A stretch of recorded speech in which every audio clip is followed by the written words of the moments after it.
safety of our space environment. We had a very productive day one, and we will continue today to engage in important conversations that translate knowledge into action. We had a very productive day and a long day, so we will start right away the second day of our conference with a third keynote titled From Orbit to Impact. Operationalizing space law in context of debris re-entries. This keynote, ladies and gentlemen, examines how legal framework are applied in practice, and of course in the context of debris re-entries and their impact on Earth. It is my pleasure to welcome to the stage our first keynote of the day, Mrs. Rosanna DM Hoffman, Lead of Space Law and Policy at UNOSA. Let's please start our day with a good round of applause to Ms. Rosanna. All yours.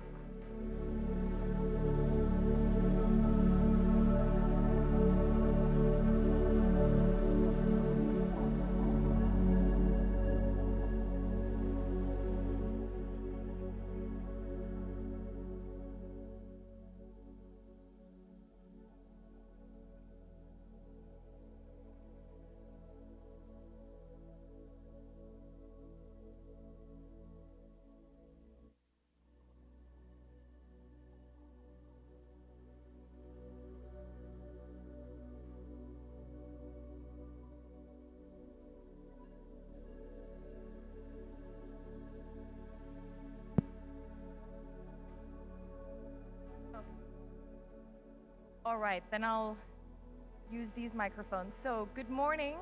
Thank you so much.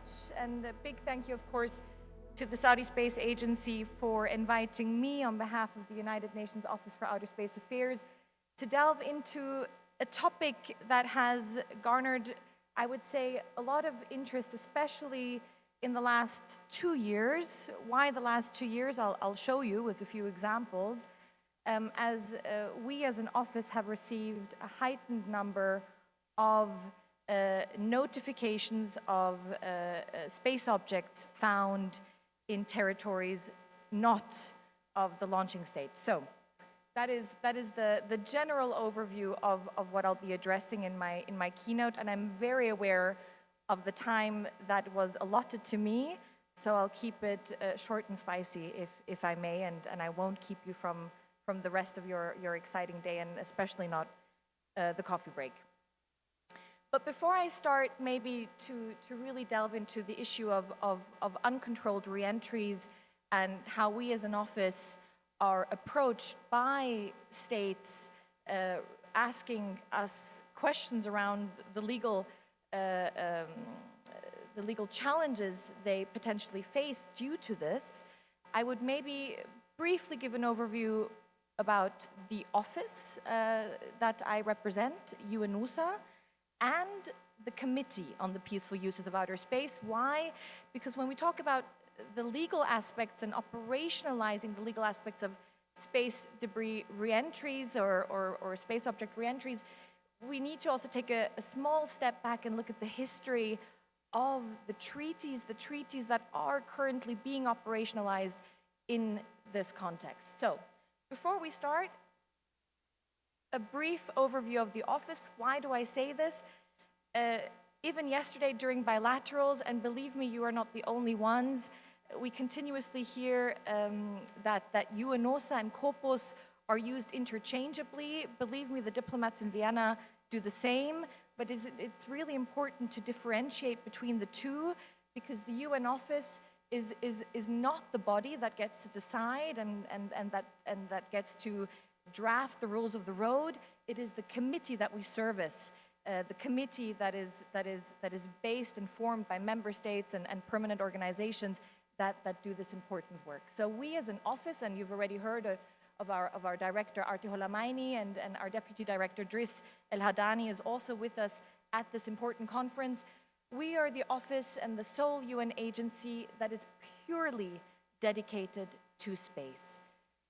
It facilitates global cooperation, meaning technical assistance, legal assistance, and of course we act as the secretariat to the Committee on the Peaceful Uses of Outer Space, established in 1957. And 1957, I hope, is all a year that some way or form rings a bell when it comes to space activities. It is the year of the launch of the first satellite. So already in that year, a group of states, a group of UN member states realized that even though there might be geopolitical differences here on Earth, we need to ensure that space and space activities remain peaceful, or that the activities themselves are done in a peaceful way, and that if we do somehow step on each other's toes, that there is some type of framework in place to ensure that conflict does not ensue due to this. So that was really at the core of why the office was established, and subsequently a committee. So that is the office, right? And now to Corpus. Corpus, the Committee on the Peaceful Uses of Outer Space. You see here on the image the meeting room, and in fact we will be in this meeting room as of next week, and I know that some of you will be joining us in that meeting room next week. I look forward to seeing you there. We will continue our work. The committee established in 1958 as a permanent committee, and really established as a committee to ensure the peaceful use, as I said. It's a forum for mutual exchange, but it goes beyond being purely a forum. It is a forum that really negotiates the rules of the road. If you've heard of the Outer Space Treaty, which I hope you have, it was negotiated at Corpus. If you've heard of the Liability Convention, the Registration Convention, the Space Debris Mitigation Guidelines, the Long-Term Sustainability Guidelines, these were all negotiated, drafted, agreed upon at Corpus.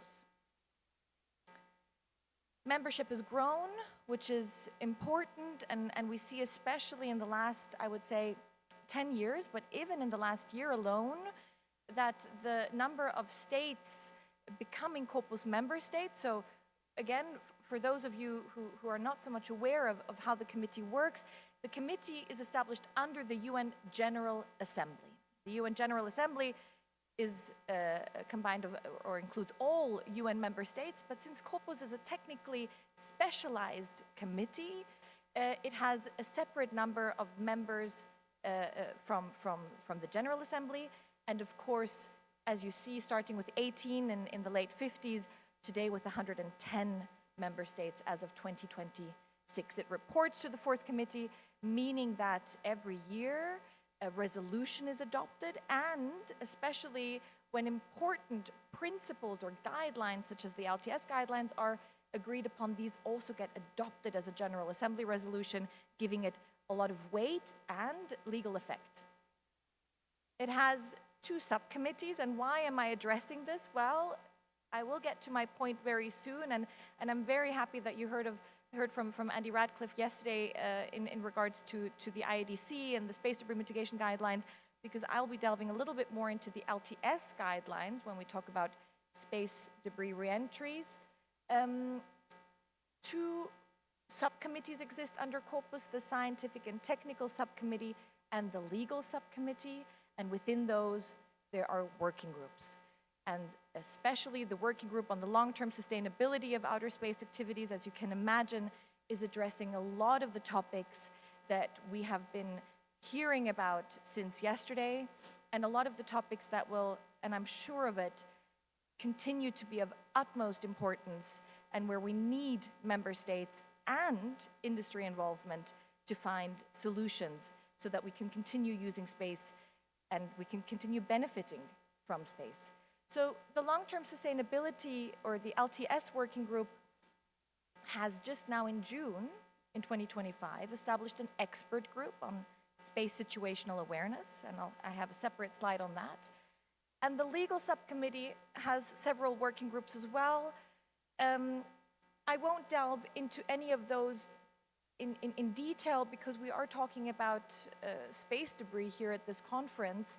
However, maybe just a small side note, the working group on legal aspects of space resource activities has as its mandate to develop a set of principles that will be applicable to space resource activities. Now, why am I mentioning this? Well, also, when we consider activities on the moon and beyond the moon, we will have to deal with the issue of debris, and we will have to deal with the issue of protecting the environment when conducting those types of activities.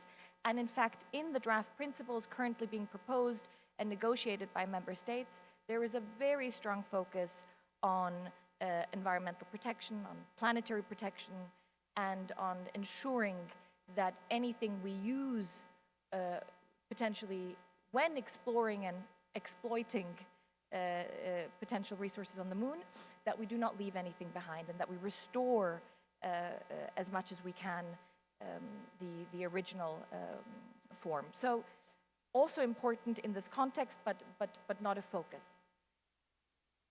So the working groups, of course, the outcome of a lot of these working groups are non-legally binding instruments, but we will see how these non-legally binding instruments are, in fact, being implemented on a national level, meaning they become legally binding. A lot of the activities conducted, and we heard it in the panel yesterday as well, are informed by the guidelines, especially the LTS guidelines, but equally so the space debris mitigation guidelines, meaning that these non-legally binding instruments, these very technical instruments that would be difficult to agree on as a treaty, as a binding treaty, they do have a strong legal effect. And they are probably the best solution that we have to the problems that we are currently facing in a space that is becoming more congested. So I said I have a separate slide on the expert group on space situational awareness. And why? Well, there is always going to be an interlinkage between space traffic coordination, space situational awareness, and, of course, solutions to be found for space debris, and especially in regards to re-entries, right? We will need tracking, we will need information sharing. The more re-entries that take place, the more we will need these tools, and the solution that hopefully member states will potentially agree on in the very near future, because they only have around 2 years to do so, is to come up with a global mechanism on space situational awareness, or space traffic coordination even. So what happened in 2025 was that we as an office, and I'd like to give some real life examples, we as an office became a type of hotline for close collisions. I do believe that Artie already in her opening keynote mentioned this briefly, but there were several potential and very close collisions taking place in 2025.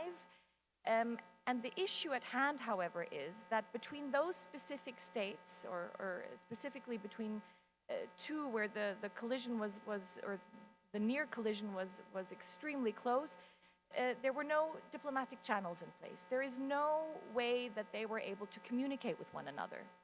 As you can imagine, this type of situation will continue. We are living in an era of geopolitical tense times, and communication channels are not always open. So what happens is that either my phone or Artie's phone is being called, and we as the UN are being asked to create those channels to inform the counterpart, to ask whether their satellite, hopefully fingers crossed, is maneuverable, because the caller's is not.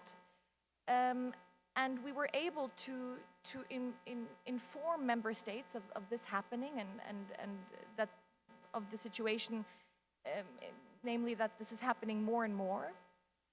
And member states acted swiftly and decided by consensus meaning that those 110 member states I mentioned before all need to agree that this is happening, agreed to establish this expert group. And hopefully very soon we will have a set of policy recommendations and best practices that you, meaning you as operators, you as industry, you as regulators will be able to include, but not only include, use for a basis of international information sharing.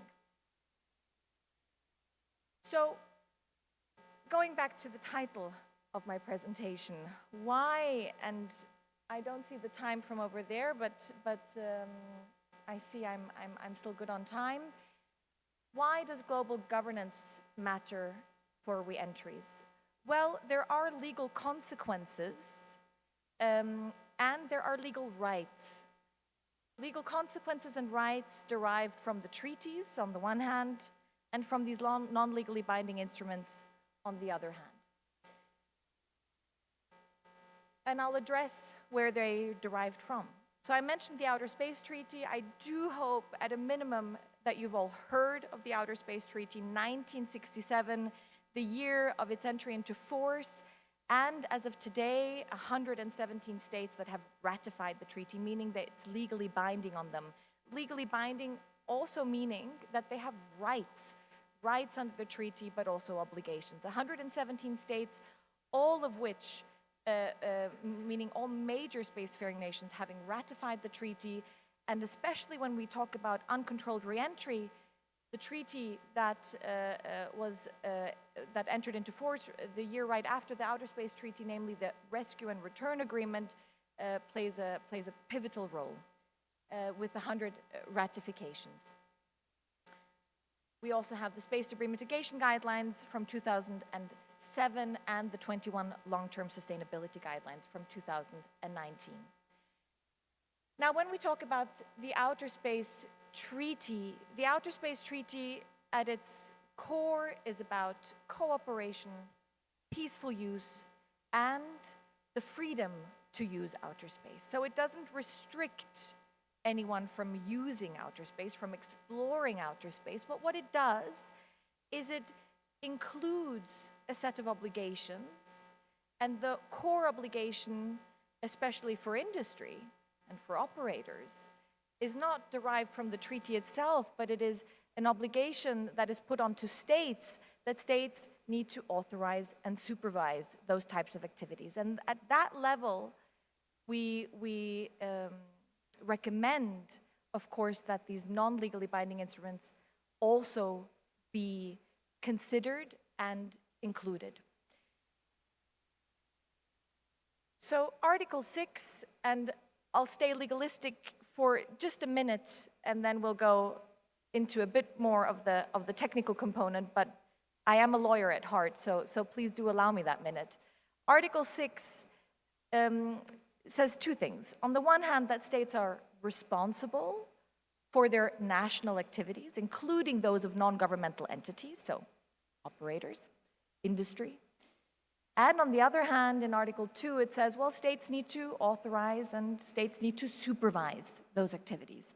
So it is here that we say that the sustainable use of outer space can be operationalized through the treaties. It is here that we say that the treaties, even though that many would say they're old and some call for new treaties, with which I would probably disagree. I would say that the treaty is made for this day and age. It addresses the rising commercialization of space. It was aware that this would happen. It was a compromise article.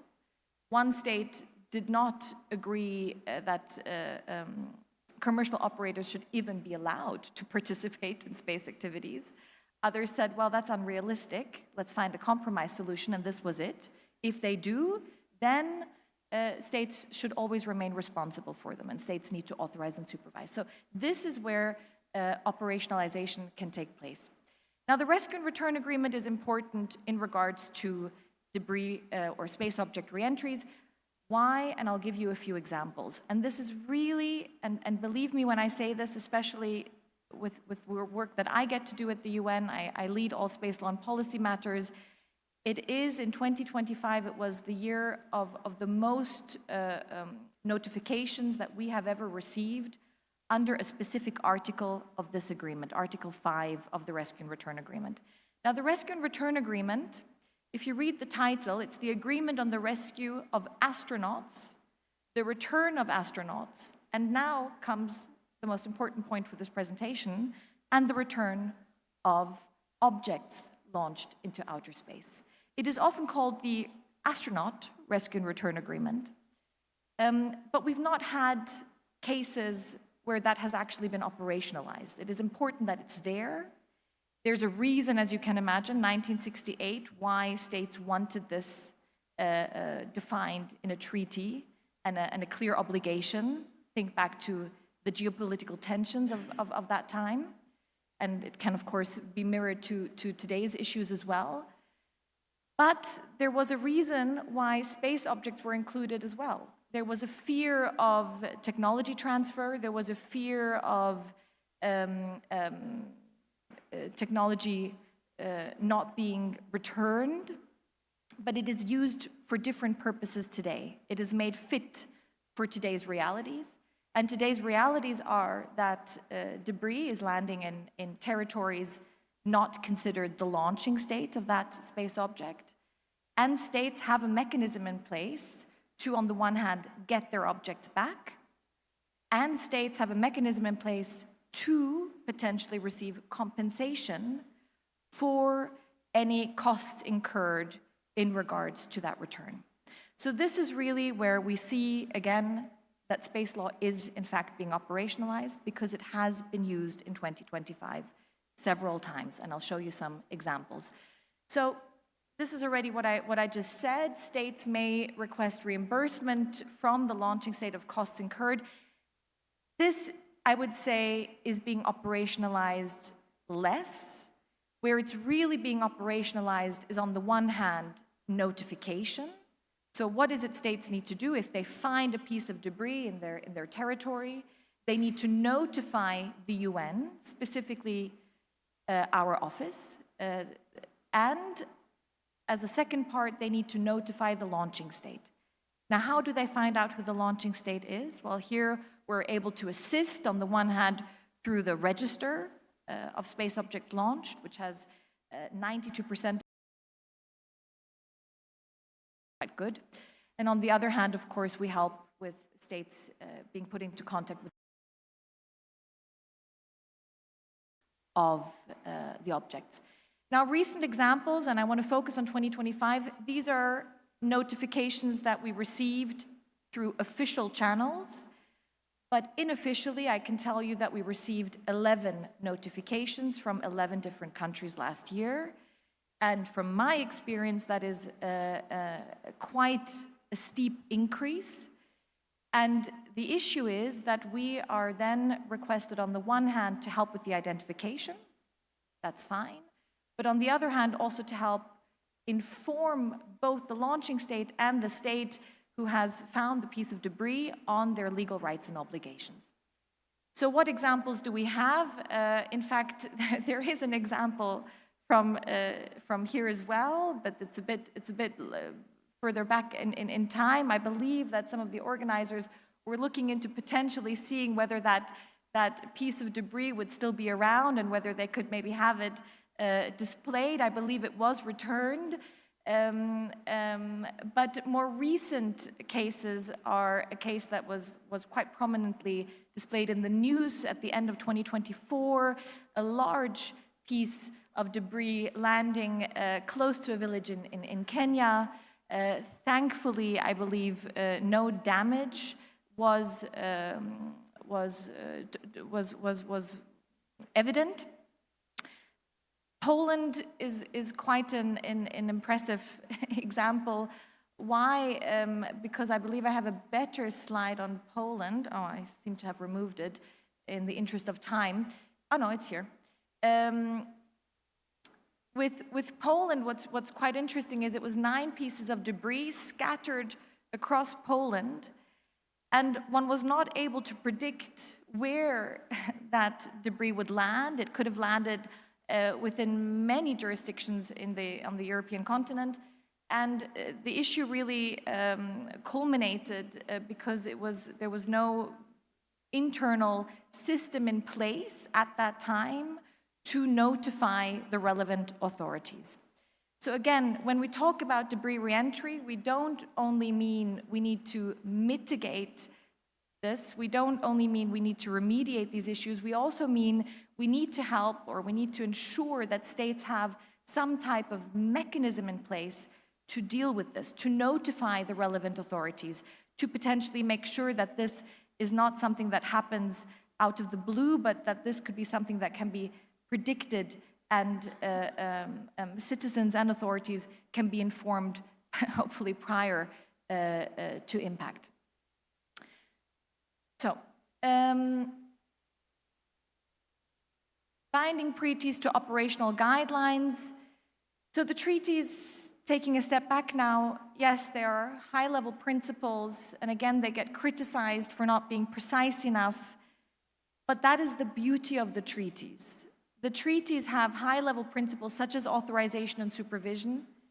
It doesn't say how states should authorize. It doesn't say how states should supervise. It doesn't inform states what the regulation should look like or the licensing procedure should look like. That is fully up to states to decide. But the beauty of it is that these non-legally binding instruments and best practices that are being developed can be used to interpret these obligations so that we can all work on making sure that SAFE is more sustainable and SAFE is, or space is less congested moving forward. Now, there are, of course, some issues. The treaties are drafted, and the subject matter, if you want a legal term for this, is states. So the treaty's subject matter is states. It's states against states in potential conflicts. It is not industry versus state or state versus industry. We've even been asked by states, can we make a claim directly towards a company based on the treaty? No, you cannot. It's a state-by-state regime, and that's where national space legislation plays an important role. And now I'm not talking about claims. I want to take a step back and talk about the positive side of things. But national space legislation is where states can make sure that their obligations, but also their rights, and I know there's a lot of industry in the room, I know there's regulators in the room that operationalize this, but it is really the level where the treaties are being implemented and where we make sure that everyone is working with the same rules that have been developed in the 50s and 60s and are continuously being developed at COPUS today. I need to jump forward a little bit because I see I only have a few more minutes left, but what I do still want to briefly address are some of the key guidelines in the LTS guidelines that refer specifically to reentry, and that can be really put into place on a national regulatory level in this regard. So the LTS guidelines were designed to guide states and operators to use space more sustainably. They're guidelines, meaning they're non-legally binding, but as I mentioned before, when implemented nationally, they are made binding. They're made binding by national laws, by national regulations. There's a strong emphasis on national implementation. States are asked to do this openly by the guidelines themselves. So the guidelines are divided into 4 sections. I will focus on section B, but just for you to understand that section A really deals with policy and regulatory framework, so implementing the guidelines nationally. Safety of space operations, as you can imagine, that will be a bit of the focus now, international cooperation and scientific and technical research development. So safety of space operations has 10 guidelines. I would like to specifically look at that section. On the one hand, it's all about operational safety, risk reduction, and prevention of harmful interference. Harmful interference, already a key principle in the Outer Space Treaty, specifically Article 9. And re-entry, and this is clear from the guidelines under Guideline B, should not be seen as an afterthought. Re-entry should not be seen as something that we will deal with when time comes. It should be part of the mission design. I see that my time has ended. I am not able to see the time over there, so I do apologize. But if I just may end with Guideline B9. Why? Because Guideline B9 specifically mentions what I have tried to convey from the beginning, that sharing of information is important and a core solution to ensuring space sustainability, that states with early reentry information share it proactively. A lot of the reentries that have taken place last year, I'm not saying that they could have been in some way or form prevented, but states knowing that this will happen can, of course, more easily prepare for such a situation well in advance if this information is shared by states that are able to actually have that information. And of course, consider design techniques already at the beginning stages of manufacturing in regards to end of life and end of mission disposal. So that is the end of my presentation.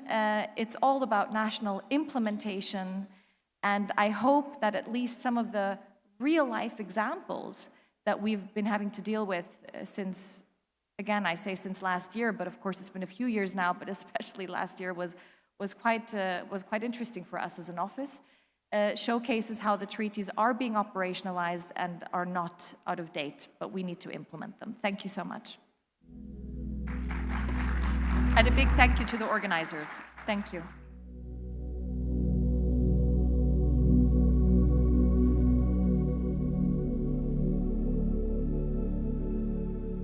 All right, thank you, Rosanna. This was our third keynote of the conference, first keynote of today, and we continue. And every time I touch this mic, something happens.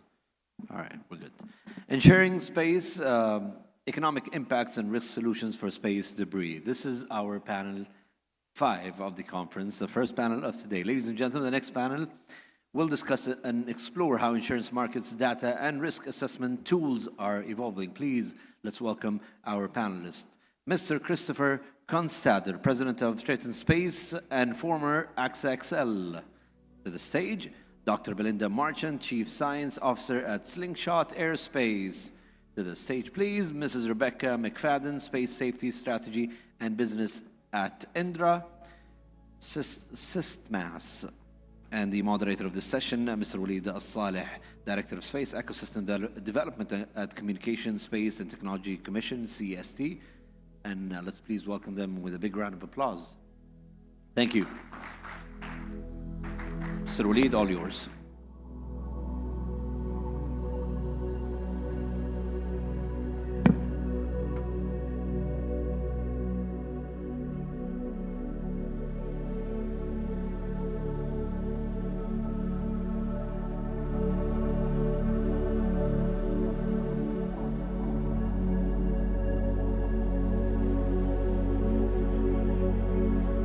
Good morning, everybody.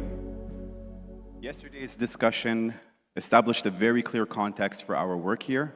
We are operating in a near-Earth environment that is experiencing a rapid increase in orbital objects, which presents an escalating challenge for both the safety of current operations and the long-term sustainability of the sector.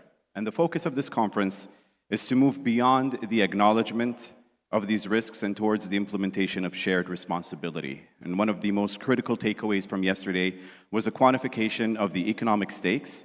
We now know that the cumulative cost of inaction could reach $42 billion by 2035. While technical guidelines and solutions are increasingly available, the primary obstacle remains the lack of clarity in governance and the mounting financial burden on operators and insurers. So our session today, Ensuring Space, Economic Impacts and Risk Solutions for Space Debris, is about bridging that gap. And I'm very pleased and excited to have joining me to discuss this topic Christopher, Dr. Belinda, and Rebecca McFadden. So let's begin. Chris, has the space insurance market churned a profit yet since its 180% loss ratio a few years back? So I'm not sure if there we go. The space insurance market, in context, it's important to understand what space insurance does. So there are two types of space insurance available. One is for the asset itself, and that's your traditional space insurance that most operators would buy to protect themselves in the event of, say, a launch vehicle failure or a satellite failure. It's very broad coverage. It covers all risks, except what's specifically excluded. Exclusions would be things like war, terrorism, cyber, but any sort of hostile action. But everything else is covered, whether it's internal to the satellite, so breakdown of a component, or external, so say space weather or collision with orbital debris. So what's important to understand about that is because it's such a broad coverage, it does cover collision risks in space. In 2023, it was a very difficult year for the space insurance market. The premium in the market was about $580 million. The losses in 2023 were $1.6 billion. So for every dollar that the market took in, the market paid out $3 in claims. In 2024, it was a better year. The premium again was around $550 million. The losses were only $175 million. So in that case, for every $3 we took in, we paid out $1. But that didn't get anywhere close to making up for the losses of 2023. Space insurance is a very volatile line of business. It's a very competitive line of business despite the volatility. And it's a very fragile market. So it's a market where there's overcapacity for many risks and there's a lot of competition. There are about 25 insurance companies around the world that are in space insurance, and no single market has more than, say, a 15% market share, a fragmented market. So that's a long answer to your question, but essentially the market has not yet recovered from the experience of 2023, but we should also not expect that 2023 was an extraordinary year. There will be more years like that. But how much of those losses were attributed to collisions? Was it a significant part? And with the ever-amounting level of congestion in LEO, would that make possibly insurers say, you know, debris is no longer an accident, it's something that's bound to happen, therefore it will not be covered by an insurance policy? So collision, as I said, is covered, whether it's with a micrometeoroid or orbital debris. In 2023, none of those losses were caused directly by collision. Interestingly, though, last year, 2025, the space insurance market was doing great through November. The market took in last year about close to $600 million by the end of, towards the end of November, and losses were pretty low, maybe $100 million or so. So it was a good year, made up some of the loss of 2023. And then there was a large communications satellite that was struck apparently by a micrometeoroid and resulted in a $400 million insurance claim. So that really wiped out much of the profit for last year. So there are collisions. In that case, it was a micrometeoroid. It was deemed to be a micrometeoroid. The failure investigation is ongoing. But we expect that there will be more opportunities for collisions in space, particularly in low Earth orbit. It is one of the perils that we do cover in space insurance. I don't see the market saying we're not going to cover it anymore.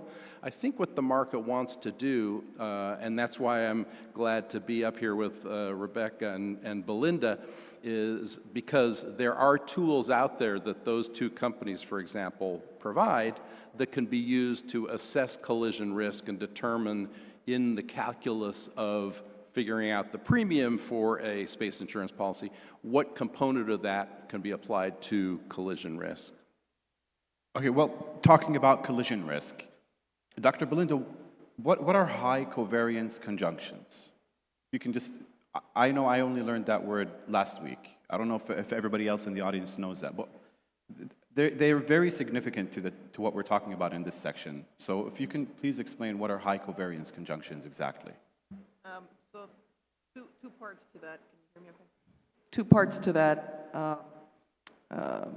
definition, conjunction itself is not a bad thing. It just means two things come at some closest point to each other.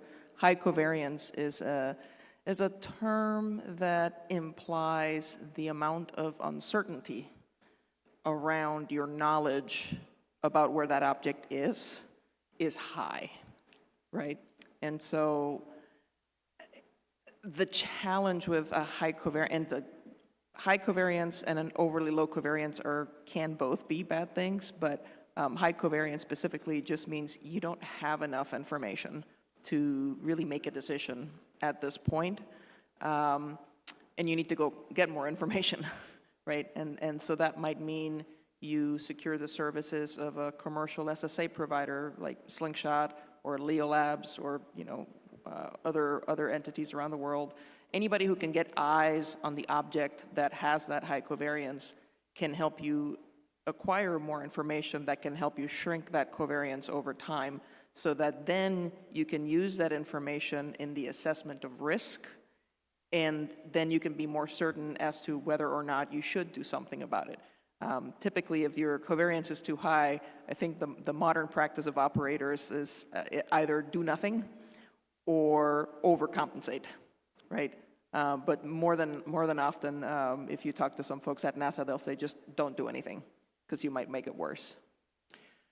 Okay, so based on Slingshot data, how much of an operational burden have high covariance conjunctions become over the past year? I wouldn't say that a high covariance conjunction per se is a burden.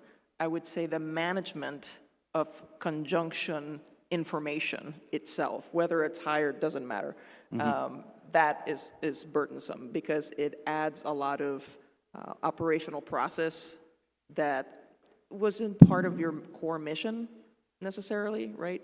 If you're a satellite operator, you have 10 satellites and your objective is to do, I don't know, geospatial imaging, whatever it is.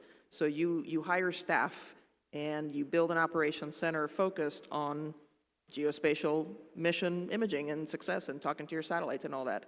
Having to do this, aside from that, is a whole other mission that takes human time and resources and effort.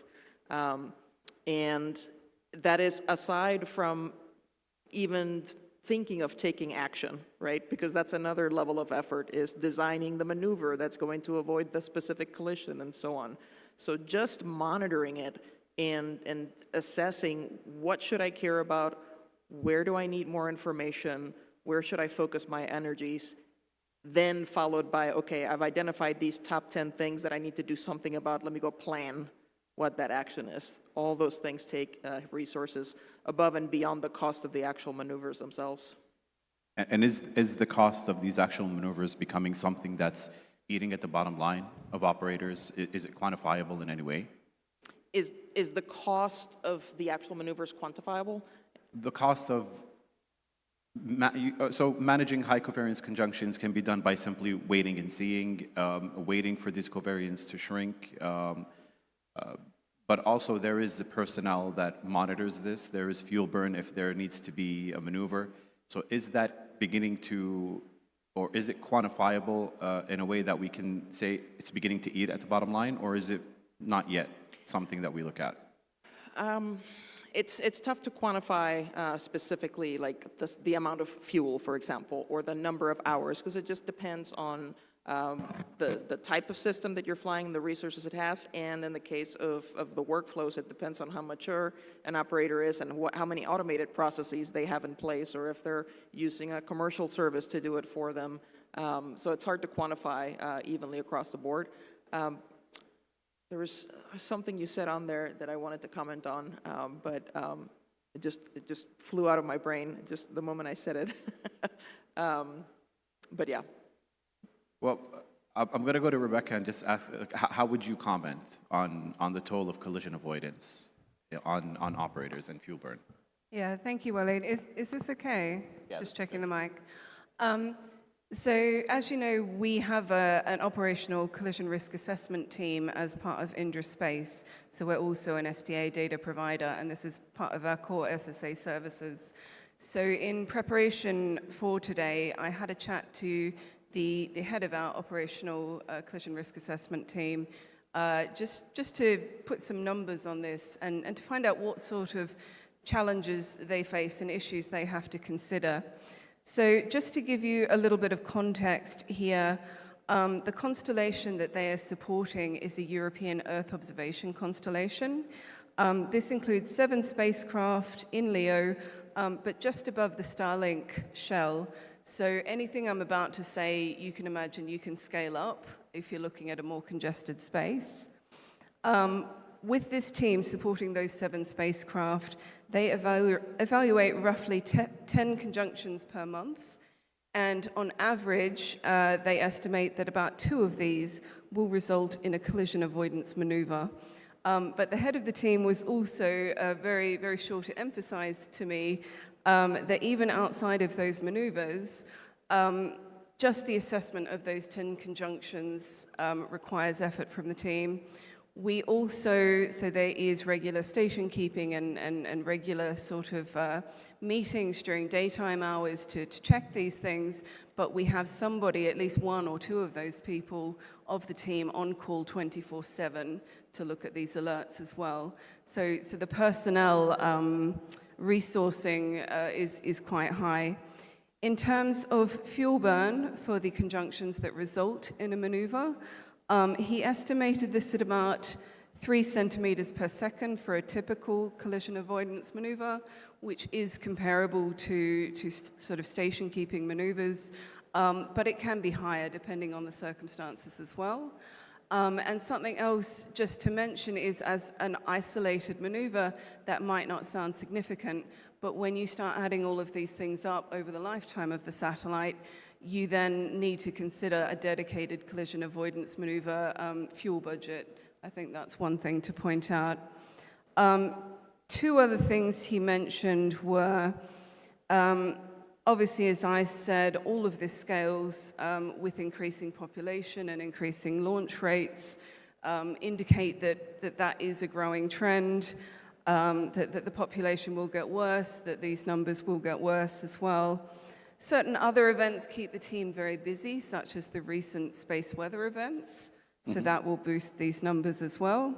And the one other factor that I haven't mentioned so far is when you are maneuvering an object, you're taking away from the core mission of that satellite as well. So if an object is maneuvering, it's not taking Earth observation data, for example. So I haven't got numbers on that, I can't really quantify that, but you can imagine there is a cost for that operational downtime as well. Well, I want to ask you, Rebecca, now, based on Indra's global leadership in air traffic management and maritime surveillance, can we look at, the space debris issue? Well, not space debris, just orbits an issue and whatever, debris and non-debris. All of that in orbit, can we just consider it an ATM problem that's 500 kilometers up in the sky? Can it be looked at in that sense and to leverage hardware that has already been used in air traffic and maritime? I think it's a really interesting question, and I think there's a couple of different parts to the answer here. The first thing is that I think we should be looking at these industries to see what we can leverage from what they have in place already in terms of regulatory frameworks and process as well. I think it's very important to learn from what is in existence out there. But I would highlight that I think space presents its own very unique challenges, and there's a couple of reasons for this. I think key to all of this is that air and sea are a lot more accessible than space. So if you're sending out an aircraft or a vessel to sea, that you can do regular maintenance, you can make sure that object is kept in good repair. When it comes to end of life, there are very clean ways to decommission or to scuttle a ship, for example. But I think this is all a lot more complex in space, and there was obviously a period of launch where people weren't considering these things, so we have a legacy population as well. So I would say that the real challenge here in the other domains you've mentioned, traffic management it has the luxury of focusing in some respects on active and operational objects. And for example, ADS-B, the transponders that you get on aircraft, that can be used very effectively for air traffic management and tracking aircraft. But the problem in space is we not only have those operational objects, but then if there is an incident in space, we can't really clear that wreckage. So we have fragments of objects as well. We have the debris population, which there is flux on all different scales, right down to millimeter scale objects. And then you also have retired objects up in space as well. So you can't just assume that whatever solution you're putting in for tracking or space traffic management will have an active transponder on it. And I think that's a key challenge for space. Well, going back to insurance with Chris, even if we don't have these hardware solutions that could be implemented, most of the insurance policies are for launch, right? I think that's mostly, insurers insure the launch phase of a body, and then in orbit, most of the policies are in GEO, I believe. LEO still has a low number of policies compared to the overall space market, space insurance market.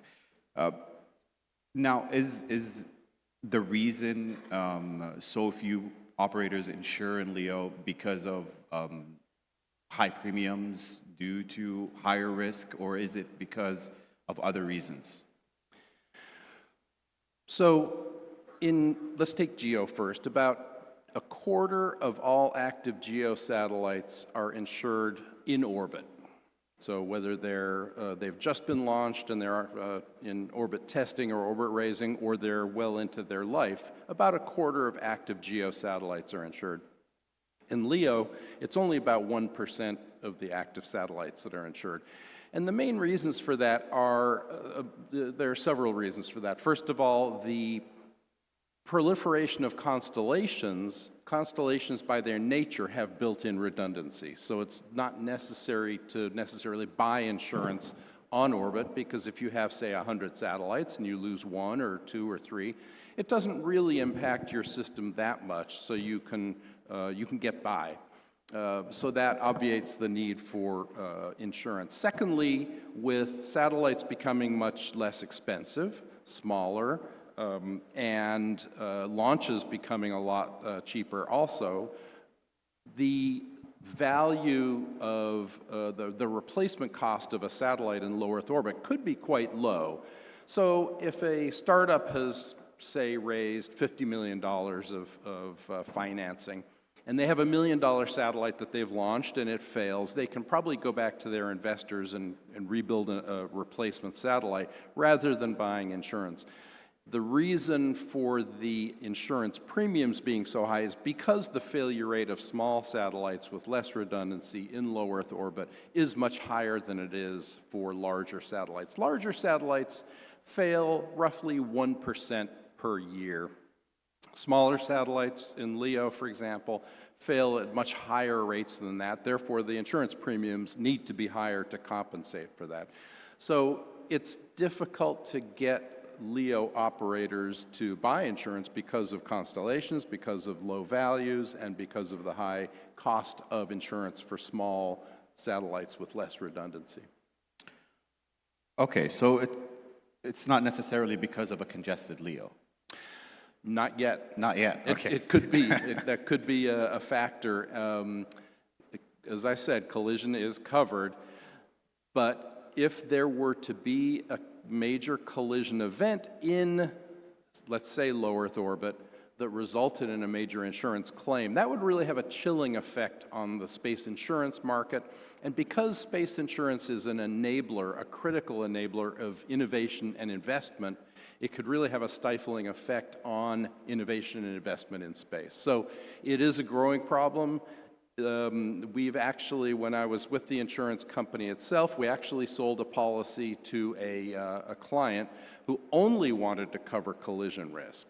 So what we did is we worked with one of the SSA companies to determine what amount of the total risk of failure of those satellites is applicable just to collision. And it turned out it was a very small part, so the premium was very low if we're just covering collision risk.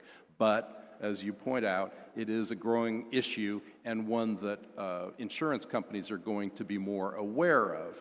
It's important to recognize that the major operators in low Earth orbit are essentially, as we would say in the insurance world, they're good drivers. So they have good collision avoidance systems, they have good tracking systems, they use the best practices to make sure that they have a good handle on what they're doing. The issue could be when, say, another satellite is launched and has to pass through that shell, that altitude. That could be a situation where you could end up having a higher collision risk. Well, Dr. Belinda, are there any limitations today on what fragments can be tracked in orbit?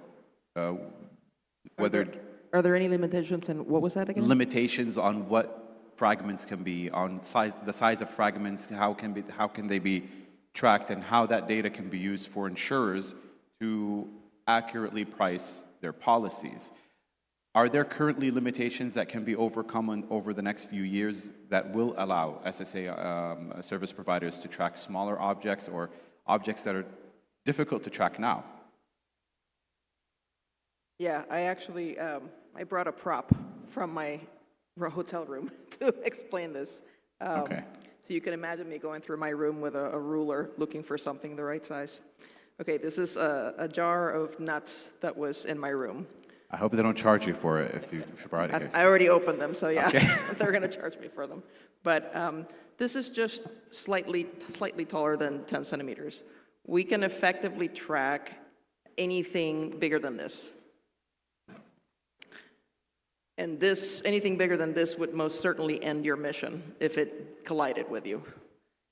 But anything in between this, up to about the size of an almond, can still end you. It's just going to end you in maybe a different way. But it can still cause mission-ending damage or operational damage to your satellite. And that we can't track. Anything smaller than this jar, we can't track effectively on the debris population. Anything the size of an almond in this jar would basically be equivalent to space dust or slightly bigger particles. And while this is not going to end necessarily your mission, because most satellites shield against things like this, if they have the money, it can over time still cause damage. In the right spot, if you're really unlucky, it might cause some operational damage, but it's not going to destroy your satellite and fragment it into tiny smithereens, right? So none of these things that are at or below this size we can track today, and that's part of the risk, right? So there's two risks in orbit that operators have to deal with. One is everybody else that's operating in the domain and how safe they are and the practices they adopt and things like that. And then there's this, right? And the second problem, I think, is aside from the fact that we can't really track things that are this size or smaller, is the fact that the sensors that we have available today, they have priorities on them, right? So if I am a government, whether it's the United States, the UK, whatever, if I have sensors, I, as the government, my priority is to defend my nation. So if I have sensors, priority number one is task the sensors to track the things that are a danger to me and my way of life. Second to that, track the success of my missions and assets and whatnot in orbit. After that, if I have any capacity and my sensors are able to see them, then focus on this, right? Commercial operators get paid to track the big things that are a threat to a nation. We don't get paid to track debris. Okay.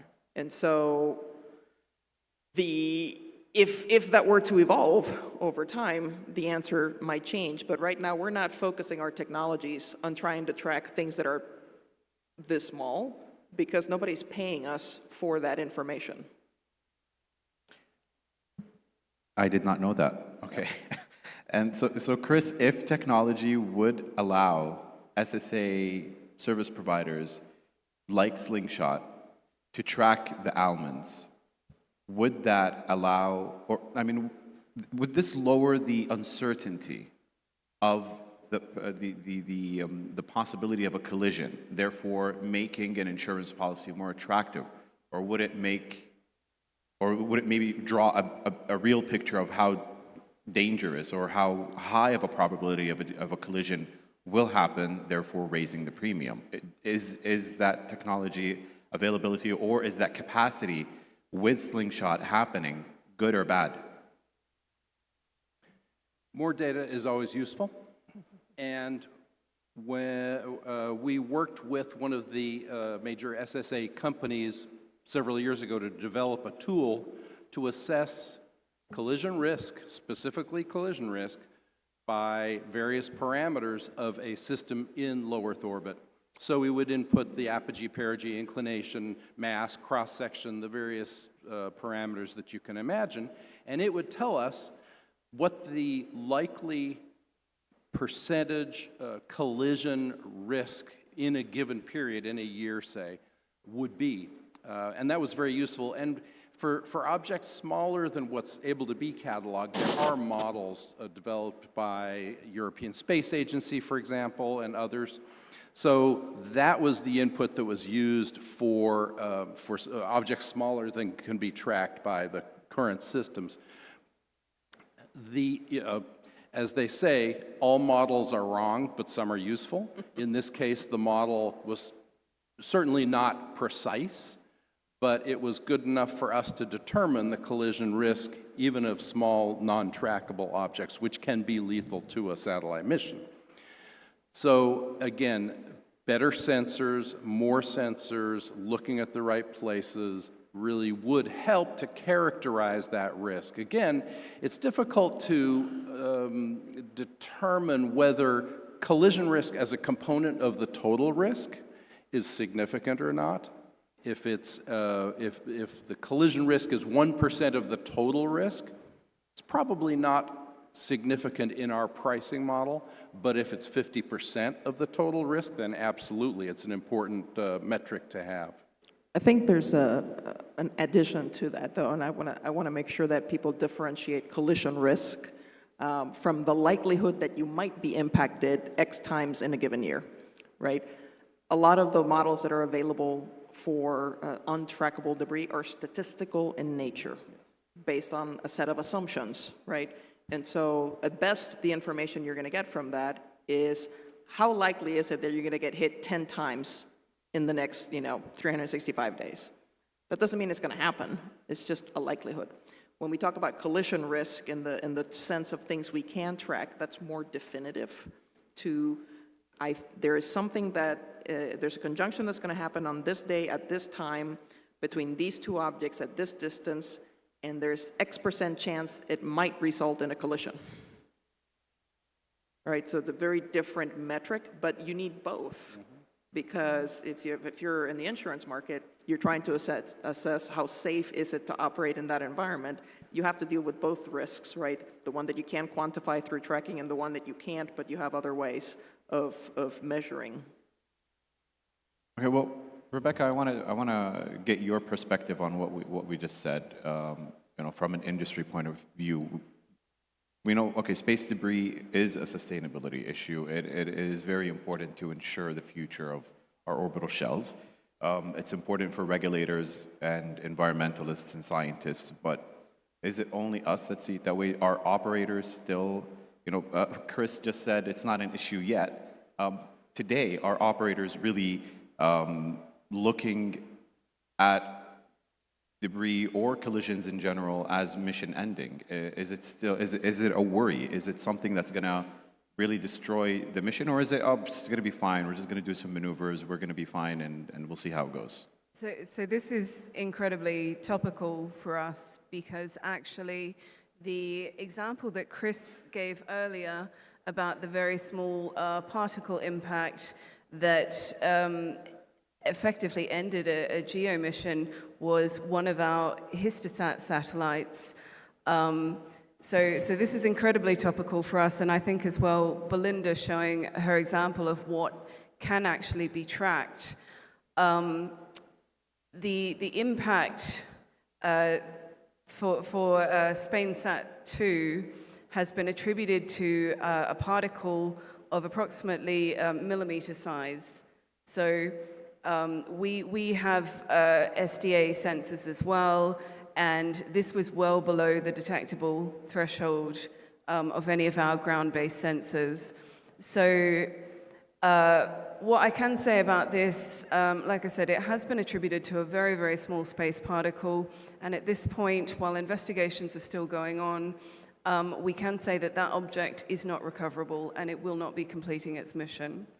So at this point, we are looking into we've got an RFQ out looking into the procurement for replacement for Spain Sat-3. I should say we have a contingency place in plan as well, so none of our customers and none of our service will be affected by this. But obviously, I think when we talk about collision risk assessment, people are thinking about much bigger impacts and much bigger fragments. This is a really, really key example of how what appears to be a very, very small space particle has just hit the wrong part of the satellite and has caused critical damage. So in answer to you, I think some of the tools that Chris mentioned about the ESA modeling tools all being statistical, it's very easy when you're looking at something statistical to just say, well, it's not a problem yet. And that's true right up until the point that it is a problem. And I can safely say in this case, there was a very dramatic impact in this case. So I think we are there, and it only takes a few of these major events that can actually completely change a mission for an operator, in this case, end a mission. Well, Chris, some economists suggest moving from property insurance to mandatory cleanup bonds. And we've seen white papers on reclamation bonds at the UN and the IAC over the last few years. If we as regulators made it mandatory for a LEO operator to ensure the cleanup of their satellite, is the industry, the insurance industry, ready to underwrite that policy?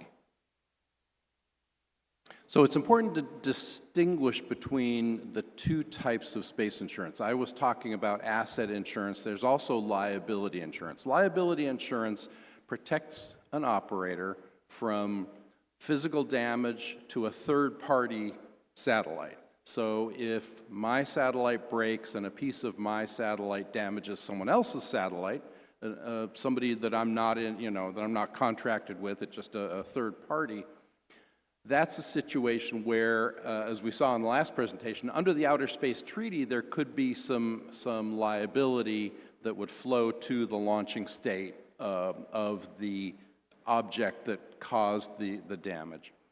Because of that, some governments have instituted a liability regime where the satellite operators that are licensed and domiciled in that country are required to buy insurance to protect themselves and really their government from suits by third parties in the event of damage.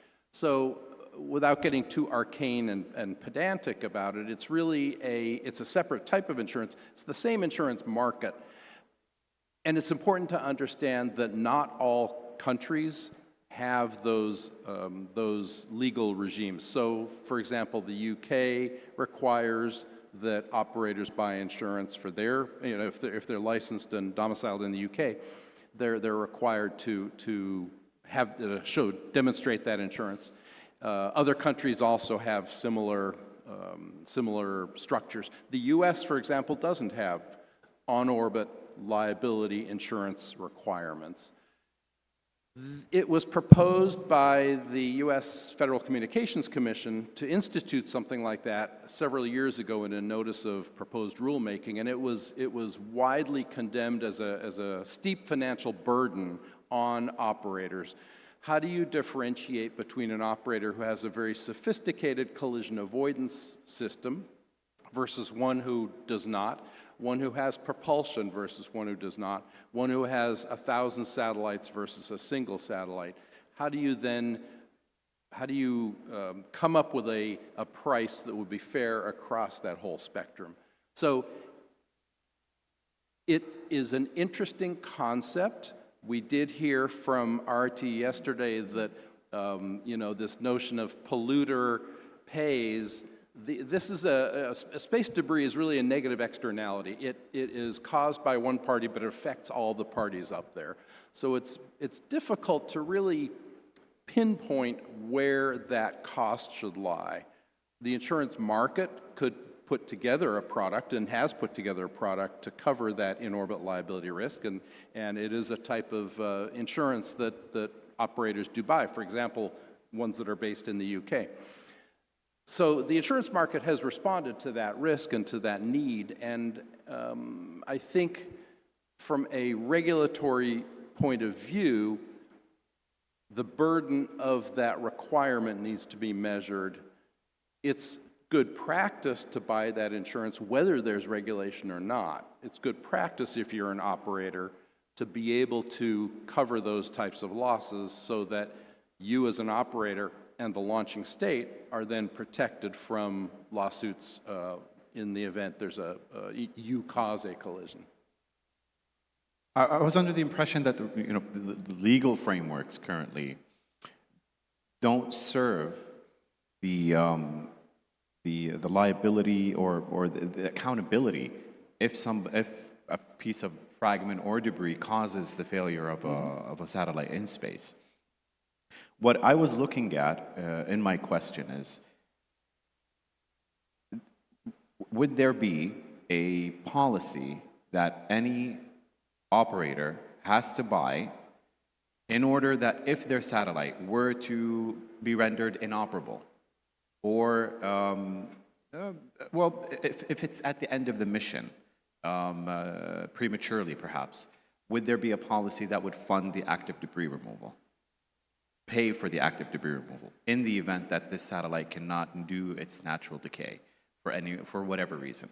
That's a very interesting and very topical question, something that I've worked on with various insurance providers over the last several years, trying to come up with an insurance product that would be triggered in the event that, say, a satellite fails and is unable to be removed from its orbit. Perhaps it's above the 625 kilometer altitude where it will naturally decay in 25 years. And this insurance, if it were available, and it's a product that's under development, would provide a payout that would help the active debris removal servicing company to pay for that mission. These missions they're not cheap, they're expensive, especially today. Once active debris removal becomes ubiquitous, then the price will come down significantly. But it's a very timely topic and one that I personally have been involved with developing.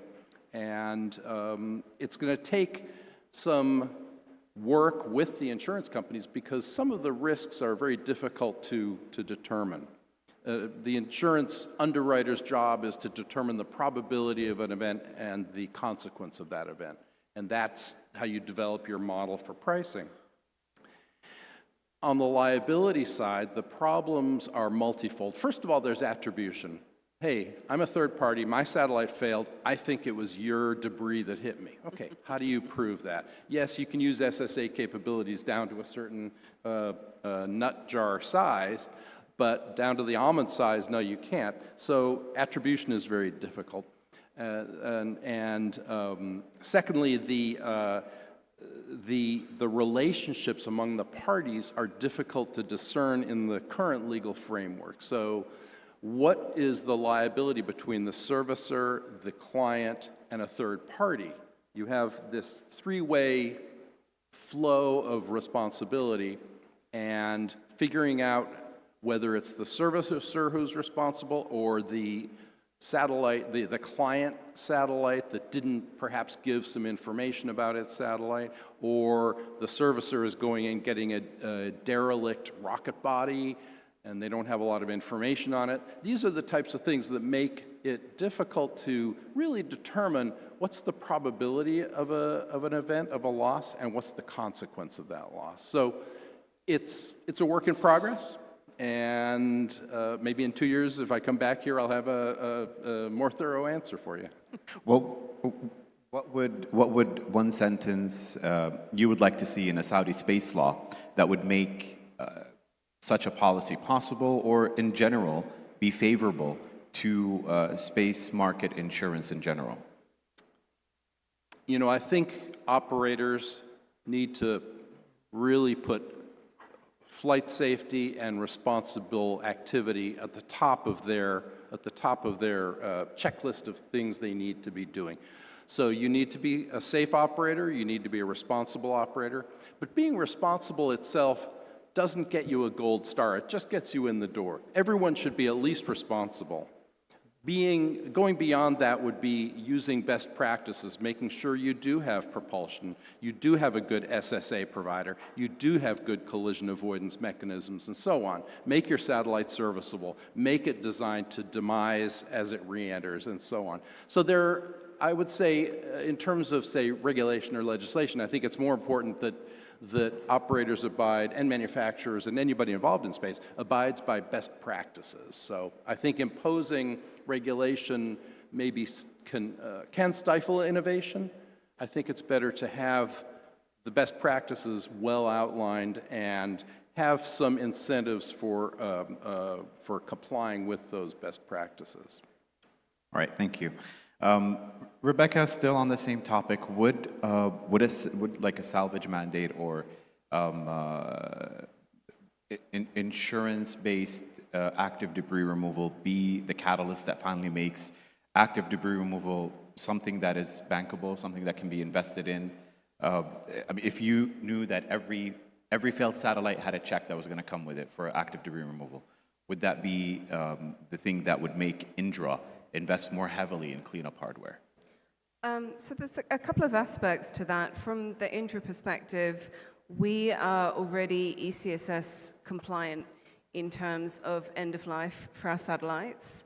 So on that side, we already have that commitment to sustainability in place.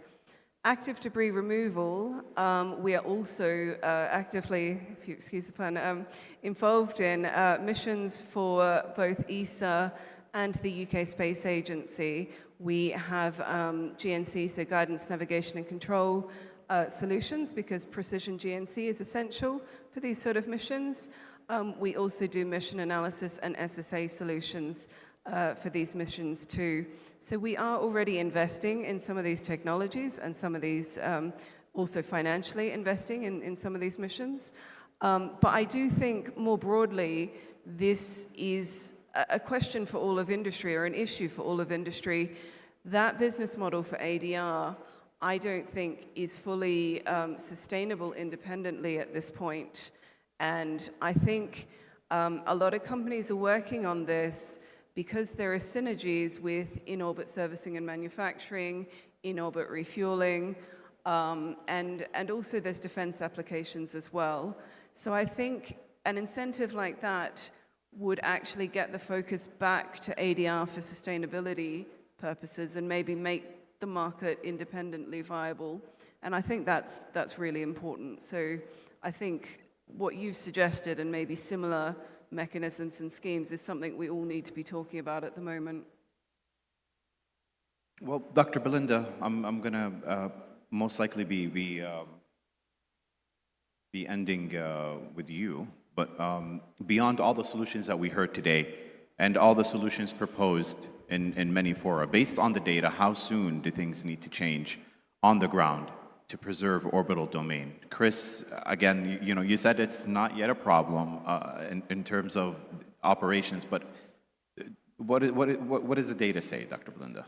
Before I answer that question, let me add something to the active debris removal one. Sure.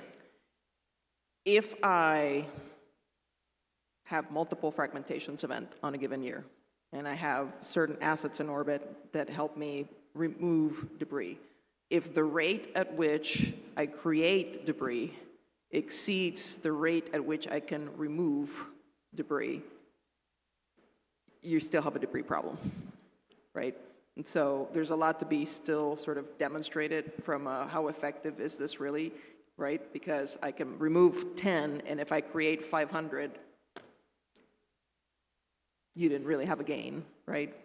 So in terms of what needs to change on the ground, you've heard a lot of different perspectives at the conference in terms of things that are more legislative in nature, things that are technical solutions to help mitigate the creation of more debris or mitigate the existing debris problem.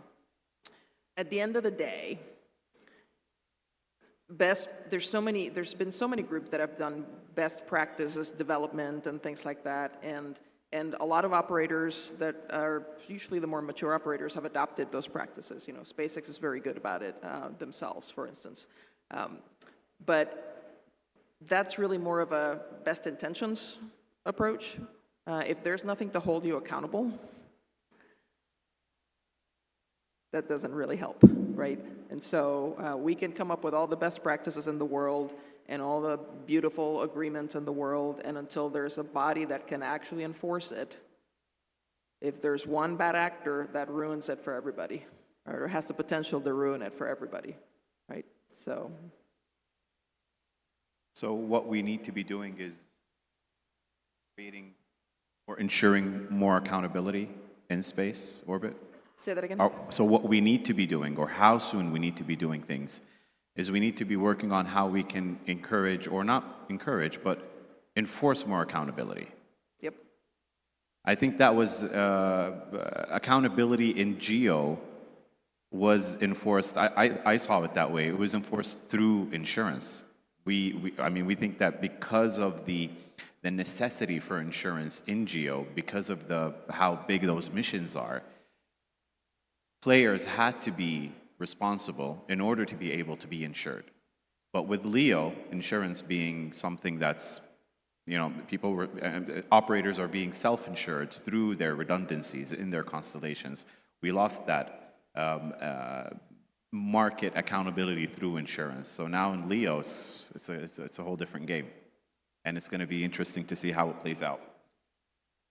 But to conclude our discussion today, we reinforce the necessity of moving from theoretical sustainability to practical accountability, and by aligning financial incentives with orbital safety, whether through cleanup bonds or salvage frameworks, we can provide the industrial sector with the clarity required to invest in long-term solutions. So our focus remains on translating these insights into the executive mandates and the coordinated actions necessary to safeguard the orbital environment. Thank you very much to our panelists for their expertise, and to the audience for your kind participation. And I hand it over to Yasser. Thank you very much.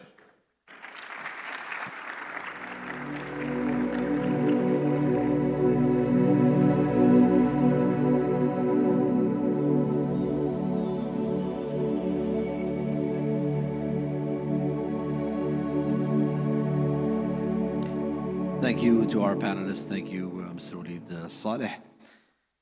Beyond Earth. Ladies and gentlemen, the next panel is titled Beyond Earth, Space Debris in the New Age of Exploration, explores space debris challenges in the context of expanded exploration beyond Earth orbit.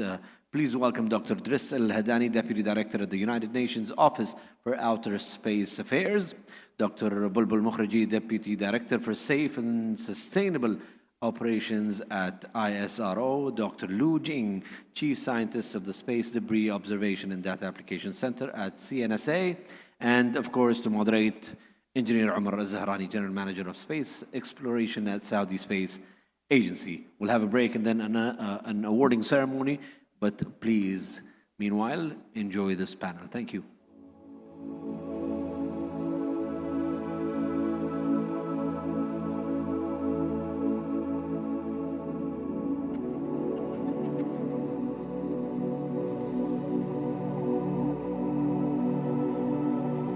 Thank you, everyone, for being here.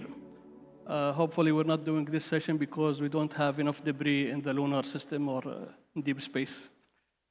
However, to start this session, as exploration expands to the Moon, Mars, and cislunar space, space debris is emerging as a mission-critical risk. Hopefully, this panel examines how debris, micrometeoroids, and surfaces ejecta affects future mission and exploration technology, mission design strategies, and international coordination needed to ensure sustainability exploration beyond Earth. I would like to start with you, Dr. Bulbul. From ISRO perspective on lunar planetary mission, what specific danger do debris, micrometeoroids, and surface ejecta poses as we send spacecraft and eventually crew to the Moon and Mars? Thank you and good morning to all. As far as space debris are concerned, the main risk is due to collision, which can be catastrophic or can be mission-ending, depending on the size and the impact velocity. So, depending on where the debris object is created, the risk can differ, because in certain cases, the debris can become trapped, especially in moon orbit. It may so happen there are certain frozen orbits where if there is a fragmentation event, then the debris which are created can become long-lived and trapped for quite some time. Otherwise, for low lunar orbit where the lunar gravity dominates, usually the orbital evolutions are dictated by the gravity field, mainly because of the mass cons or concentrations of lunar masses. And there what happens is if you leave an object like that without any control, eventually within a couple of months, the periloon will gradually decrease and the object will crash land on the moon. So given the nature of the lunar environment and the fact that we are yet to explore it fully, it also has certain other implications, because if the debris comes and impacts on, and it's something of an anthropogenic origin, like it's a spacecraft or something, it can contaminate the lunar environment. That's what COSPAR planetary protection policy is all about, to contain the biological contamination, because it might compromise with the size goals of future missions. Another aspect of is the debris in lunar orbit or in the interplanetary orbit or in deep space in general are particularly very difficult to track. You have this, you cannot use the traditional radars to track those objects. Even for lunar orbits, the tracking by optical sensors become difficult because there is a lunar glare. You will not be able to really identify the objects. Only during the cislunar space, it's possible, but exactly in lunar orbit, this kind of optical tracking has certain limitations. And the case in point is there was an incident in 2023, on March 4, if I remember correctly, a rocket body impacted the moon. It was not known well in advance, only a couple of months before. So the basic difference between Earth orbit and the lunar orbit is there is no proper maintained or curated catalog of the debris object. So there is always a risk of unknown unknowns, which cannot be accounted for in conjunction assessment process. That is one thing. And as far as micrometeoroids are concerned, they also pose risk due to hypervelocity collisions, and these are objects which are primarily in heliocentric orbit. So again, there is a difference of how much critical damage it can cause. It can actually penetrate or perforate in one of those pressure vessels or some optical sensors, or some critical damage can happen because of that. And regolith is another story, especially the moon is covered with a fine layer of dust, and if there is an impact on that lunar surface, There can be surface ejector, which can reach quite high, and because there is no weathering effect due to the lack of, virtually there is no atmosphere in the moon, so because of that, this kind of regolith particles are known to be extremely abrasive with sharp edges, and they can be dislodged high into the orbit, up to the extent that they can even reach and damage an overflying orbiter at sensitive instruments like optical sensors and all this. These are the issues which we face when it comes to debris and micrometeoroid and surface ejector. Thank you, Dr. Bulbul. Dr. Leo, as focuses forward from or goes from LEO Earth orbit to cislunar and deep space exploration, what is the evolutionary trends do you anticipate in space debris risk? Specifically, what new characteristics or challenges should future exploration mission be preparing for? Thank you, Amar. As my understanding, as human space exploration expanded from low Earth orbit to the deep space, the uncertainty of space debris risk and the complexity of its prevention have risen dramatically. New debris from deep space exploration missions is growing steadily. There are already over 100 space debris and abandoned objects in this orbit, such as rocket, upper stage, and some other object in the cislunar transfer orbit. Space debris can be generated at all stages of deep space exploration, launch, on-orbit operation, and landing or return. Unlike near-Earth space, the deep space environment has no atmospheric drag, and this means space debris remain in orbit for an extremely long time. In addition, extreme temperatures and radiation in deep space accelerate the aging and fragmentation of debris, further increasing the uncertainty of debris population in orbital environment. Observation of deep space debris is faced with many challenges. Objects in cislunar transfer, lunar orbit, and DRO orbit are widely distributed and hard to locate. Their great distance makes them dim, requiring high sensitivity observation equipment.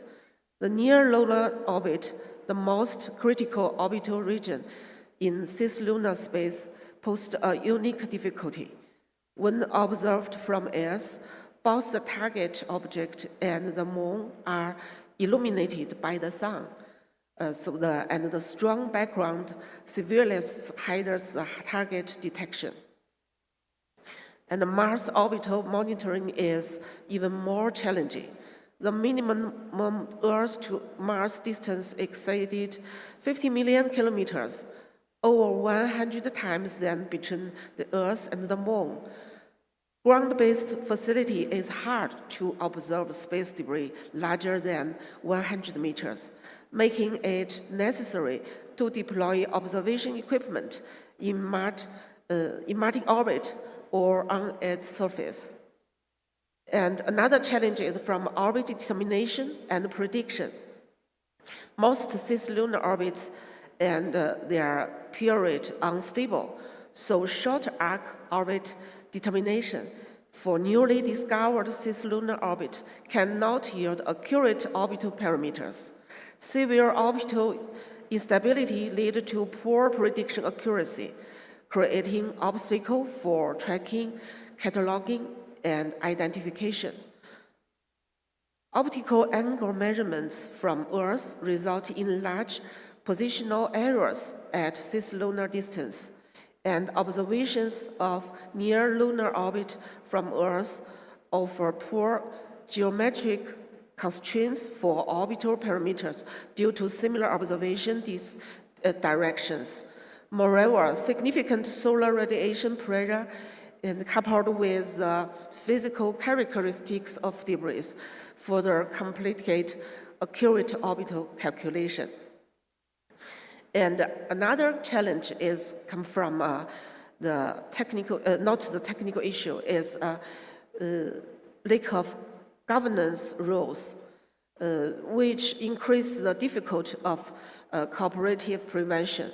There are currently no unified international rules defining deep space debris, clarifying its ownership, or allocating debris removal responsibility without collaborative collision avoidance agreements and the debris registration system.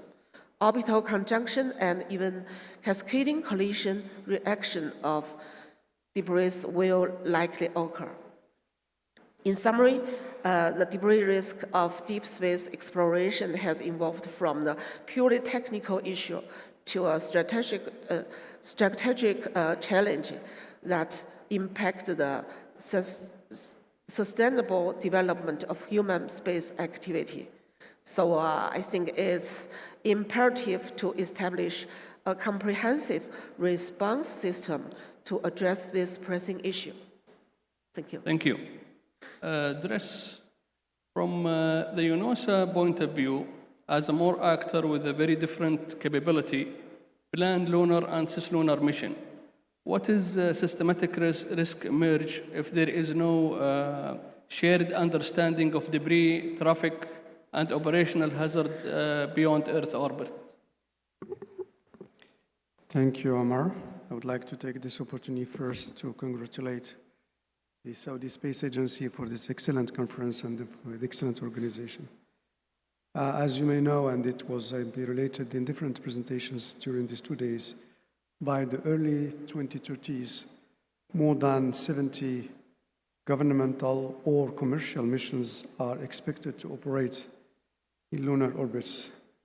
And these missions are often relying on the same limited family of orbits and resources.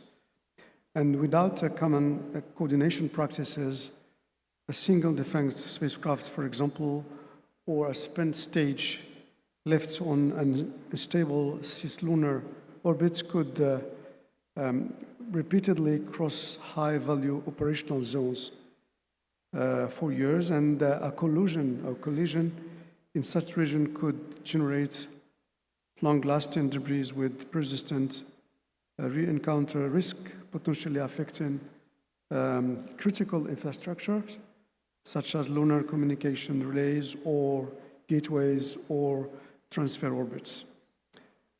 A second layer of risk is the loss of situational awareness and safety in environment where tracking and conjunction assessment are far less mature than Earth orbit. Today, I think the global space surveillance network provide limited precision and incomplete cataloging for objects on lunar objects or lunar orbits. And there are no internationally agreed protocol for conjunction warning or coordination avoidance maneuvers in cislunar space.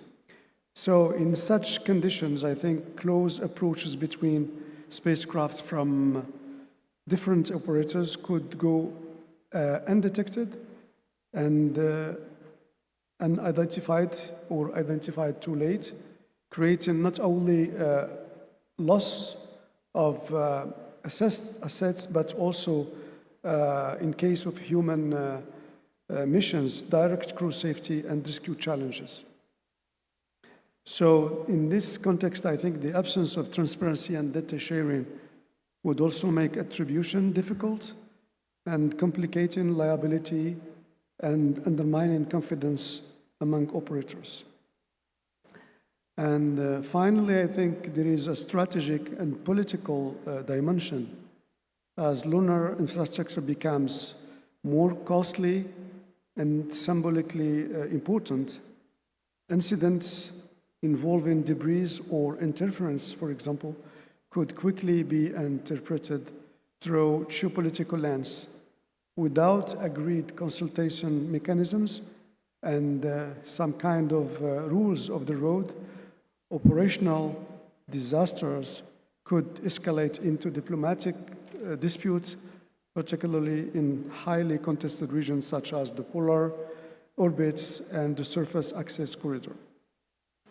So in short, I think without a shared framework, the Earth-Moon system risks evolving from a domain of cooperation into one of congestion, uncertainty, and strategic friction.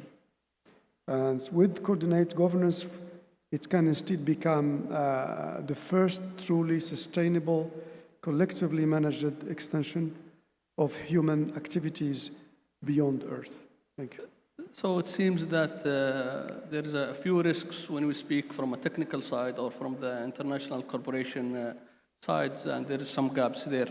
However, how is UNOSA supporting member states in implementing responsible practices for lunar and cislunar activity? Specifically, could you highlight the key capacity building? I think you mentioned already the data sharing initiative, but how the role of processes such as one moon for all and the ATLAC group? Yeah, it's fundamentally a question of multilateral trust to manage lunar activities. And in an area of shifting power dynamics and accelerating technological capabilities, international cooperation is critical and is important. And in this context, UNOSA support to member states rests on three pillars, strategic pillars that guide our action. The first one is what we can call the preventive diplomacy and multilateral consultation. Through COPOS, to which UNOSA is providing secretariat services, member states have established, as you remember, you mentioned, Action Team on Lunar Activities Consultation, ATLAC. This ATLAC, or this action team, represents more than another working group or expert group.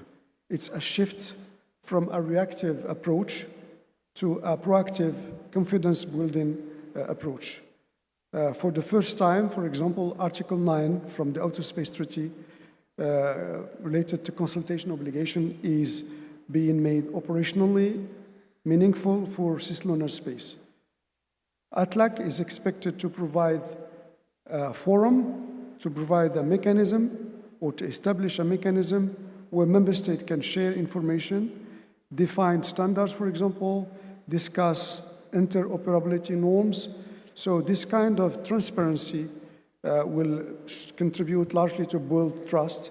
And trust, I think, and we can agree on this, is the foundation of any sustainable governance system.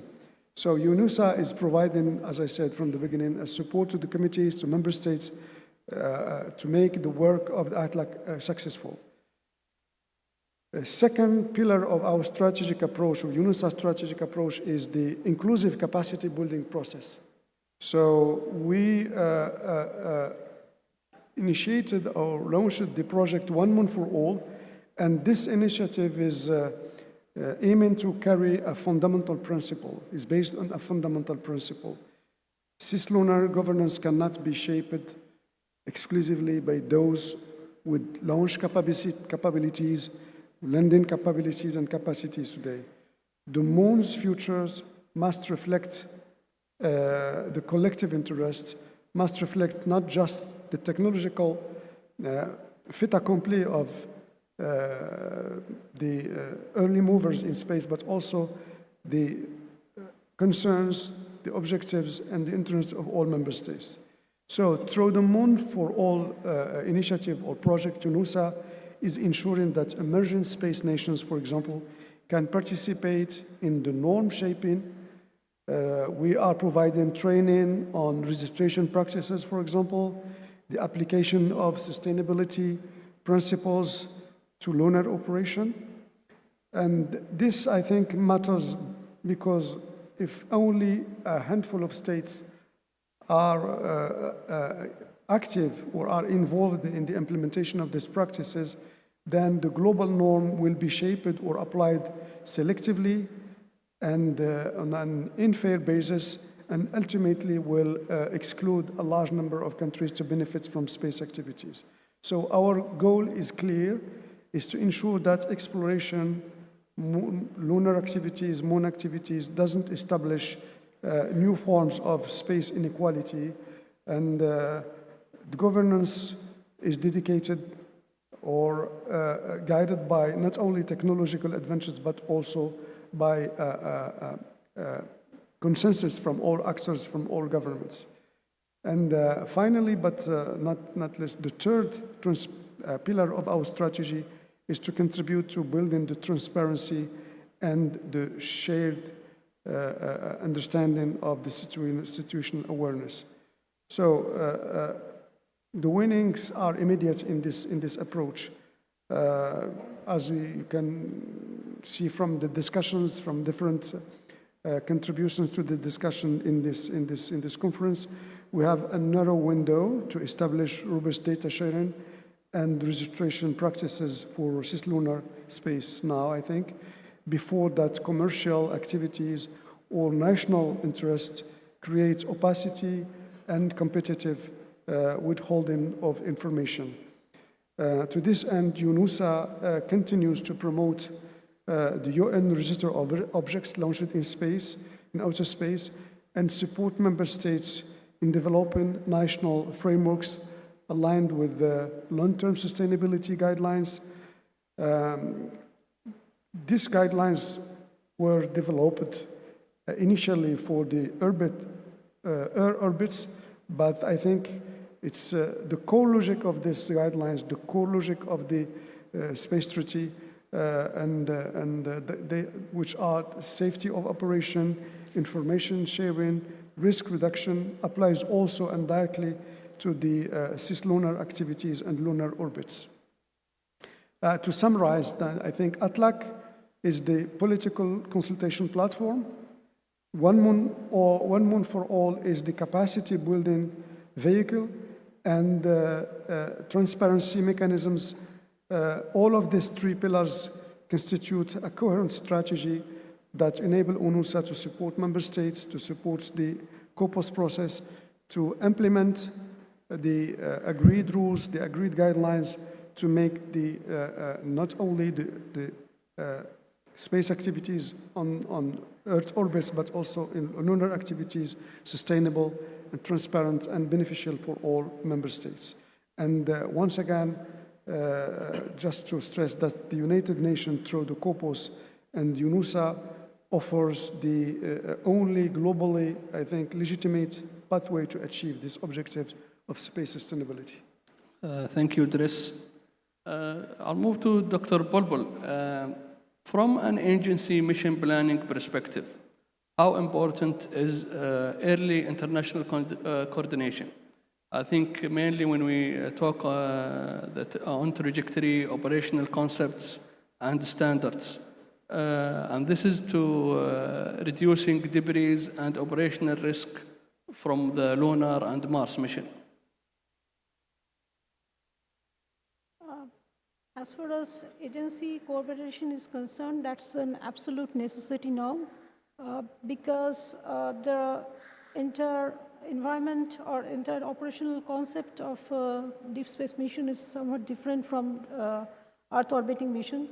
First of all, to put a satellite or a spacecraft at that far into the space, in the Earth or in lunar or Martian orbit, involves lots of effort and ground infrastructure and other aspects and mission planning.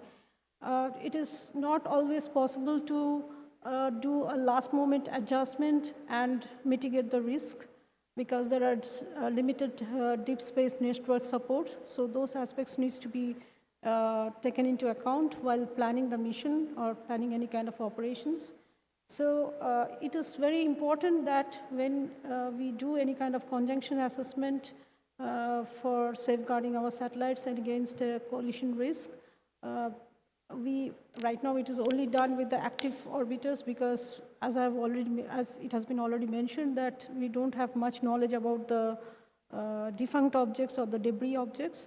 But the point is to prevent collision so that we don't create debris in the first place. Here the problem happens if you don't have a proper coordination, is I may deem a particular conjunction situation to be really a concerning one, but the other party doesn't.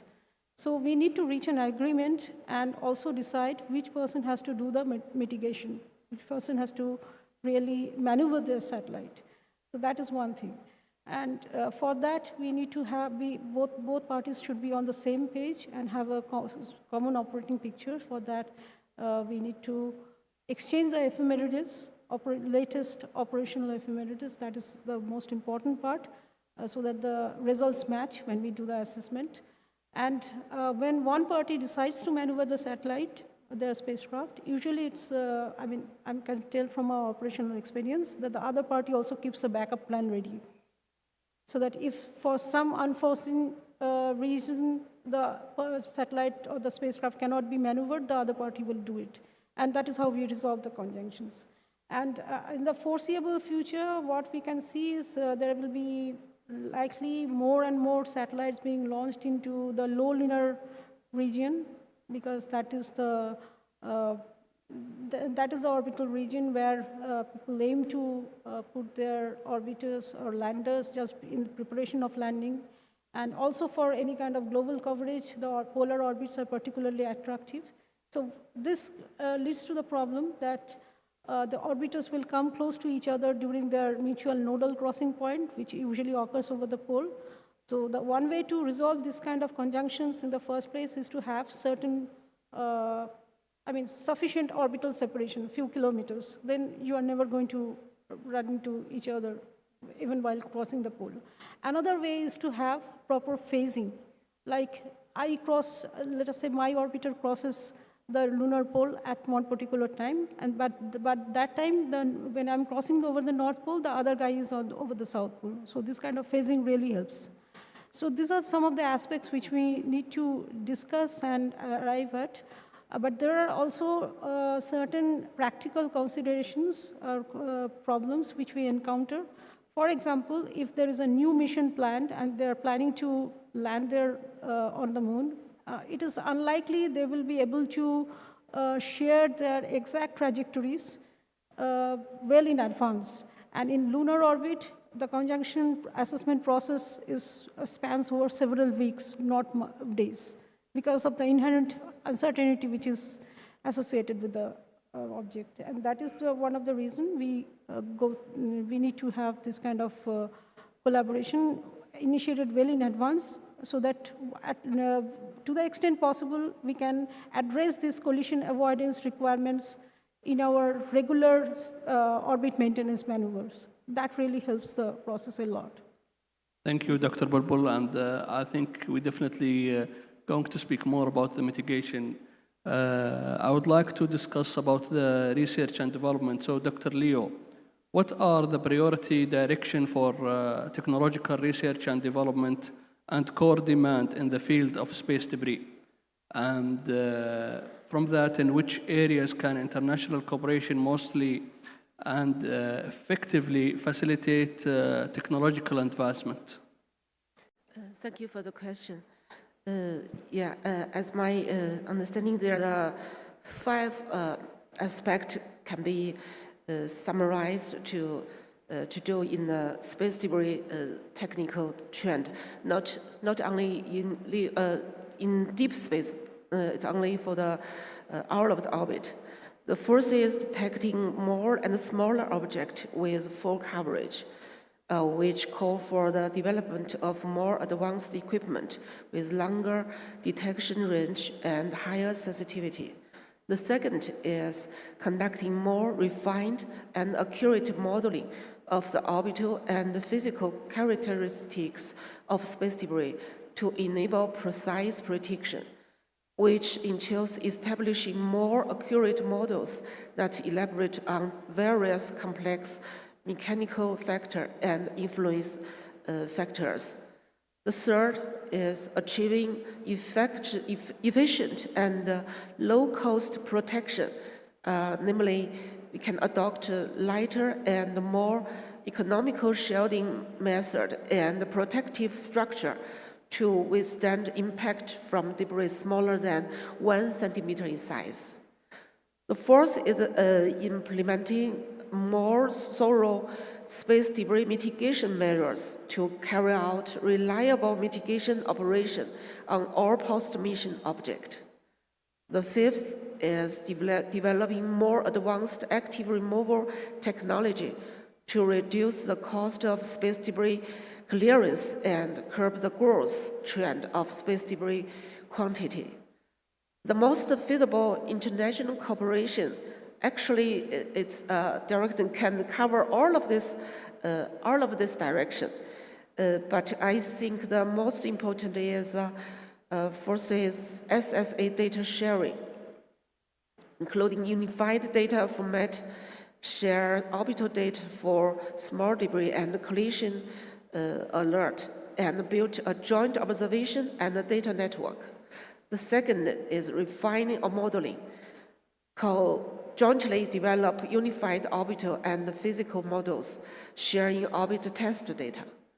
The third, low-cost protection, research and development, jointly develop lightweight shielding material for sub-1 centimeter debris and conduct hypervelocity impact test and on-orbit verification.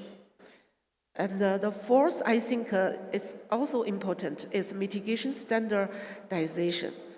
Yeah, jointly establish related technical and management standard is very important.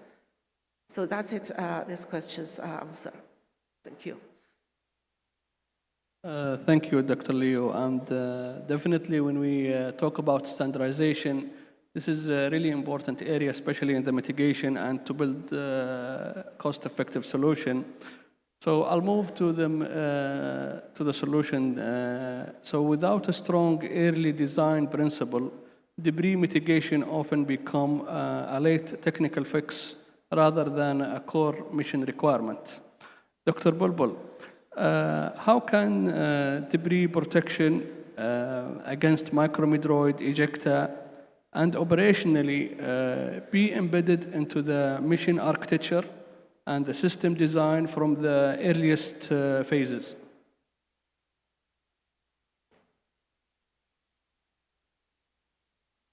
Okay. As far as this micrometeorite risks are concerned, that needs to be addressed through shielding, but usually it is done for, already being done for crewed mission. And depending on the circumstances or depending on the mission life, it may become necessary if to mitigate the prolonged risk of exposure to micrometeorite flux. That is one aspect. And for surface ejector, the best way to handle this risk is to have proper coordination. Basically, if there is this kind of ejector can be dislodged from the surface when a lunar lander does retroflaring and the upper dust gets dislodged. So there should not be an overflying orbiter, so that requires certain planning, and it's already discussed and known well over that such planning and coordination is essential. And as far as debris risk is concerned, definitely I would agree with my other panelists that we need better cislunar SSA, and it's not really so easy to monitor those objects unless you do some specialized campaign like the NASA did in 2017, where they located Chandrayaan-1 through a bistatic radar experiment, that sort of things. So cislunar SSA is going to be a really pivotal role for better estimate of debris object. And collision avoidance requires some more advancement in the sense that we need to really address the covariance realism as far as lunar orbit is concerned, because the orbital knowledge itself is very poor. And that is the reason we always keep more safety margin. Like even in Earth orbit, if some object is within 1 kilometer from my asset, I wouldn't really consider it to be that concerning. But if it is 1 kilometer of radial, even radial close approach distance or miss distance, it's a concerning situation, provided the radial separation, that is if the satellites are in the altitude-wise, they are separated, or in the orbit crossing distance-wise, they are separated more than, let us say, 1 kilometer, we don't consider it to be concerning. These are the certain nuances which we need to address. And as far as the engineering practices are concerned, post-mission disposal is also required to be considered. Right now, there are only a handful of orbiters, and one may say they are unlikely to collide, but in reality, Chandrayaan-2 has undergone 4 collision avoidance maneuvers till date, and I understand from my CARI colleagues, even the Korean Pathfinder lunar orbiter has undergone 4 collision avoidance maneuvers. So it's not uncommon to have this kind of close conjunctions and close calls and do some mitigation. So better coordination is definitely needed, and more importantly, we need to have accurate modeling of the cislunar orbital dynamics and other aspects, and especially do the required for defunct objects. What is really needed is if the operator can provide the last known orbital position and also the object characteristics, that helps to at least build some sort of modeling in the near future. So this is more to the collision avoidance, but from a spacecraft protection, if we talk about Kevlar, or if we talk about the thermal blanket, or and some of the material that are self-healing material, is this something that is considered? Yes, I have come across this kind of new developments where they use self-healing material or nanoparticles which can actually withstand, I mean, even if it is impacted upon the material hills, and it can withstand this kind of micromaterial. So those are the areas where the development and research needs to continue. Thank you, Dr. Bulbul. Dres, from a multilateral governance perspective, how is COBOS currently addressing the sustainability of lunar and cislunar activity, including debris mitigation? Which existing UN guidelines or processes could be adopted to this new domain? And where do you see a need for a new norms of coordination mechanism? Let me start with the foundation. I think we are not operating in a legal vacuum for the moment. I think the Outer Space Treaty remains our constitutional framework, and its relevance has grown tremendously this last years. For example, Article 9 from the Outer Space Treaty, with its obligations of due regard, avoidance of harmful interference, and international consultation, is the strategic anchor for the cislunar governance. Article 6, for example, established the state responsibility and supervision. Article 7 create the liability for damage, for example, and the registration convention, the liability convention provide transparency and accountability mechanism that apply equally to Earth orbits and lunar orbits. These treaties were visionary. They established the principles that transcend specific technologies or specific missions.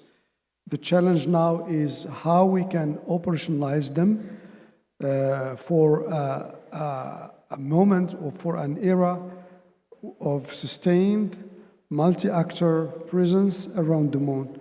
I think this is the most important challenge we have to overcome.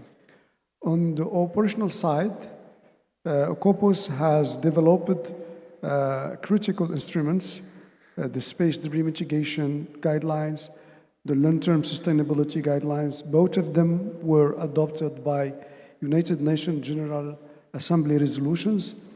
As you know, this was initially crafted for Earth orbits, as I said, but the logic underlying these activities or the establishment of these guidelines, of these treaties, are limiting debris creation, planning end of missions, for example, sharing information is also encouraged, building safety culture. All this could be easily translated and transferred to cislunar orbits.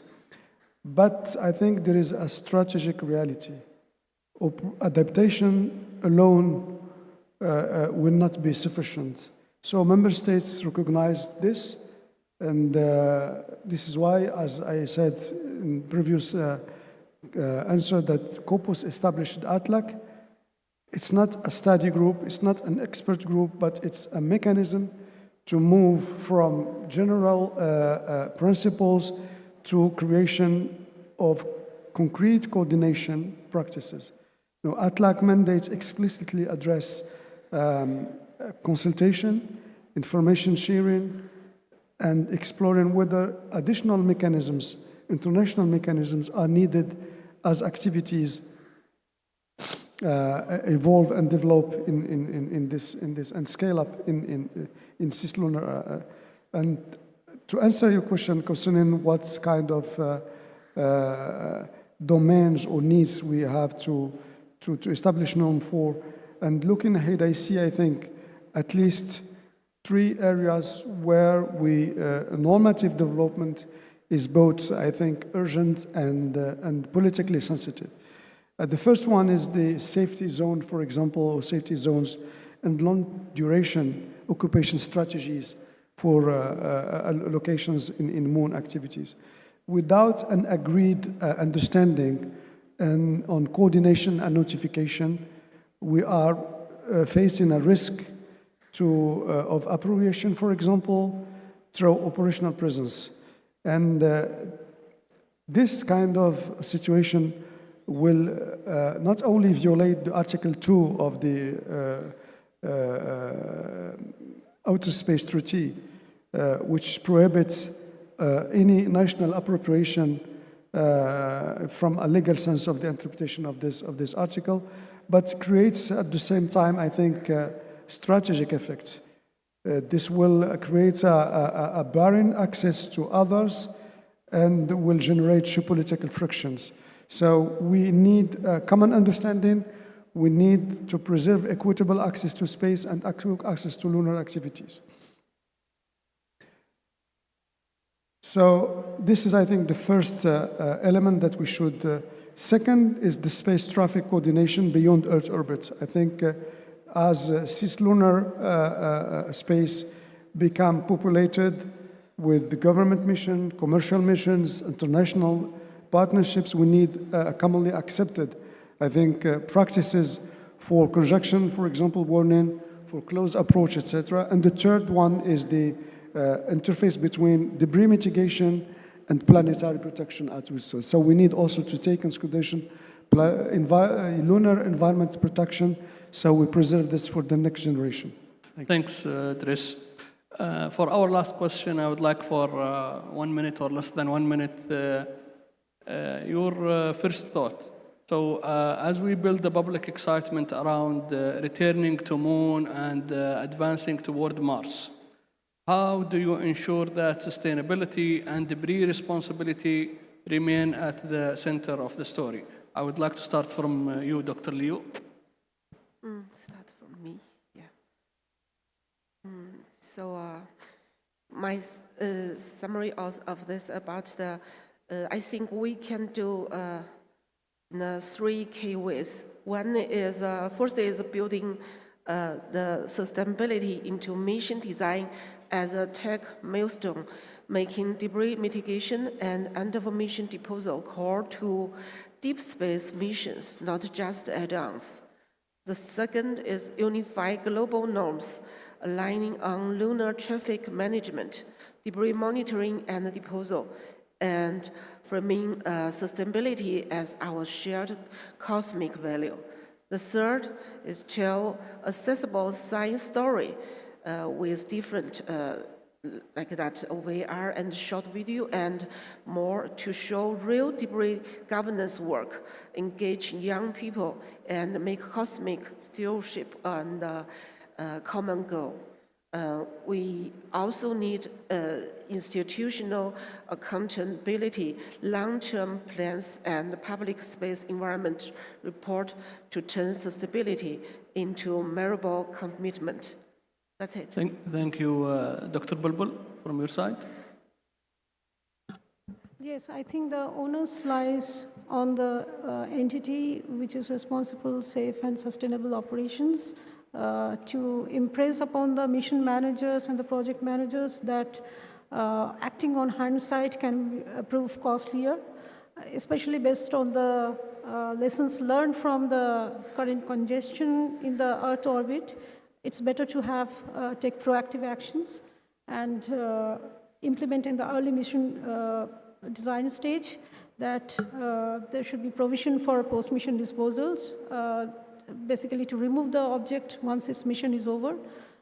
There can be various options, whether it's heliocentric, Earth return, or it impacting on moon, which is needs to be treated with caution, given the interference it may cause or damage it may cause to the heritage sites and the sites of scientific interest, like permanently shadowed region near the polar region. These are the aspects to be discussed, and conjunction assessment should be an integral part of the mission design, and we need to have quantify the risk in a more concrete manner to convince the stakeholders. Otherwise, given the current situation and sparse population, nobody is going to be convinced. So this is one thing which we need to go ahead. Thank you, Dr. Bulbul. Dries? Yeah. I think that the reality is that sustainability is not a constraint we are trying to sell to the public. Sustainability is the precondition for a long-term success. Every piece of untracked debris in cislunar space is a future collision risk. Every mission that doesn't plan the end of life creates a hazard for the next generation of explorers, next generation of missions, including the commercial ventures that depend on predictable and safe operations. So I think the irresponsible behavior today will certainly undermines the economic and the scientific value of the moon for tomorrow. Thank you. So it seems that, in conclusion, that sustainability is a mission critical and a key success factor for exploration mission. I would like to thank you to our panelists for thoughtful and forward-looking discussion.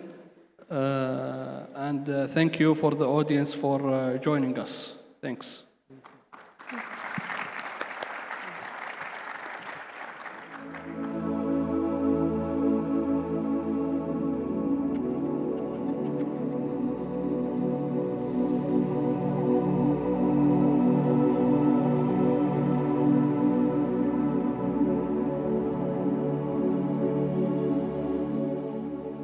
Ladies and gentlemen, we'll take our first break. Please be back here at exactly 1 o'clock. We have a next-gen satellites panel titled Innovation in Servicing Autonomy and Sustainable Design. 1 o'clock is our time again, right in this place. Thank you.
Important notice to our valued guests.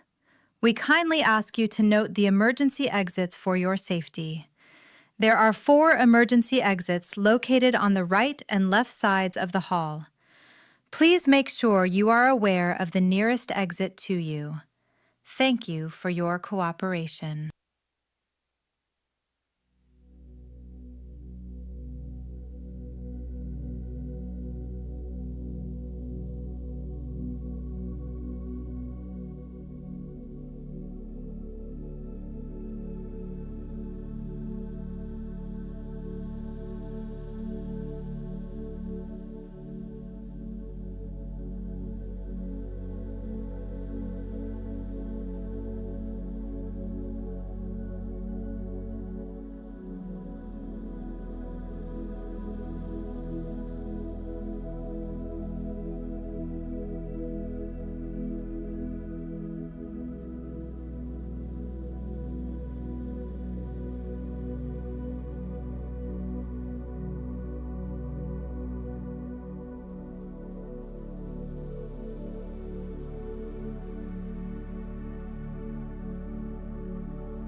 All right, ladies and gentlemen, welcome back after a good networking break. Our next panel, we'll jump right into it, titled Next Gen Satellites, Innovations in Servicing, Autonomy and Sustainable Design. This panel focuses on next-gen satellite technologies. Please welcome our dear panelists, Dr. Luca Rossettini, CEO and founder of D-Orbit, Dr. Nadeem Gabbani, CEO of Exobotics, Dr. Mark Dickinson, Chief Technology Officer at Neo Space Group, Mr. Abdulhadi Al-Hassani, Strategy and Business Development Consultant at Arabsat, and our moderator for this session, Engineer Al-Harith Al-Musa, the General Manager of Spacecraft Engineering and Integration at the Saudi Space Agency. Please enjoy this panel.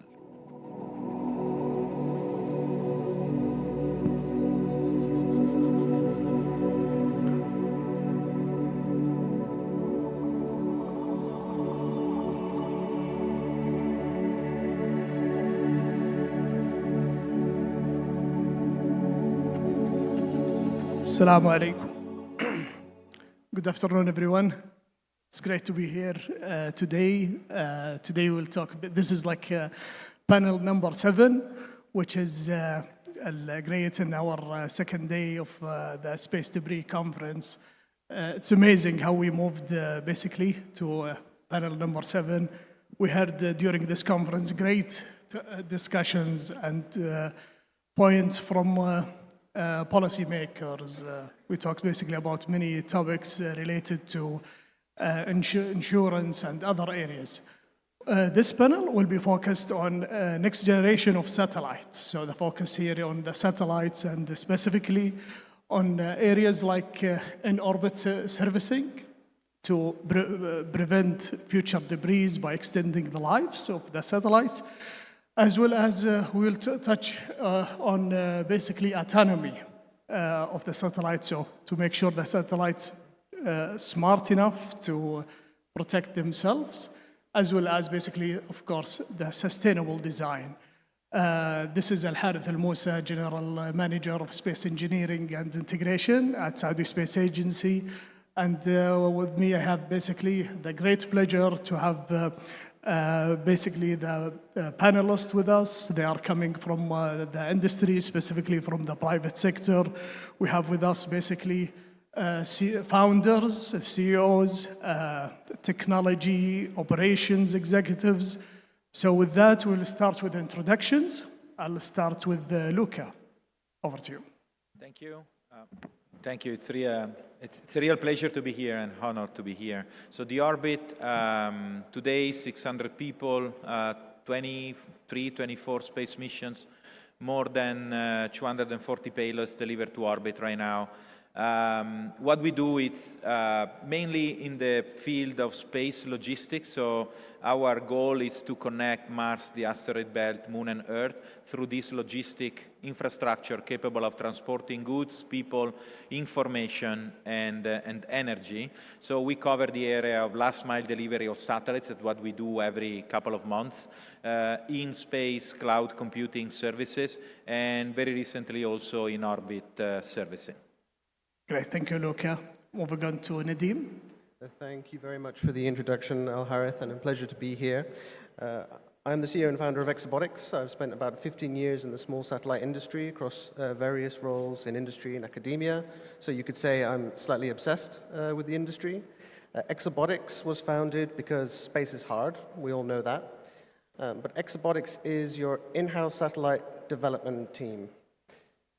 What we aim to do for our customers is take them from concept to operations and decommissioning with the least amount of cost, time, complexity, and also stress.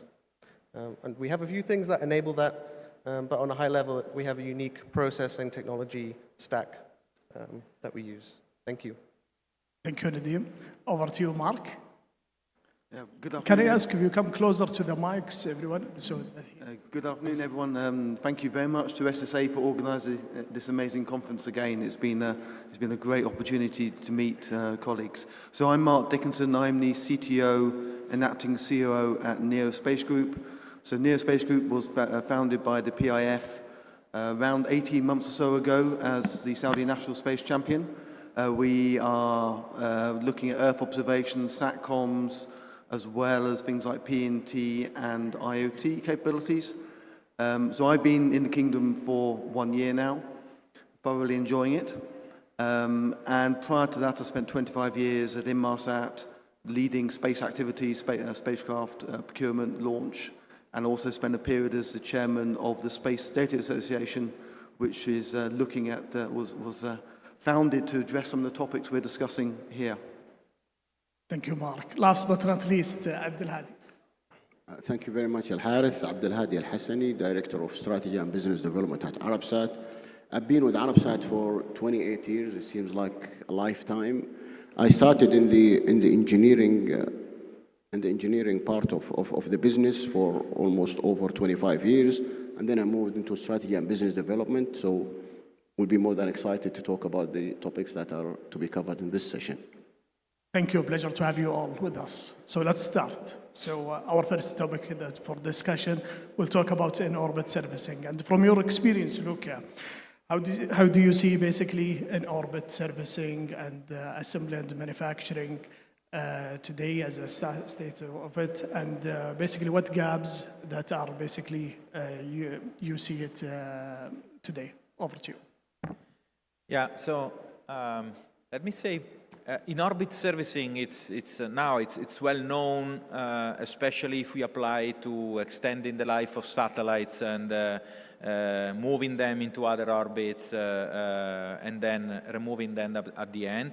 It's also a very good deterrent if you think from a defense perspective. But what if we change the way we think about space debris? I think even yesterday we keep saying we should remove space debris.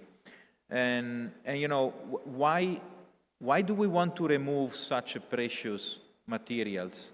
Why not using the capabilities that we achieve with in-orbit servicing to capture those debris and move them into recycling stations in orbit? In this way, we will have raw materials that we can use to manufacture bigger vehicles in orbit. That it's what we need in the future if we really believe that, you know, the humanity is going to expand at interplanetary level. So I believe that in-orbit servicing is extremely crucial today because we can use this type of technology to serve the existing market.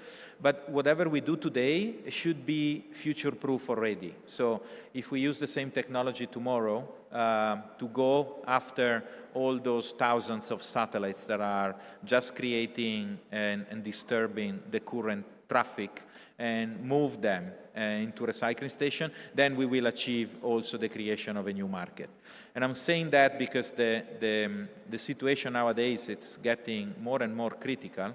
When I give you this example about the traffic in orbit, so I cannot tell you the companies involved, but not more than 10 days ago, we got a call. We were raising 2 satellites to deploy some payloads in another orbit, and we said, please stop because we need more information. You are passing by a series of our satellites, so we need time to move them, and available informations are not sufficient, so please stop. It's pretty much like having a traffic light, right? So in this case, it's up to us to agree and, okay, I will stop, you move, or I move and then you stop. But what if tomorrow this is not going to be possible? So it's going to take care of the mitigation in that case, right? So we need this type of technology already designed to be usable in different type of situations. And then that, I believe, in-orbit servicing is just the starting point right now. Thank you, Luca. Also, I'll encourage the panel if you have any follow-up, addition to the responses. During the next questions, please feel free to add. But thank you again, Luca. That's bring us nicely to basically talking about autonomy. So a question for Mark. What is the status of autonomous collision avoidance and decision-making today? And what gaps that we have at the moment? Over to you. Okay, so I think we all know who the leader of automated collision avoidance maneuvers is. And Starlink recently announced that they made 300,000 avoidance maneuvers in 2025 alone. You need to take that number with a pinch of salt. They use a very low probability threshold for performing a collision avoidance maneuver. But I think that's actually predicted to get up to 1 million maneuvers by 2027.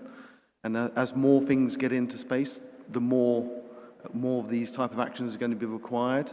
And there was an announcement a couple of weeks ago regarding filings for 200,000 satellite constellation. So we can't rely upon humans in that sense. The scale just doesn't work. So automation has to play an important part. Humans must play an important role for those very important high probability events. I think there needs to be a human in the loop for that. But I think we need to be careful that AI, machine learning, automation is just a buzzword that can solve this problem. The decision making the software uses needs data. The data needs to be reliable. You need to know the uncertainties on the data. You need to know, for example, when satellites get launched, especially into low Earth orbit, the rocket will drop you off at a certain altitude, and typically you then orbit raise. Orbit raising requires thrusting continuously, so the orbit is continuously changing. So someone who's trying to do a collision avoidance maneuver with you needs to know where you're going to be in the future, not where you were. So, and also the public catalogues are used quite extensively for knowing where third-party objects are, and we know, and many people in this room have been studying this, sometimes those third-party catalogues, even provided by the government, there's inherent deficits in that data. You can get cross-tagging, you can get data which is stale. So for automation to really work, it's going to require this data far more agile and accurate data sharing from all the operators to make it effective. But look, automation has to come simply from the scale of the problem. We just need to not convince ourselves that AI can fix this. This is more about the data than anything else. Great, well said, Mark. So even if we have like the smartest AI without data, it's still going to be an issue, definitely. Moving on, basically to Abdel Hadi, from operation perspective, and from what you heard from the panelists, is what basically what we can say at the moment is we want basically operators to adapt new technologies like in automation and in orbit services. What are the challenges for them, and how to make them, to encourage them to adapt future concepts?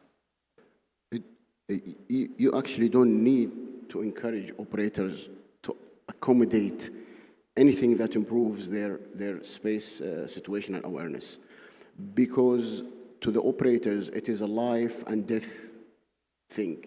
So it's not like you need to encourage them. Do you want to live or do you want to die? Operators are doing that. Like the example of Starlink. Starlink is doing autonomous maneuver avoidance, going above and beyond in avoidance, collision avoidance, because they want to preserve their constellation. They want to preserve their orbit. It's not because some government, nobody forces Starlink to do anything. They will do whatever they want to do. But they're doing that because it is an existential threat to them if they don't act. And now Starlink, with the example of what Mark said, 150,000 collision avoidance maneuvers in just 6 months. And they complain to the FCC saying, we are doing this, other operators are not doing that. They're not even sharing their ephemeris data. They're not even sharing the contact points of the people responsible for flight dynamics. And to give you an example, at Arabsat, we go above and beyond, and we do everything that is humanly possible in order to preserve the health and safety of our satellite. So we started with joining the SDA. We've used the US JSPOC, CSPOC, now it's called TRAX, data, ephemeris data that they share in order to understand what is happening in our neighborhood in terms of situational awareness. We have had a couple of cases of near misses into our orbit where we had to maneuver our satellites out of the way, out of harm's way. We subscribe to commercial SSA service providers. We joined the Space Data Association. We actively encourage and work with UNOSA and space agencies in order to do whatever is humanly possible in order to put into effect space situational coordination mechanisms to walk before we run. We need to walk. We need to, like Mark said earlier on, we need to be able to share data, to have that data available. And we can talk about all kinds of fancy, smart ways of autonomous collision avoidance, debris removal, in-orbit servicing. That is fantastic.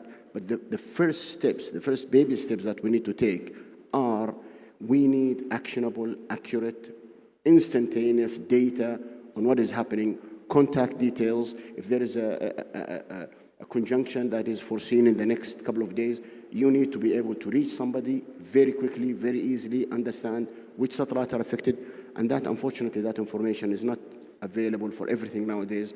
A lot of operators or a lot of satellite owners, especially in LEO, they are flying in the dark.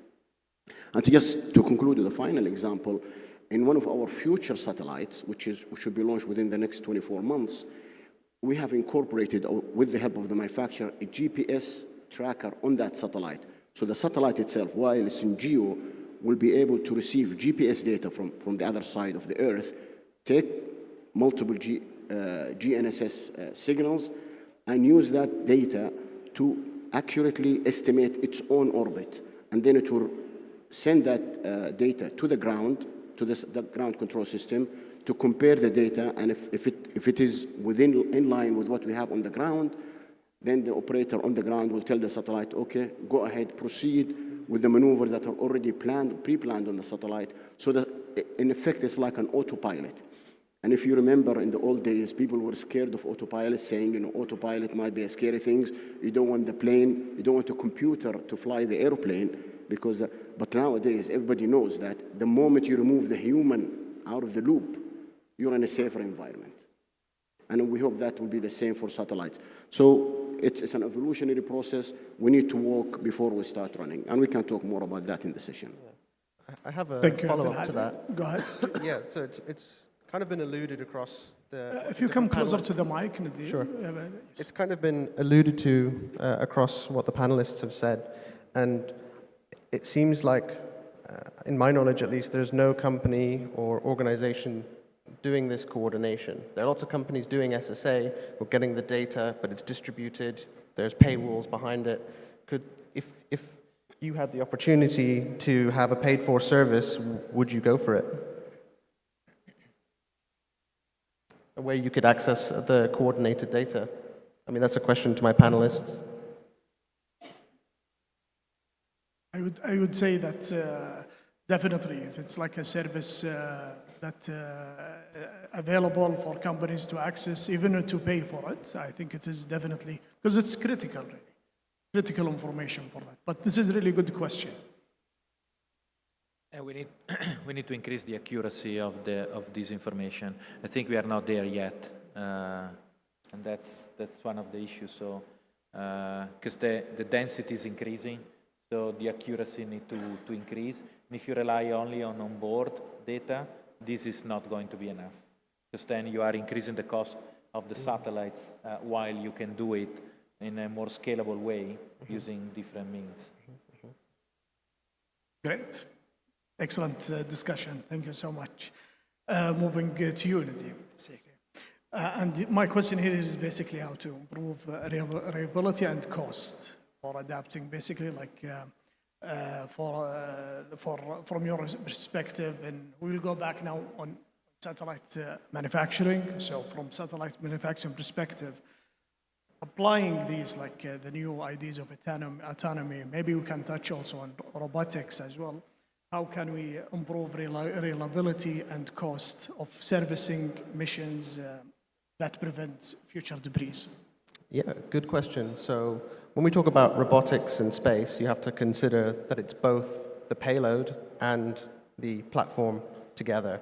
But instead of talking about perhaps a specific technology, I want to talk about the approach, as the approach might be a better way to get us towards more like an infrastructure type world, which is how we will make this lower cost, more reliable, etc. And broadly speaking, I think there's 4 places we can do this. Some things are already being done. One would be across, or standardization across industry.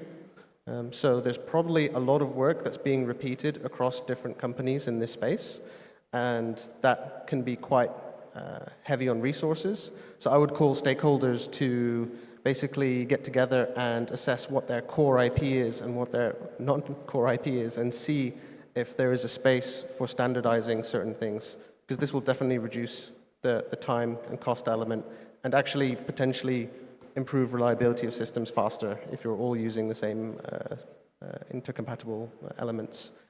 Then, this is more of an obvious one, is standardization within companies.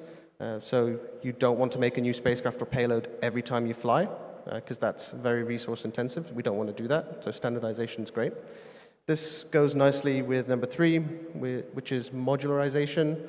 So if you think of the satellite platform or the satellite as the platform and the payload as a tool, you basically want the ability to have a toolkit that you can change, because no mission is usually the same. There's no one-size-fits-all solution. And 4th, I think reusability. The place where I think this wants to go is that when you send a vehicle up to do a specific purpose, whether it's active debris removal or some kind of servicing, you will want to service multiple vehicles, not just one vehicle. And you'd probably want that vehicle to also be serviceable to get the most out of it. And again, this reflects on infrastructure type system coming into place. And then to touch on autonomy, and I invite my panelists to also come in on this, is I think day-to-day mostly we're in this world where it's semi-autonomous operations. So what does that mean? That means in the real world you have operators and subject matter experts and technicians sitting on live ops, updating commands frequently as you approach whatever the maneuver is or thing that you're doing. And this is obviously, this is great, but we just don't have the skills, experience, the technology to go fully autonomous for many types of the servicing yet. But I think that's okay, that's just where we're at. And again, the autonomy will play into making this more infrastructure-like services. Last thing actually I think worth touching on and is more on, I guess, scale and cost. I think the biggest cost driver, at least from my perspective, is still that launch is very expensive. Usually when we're just doing a standard LEO mission with our satellite platforms, we say to our customers that you want to budget approximately, in most cases, equally between the satellite cost, the launch cost, and the operations cost. But I think in this industry, it might, in this market, it might actually be skewed a little bit. So yeah, I think launch cost, number 1. Number 2, probably operations and ground segment. And then number 3, more towards the actual technology, the satellite, probably equally with any insurance risk and the regulatory side. And I would definitely invite fellow panelists to comment on that if they've experienced or seen something different. Thank you. Go ahead, Mark. Yeah, happy coming on the point. So you raised the standardization topic, which I think is actually super important as we look towards new in-orbit services. Just partly from a market development point of view, if you put yourself in the shoes of an operator who's investing tens, potentially hundreds of millions of dollars in a new space asset, you want to be sure that if you're designing in some form of future service, whether it's refueling, life extension, deorbit, you want to make sure, and today the services are primarily being provided by a range of very sort of highly innovative companies who are really pushing the boundaries. But if this service is going to be provided in 5 years' time, you want to make sure that party is going to be around. If you've only filled up half your fuel tank and the person who's going to refuel it is no longer around, then from a market perspective, that really hinders the market. If there's multiple choices for potential suppliers of that service that will come through standardization, then I think that can really help develop the market from what has been more of sort of an institutional funded world to more of a commercial world.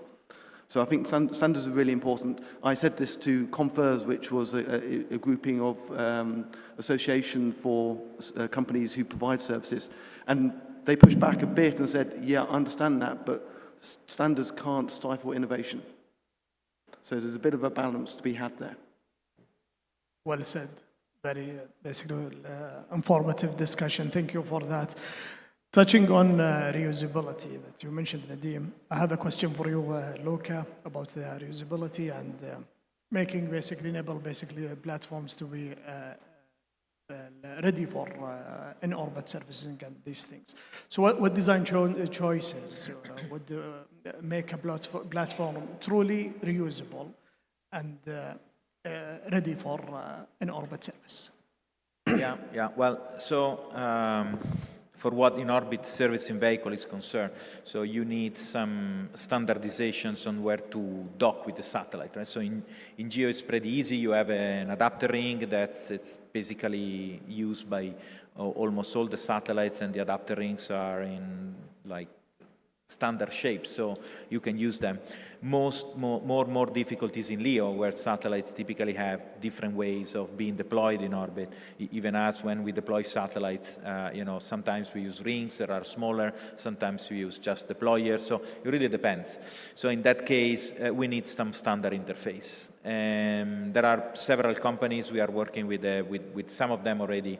They are developing these interfaces that are extremely important if you want to dock properly, because you have to think about that it's not just the satellite when the satellite is still operating. In most cases, you want to use it as long as possible, and then at the end, suddenly you find out that your satellite is not responding anymore. It starts tumbling, so you need a good interface in order for in-orbit servicing vehicle to go and tackle. But that's for what the interface is concerned. But then I think here we can touch also how we design the satellites since the day one. So there are some other strategies that are adopted nowadays that say, okay, I designed the satellite to be fully vaporizing when it enters into the atmosphere, so designed for demise. And to me, this could be like a temporary solution. So, as I said before, I don't think we really want to destroy the satellites that we put in orbit. What if we design for disassembly? So, you get anyway to the demise characteristic, but then later on in the future, you can grab the satellites using the same in-orbit servicing vehicle and disassemble them. That will facilitate the recycling process. So I think we need to get there, and this is starting from when you conceive the design of the satellite.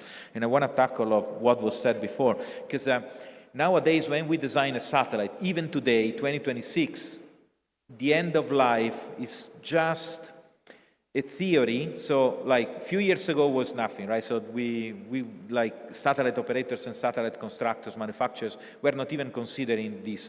The GEO belt, by the way, the GEO satellites were considered since the 90s, because as you said, they couldn't afford to leave the satellite there because they will lose the business, right? So, but in LEO, this was not happening. But even today, how many satellites have a decommissioning device on board today?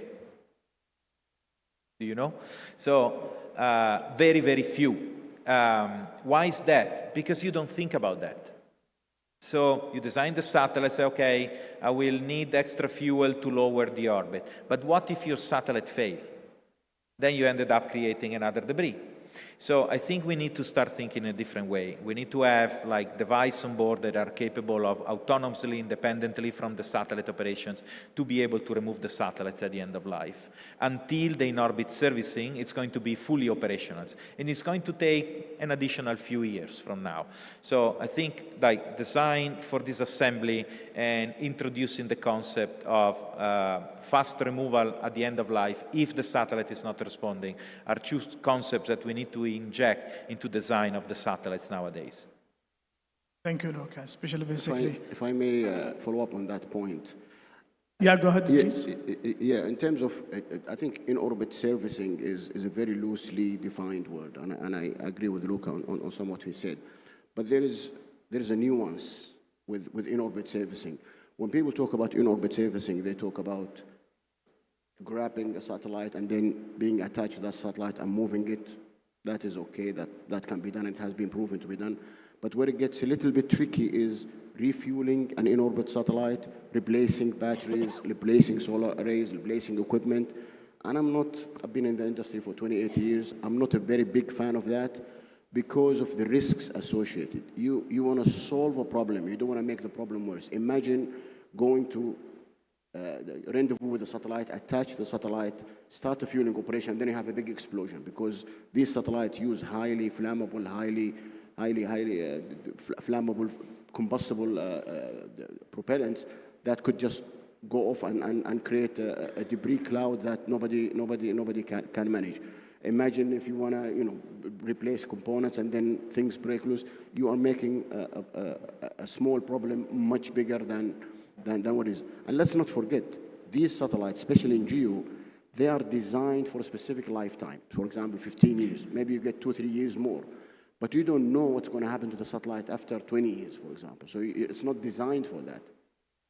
So talking about in-orbit servicing, if you ask me, I say, listen, in-orbit servicing is you grab to a satellite, you either move it, use it to do maneuvers, or to deorbit it. And that, to me, is a dual-use solution, and it's a win-win scenario because you are helping the operator, but at the same time, you're giving the operator the capability of deorbiting the satellite, moving the satellite out of the orbit safely and efficiently. And that is a fantastic way for the technology.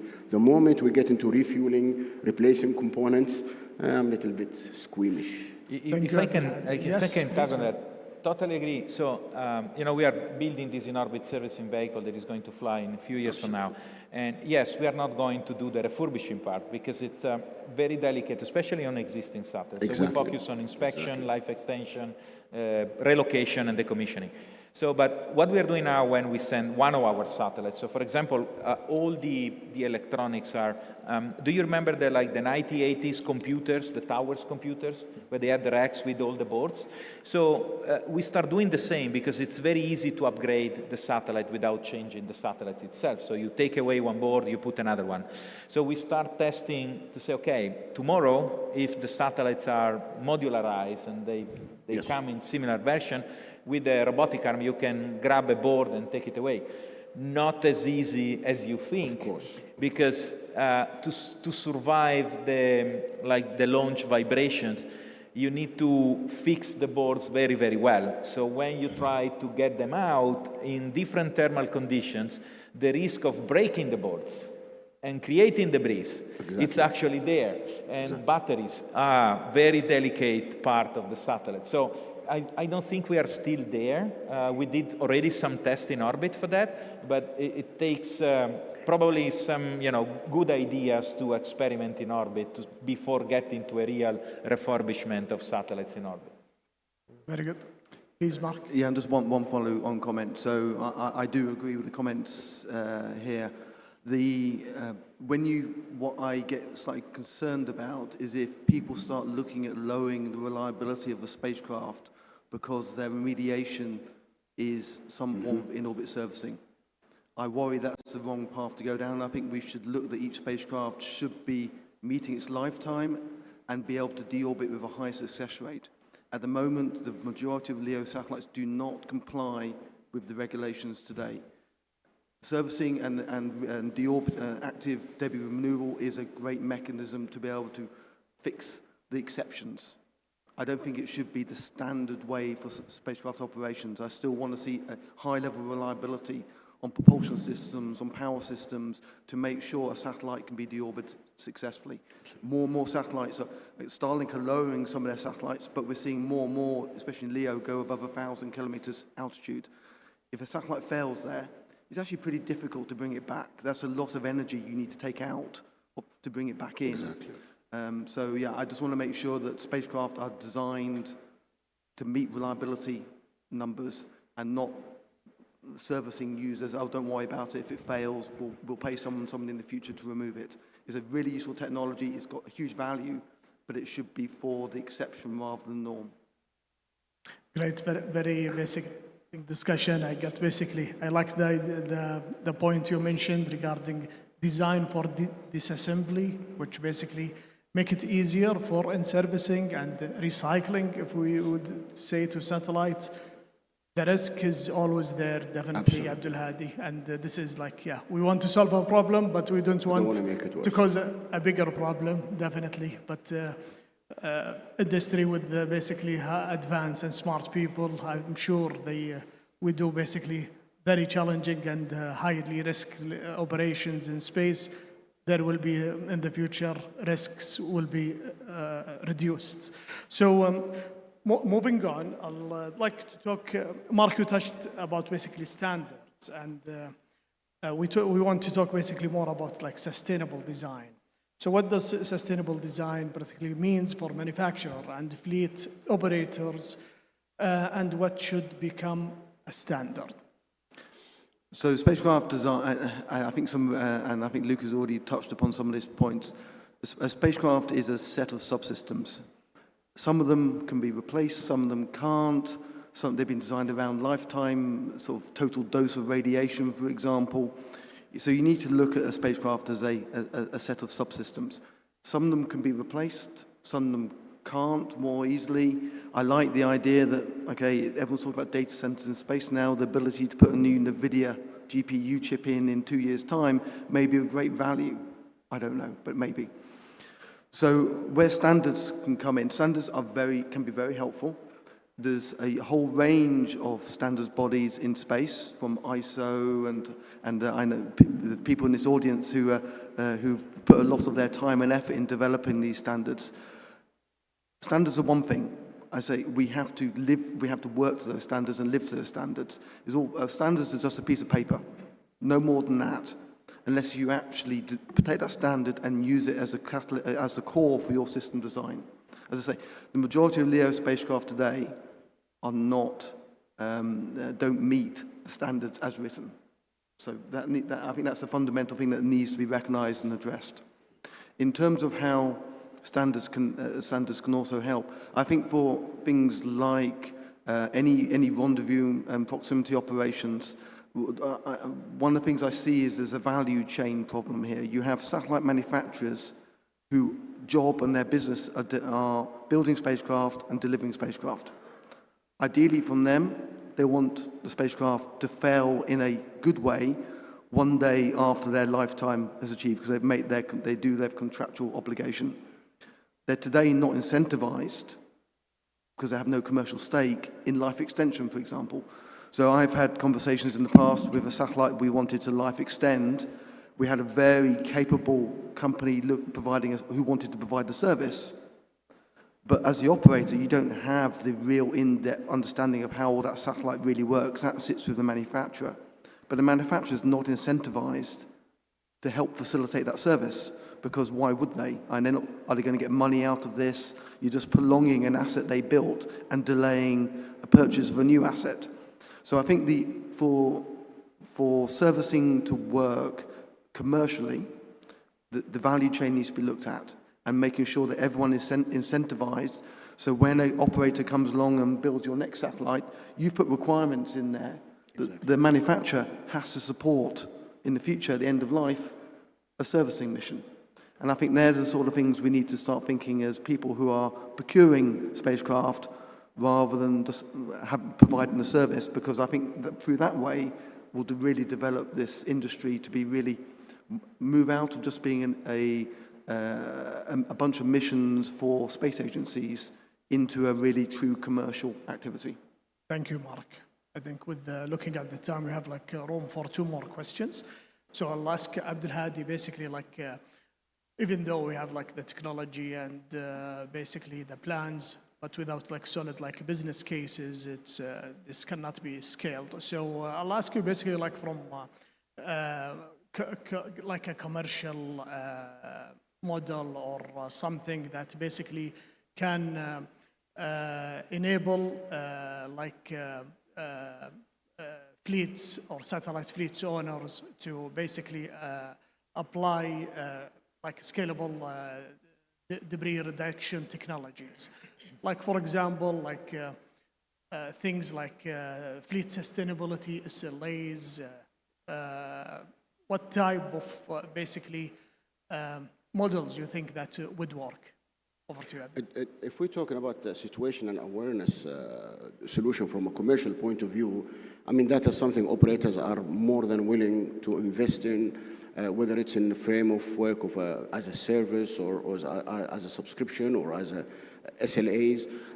In terms of in-orbit servicing, in-orbit debris mitigation risk, that is something operators are willing to spend money on, but not too much. It's right now what's available in the market is extremely expensive, is not highly proven, and as a result, we are one of the operators who take one step forward and then two, three steps back, just because of the cost and the unproven reliability of these solutions. But let me move the discussion into another realm, and I think it's pretty important. It's not about the commercial viability of a solution. It's not about whether space sustainability is commercially reasonable or not. It's a life and death situation. It's what Antonio Guterres of the UN Secretary General said, if no one is safe, then nobody is. If everybody is not safe, then no one is safe. And it's as plain as simple as that. And let me give you an example, a recent example. A huge satellite, a monster of a satellite, SpainSat NG2, everybody's aware of that. That is a 6-ton satellite. It had a major failure during orbit racing. And when one of my colleagues told me about that anomaly, the first question that came into my mind was, what is the orbit of that satellite? What is the perigee of that satellite? And luckily, the perigee was around 4,000 kilometers. Because imagine if the perigee of that satellite is 400, 500, 600 kilometers, and the apogee is 60,000 kilometers. So that satellite will be whizzing the LEO orbit like a high, a fast-moving truck at neck break speed on a highway full of small cars that are standing still. I mean, that satellite will be moving across the LEO belt at 3 times or twice the speed of the LEO constellation that are there. So, and it's a 6-ton satellite, fully fueled, beginning of life. It's a nightmare. And guess what? What caught my attention? Reading about this anomaly, reading about this piece of news in the space domain, the space news specialist, all they talk about is the insurance claim. And I have my good friend Chris Constater here. I'm sure he'll be. So we are short-sighted. I mean, this is a major nightmare for everybody. And all we are talking about is it's going to affect the insurance market. There's a $400 million insurance loss. It's going to raise insurance premiums on the operators. What are we going to do about it? Forget about that. What are we going to do about the satellite? Now, is this the question that should be asked? Is this satellite still controllable? Can it be deorbited safely? It has a ton of fuel and a ton of stored energy. Can the operator or the manufacturer pacify that satellite safely as soon as possible? Because the risk of explosion is absolutely high. Those are the kind of questions this is the kind of narrative that we need to be putting out there. Education, knowledge is more important, and it's the key. And I plug into our colleagues at the Space Agency. Fantastic work with this conference. I hope you guys continue with it every year. And I would even recommend making it global, taking it to other venues, taking it to Europe, taking it to Asia, taking it to different parts of the world. So we continue the education, the capacity building. People need to be educated about the risks out there, because it is really a life and death situation for the entire space community. Thank you, Abdulhadi. Moving to our last question to you, Nadeem. Now we want to look ahead. So we want to talk basically emerging technologies related to basically next generation satellites. Can you talk more about that? Yeah, absolutely. Good question. So I think the first thing I'll say, it somewhat echoes what Luca said earlier, is that we should always design for self-removal or demise. And the good news is it's already happening. Speaking from a small satellite perspective, at least, we're already designing satellites. I mean, because of the FCC 5-year rule, we have US clients who require us to design the satellites to make sure that we meet that requirement. So actually, that rule came in at a really good time. Our starting point for that is always, well, actually, can it just passively deorbit in the time required. And in maybe half the cases, that's true. Don't have to do anything. But in the other cases, we actually need to think about doing things actively. So the next thing we tend to look at is, well, can we use something like the satellite ADCS to point the largest face RAM, and will that do the job? And again, in majority of cases, yeah, probably does. But there's still a chunk of cases where this is still not meeting the requirements. Either the customer has very demanding ConOps, or the customer has very demanding ConOps, or they already have a propulsion system. We do end up looking at active removal, and that's using propulsion. The problem here is that small satellite propulsion systems are not really that mature at the moment. I would not say they're robust and reliable enough to give us these capabilities. The good news on that one is there are a lot of startups out there at the moment that are building propulsion systems, and I should mention I'm mostly referring to chemical propulsion systems here, that will achieve the required reliability and robustness that we need to enable active removal of our own satellites, which is pretty good. Thank you so much. Thank you. I think we had basically very informative discussion on this panel. We basically, some of the takeaways that I'll take it for myself, basically, like one of the areas, design for disassembly. This is, I think, forward-looking idea, and it's interesting to see basically how the industry will adapt it. Data sharing is a must. When you have like the smartest, basically AI, you cannot keep up and solve the problem without sharing. Space in general, it is a global basically area, and it is global for its problem and its benefits. So close collaboration by everyone is the key thing in all of areas, in operating, in design, in manufacturing, in all of the areas. At the end, what I would like to say, thank you so much for this discussion. I think the time is always not enough to hear from you, but we heard basically key points. Thank you so much, and thank you to the audience.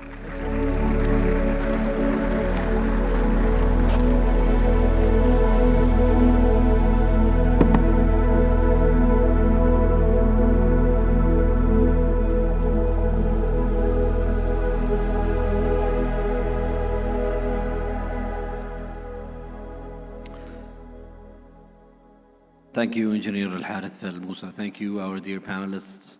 That was a great panel. Up next, panel number 8 in the conference, Tracking the Threat, Space Debris and Traffic Coordination. The next panel will focus on tracking, surveillance, and coordination. Let's please welcome our panelists, Mr. Paul Graziani, CEO of Comspoc, Mrs. Marielle Borowitz, Head of International SSA Engagement at the Office of Space Commerce and U.S. Department of Commerce, Dr. Daniel Seperle, Co-founder and CEO of Leo Labs, Dr. Alexis Petit, Chief Technology Officer at Aldoria, Mr. Alberto Agueda, Director of Space Surveillance and Traffic Management at GMV, and Dr. Val Monsami to moderate this session, the Chief Science Officer at the Saudi Space Agency. Please enjoy.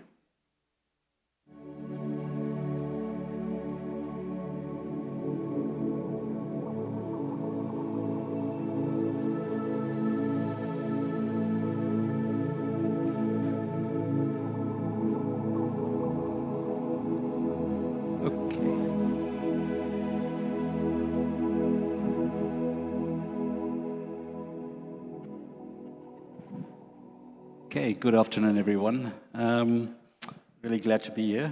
So we're kind of rounding up the conference. We are now on the second day. And I think over the last day and a half, we've heard very many different perspectives. We've been laser focused on one particular issue, which is the space debris issue, but looking at it from different lenses, essentially. We've heard some key insights during the conference. So in the opening address, we heard about the number of launches in 2024, and then in 2025, it's essentially around 70% more than we've seen in 2024. And I think when Andrew was doing his presentation, he showed essentially that exponential rise in the number of satellites. So what we're going to be looking at is in terms of how we're tracking this particular problem. So to create the effective solution to the problem, you need to understand the problem. So the tracking systems and the sensors are very key for that. And I'm actually fortunate this afternoon because all of the players, the stakeholders on stage, have something to contribute towards a space traffic management system, whether it's the actual system, the cataloging, radar sensors, optical sensors. How can we put all of that in the table? And I think that's what we're going to be exploring today. And is it enough? I think that's the key of what we're going to get on. So I'm going to start off with you, Mariel. From the US Space Commerce Department perspective, and I think we've seen that from Rosanna's conversation as well, and from the policy, there needs to be international collaboration. So from your perspective, is there any particular international collaboration model that you think will be effective towards a global space traffic management coordination system, bringing all the players together? Yeah, absolutely. Thank you for the question. So I think, this is something that we've been thinking carefully about from the very beginning of the development of the TRAC system, the Traffic Coordination System for Space, within the Office of Space Commerce. Because even though TRACS is designed to provide services to spacecraft operators all around the world, we recognize that it's not the only SSA system out there, right? So Europe has EUSST, India has an SSA system, China, Russia have SSA systems, the UK. So there are a number of these that are out there and already exist, and of course the commercial operators as well, commercial SSA systems. And so I think the approach that we've really taken is to try to be kind of practical about this and recognize those systems are here, they're not going away, and so it's really finding a kind of system of systems approach or a way of coordinating among these independent national and regional systems and allowing that information sharing. So, standardized ways of presenting data and information, so different data formats, information sharing, kind of protocols for engagement, ensuring that the spacecraft operators are involved so that the way the SSA systems are coordinating and working together are being done in ways that work for spacecraft operators. So I think those are kind of the elements that we see as really key. And you can think of examples like global cooperation in weather as another example where, countries have their own national weather systems, they operate those, but there is pretty close coordination and information sharing on a global level as well. Thanks, Mariel, for that. So Paul, Mariel kind of alluded to the many disparate systems that are kind of in play at the moment, whether it's US, Europe, UK, and so on. So from ComSpec's perspective, you provide a high precision data catalog. How do you see maybe data sharing, which is a common asset in all of these systems, kind of playing out in terms of bringing the key stakeholders like government, operators, and the commercial players like yourself together? Right, thank you. Yes, and I'll build on Mariel's answer there somewhat because I think there's a lot of work that has been done, and it's been good. It's a good start. And getting the cooperation between nations, and there are going to be these regional systems, and then how do we all work together? So we've started that dialogue, and there's a lot of good things going on. U.S. Space Command has over 30 data sharing agreements over 30 nations, so that's a great start. There's an organization called the Space Data Association, and that has a large number of commercial owner-operators that are sharing data, sharing specifically their future maneuver plans and sometimes their ground station observations of their satellites, and so that's also a good start. But there's really a long, long way to go. Still, with all of that, the best that we have today, the system we have today produces over 600,000 conjunction data messages every single day, which is not good. So that really is not useful because it's just too many warnings. And to the discussion of an earlier panel, the uncertainty is just too high right now in the way we're doing things, and that has to be brought down. And that gets brought down by more sharing, and specifically such as the Space Data Association is doing, sharing their future maneuver plans. That's really a critical part of this. The nations need to share more. Right now, the sharing largely happens with two-line LSATs going back and forth. And those are just not sufficient. You really have to get down to data observation level. And then with that, then each of the players there, the governments as well as the commercial SSA players, the folks on the stage here and others, can do a much better job. And that 600,000 conjunction data messages every day could probably go down to something like 6. And now owner-operators could have something that they can really work with. Thanks for that, Paul. So Alberto, I'll come to you. I mean, you work in Europe as GMV in providing a key operational platform for Europe. So let's look at it more from a risk perspective. So we've got the system, and there's a potential for collisions down the road. Okay. So from your perspective, what are the operational and sort of the economic risks that we will be facing from a potential collision happening in LEO? And how do you see us mitigating that? So thank you for your question. Well, the consequences are, every now and then, they are mysterious, because imagine that we had one big catastrophic collision in orbit in 2009, and the consequence was could be even thought as positive, because at that time it even promoted data sharing and transparency. So we started getting CDMs from the US DoD. So at that time, that collision could have well, it's not so good to say, but could have even a positive consequence.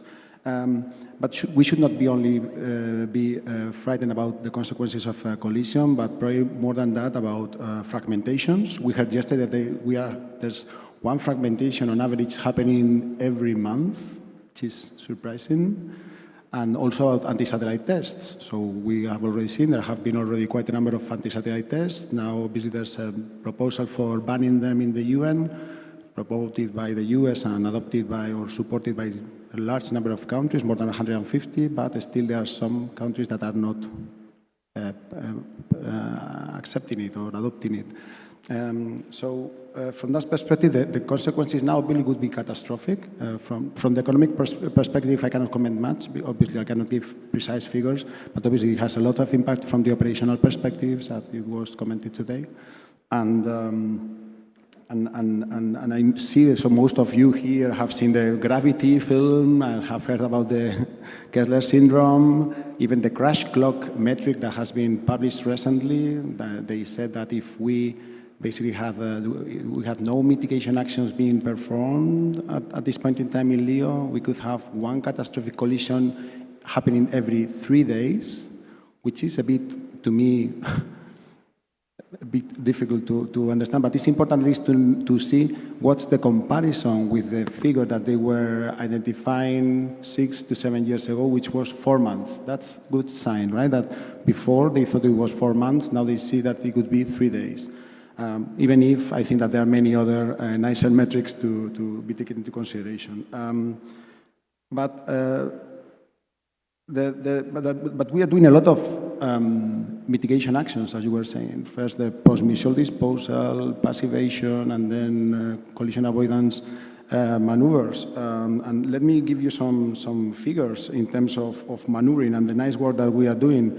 We used to do, or operators used to do roughly one collision avoidance maneuver per year long ago. Now it's roughly once per month. And Mark before mentioned that Starlink did even 300,000 collision avoidance maneuvers last year, which means 3-4 per month on satellite, and they do more than or nearly 1,000 maneuvers per day with the whole constellation.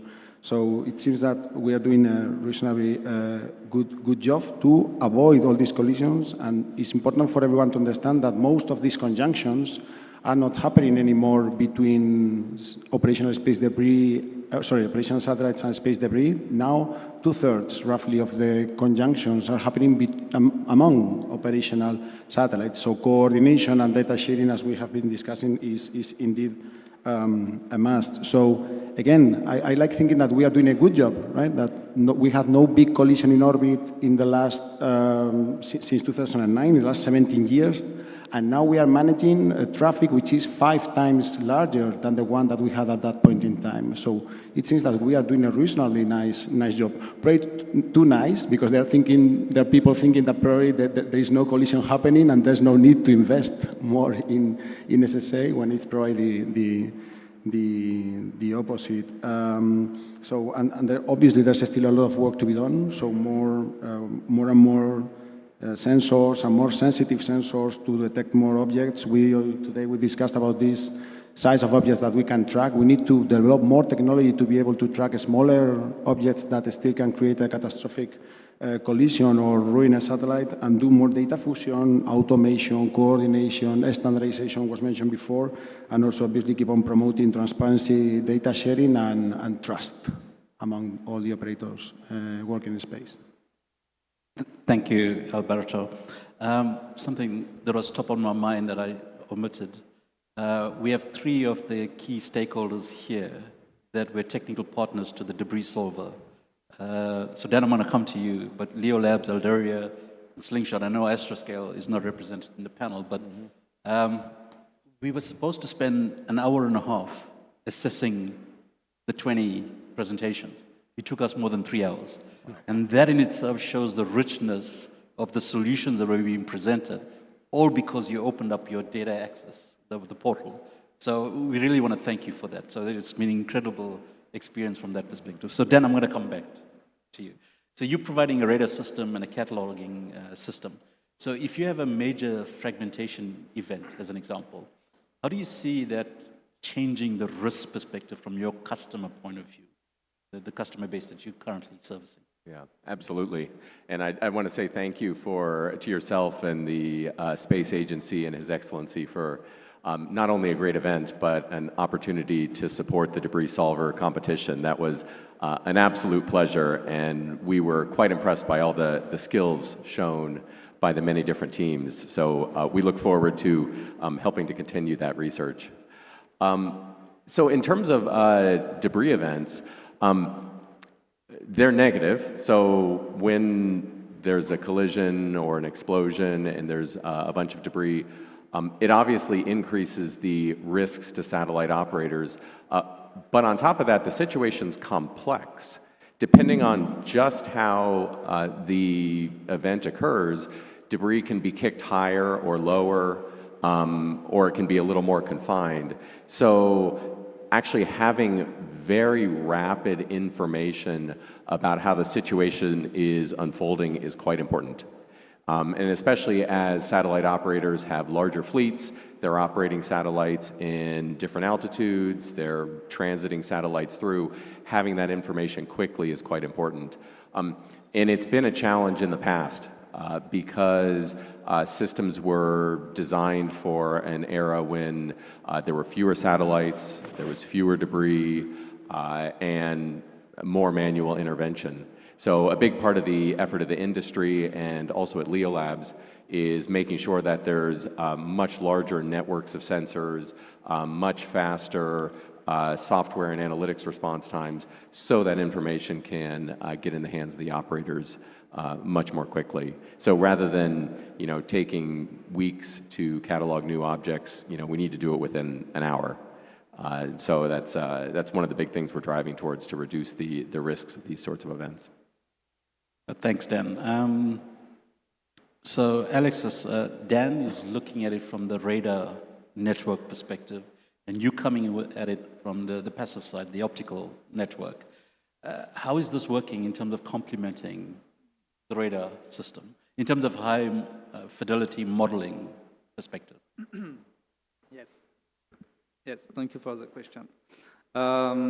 Yes, at Aldoria we are deploying a network of observation stations based on optical system. First, we have to keep in mind we have chosen this technology because it was new. 6 years ago, telescope with large aperture, with large field of view were new. It's also the same for CMOS camera, large sensor.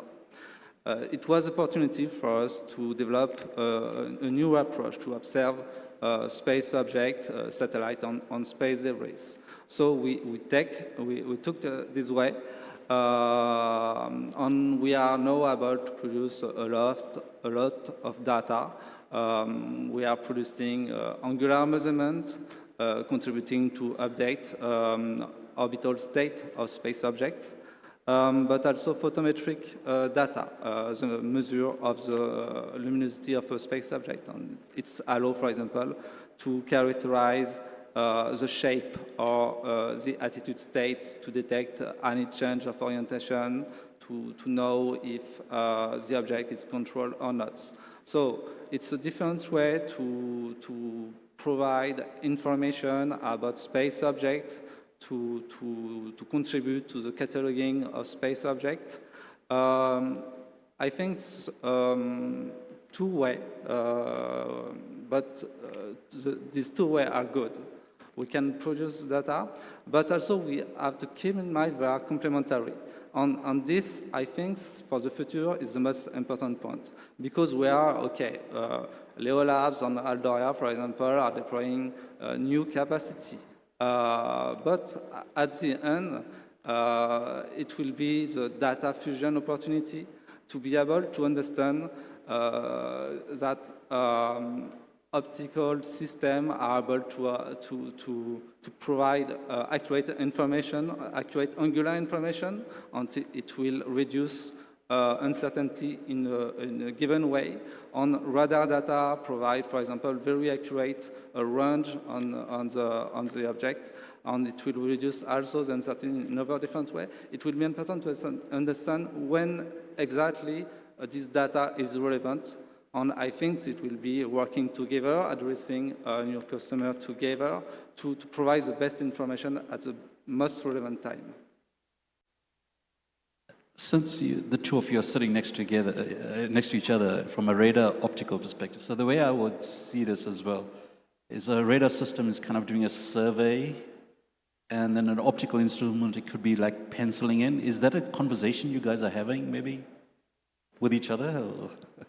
It's certainly a conversation just across the industry as a whole, and some of the work with Department of Commerce also pulls the various systems together. So, we see a broad range of different sensor types being applied to this problem.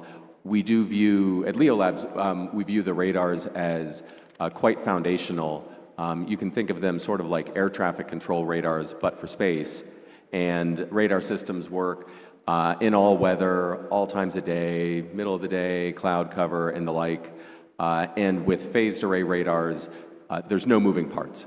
So they can track 1,000 objects per hour at each radar site and provide that foundational data set, which optical systems can complement and augment.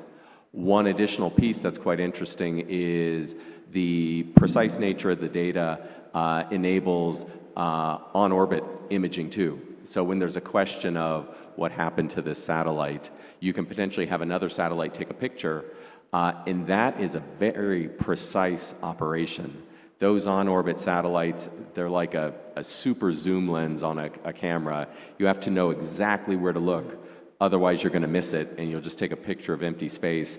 We've been able to enable a lot of that satellite imaging so that you can get that answer. Hey, what exactly happened? I need to see the nuts and bolts on that satellite. And since you don't know in advance what satellite needs to be focused on, you need that kind of survey capability so that you can respond quickly regardless of the situation. No, thanks for that, Dan, Alexis. Paul, I'm going to come back to you.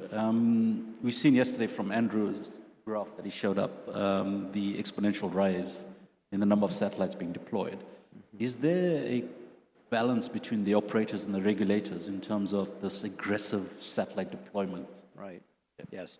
Yeah, there certainly needs to be. That's certainly a problem today. As a matter of fact, actually, U.S. Department of Commerce, Office of Space Commerce has had a Pathfinder just run on this, the Launch and Early Operations Pathfinder, looking at this exact problem. So yeah, when these large constellations go up, and there's only more and more. Yesterday we heard ITU saw filings for 200,000 spacecraft, right? So it's only going to increase.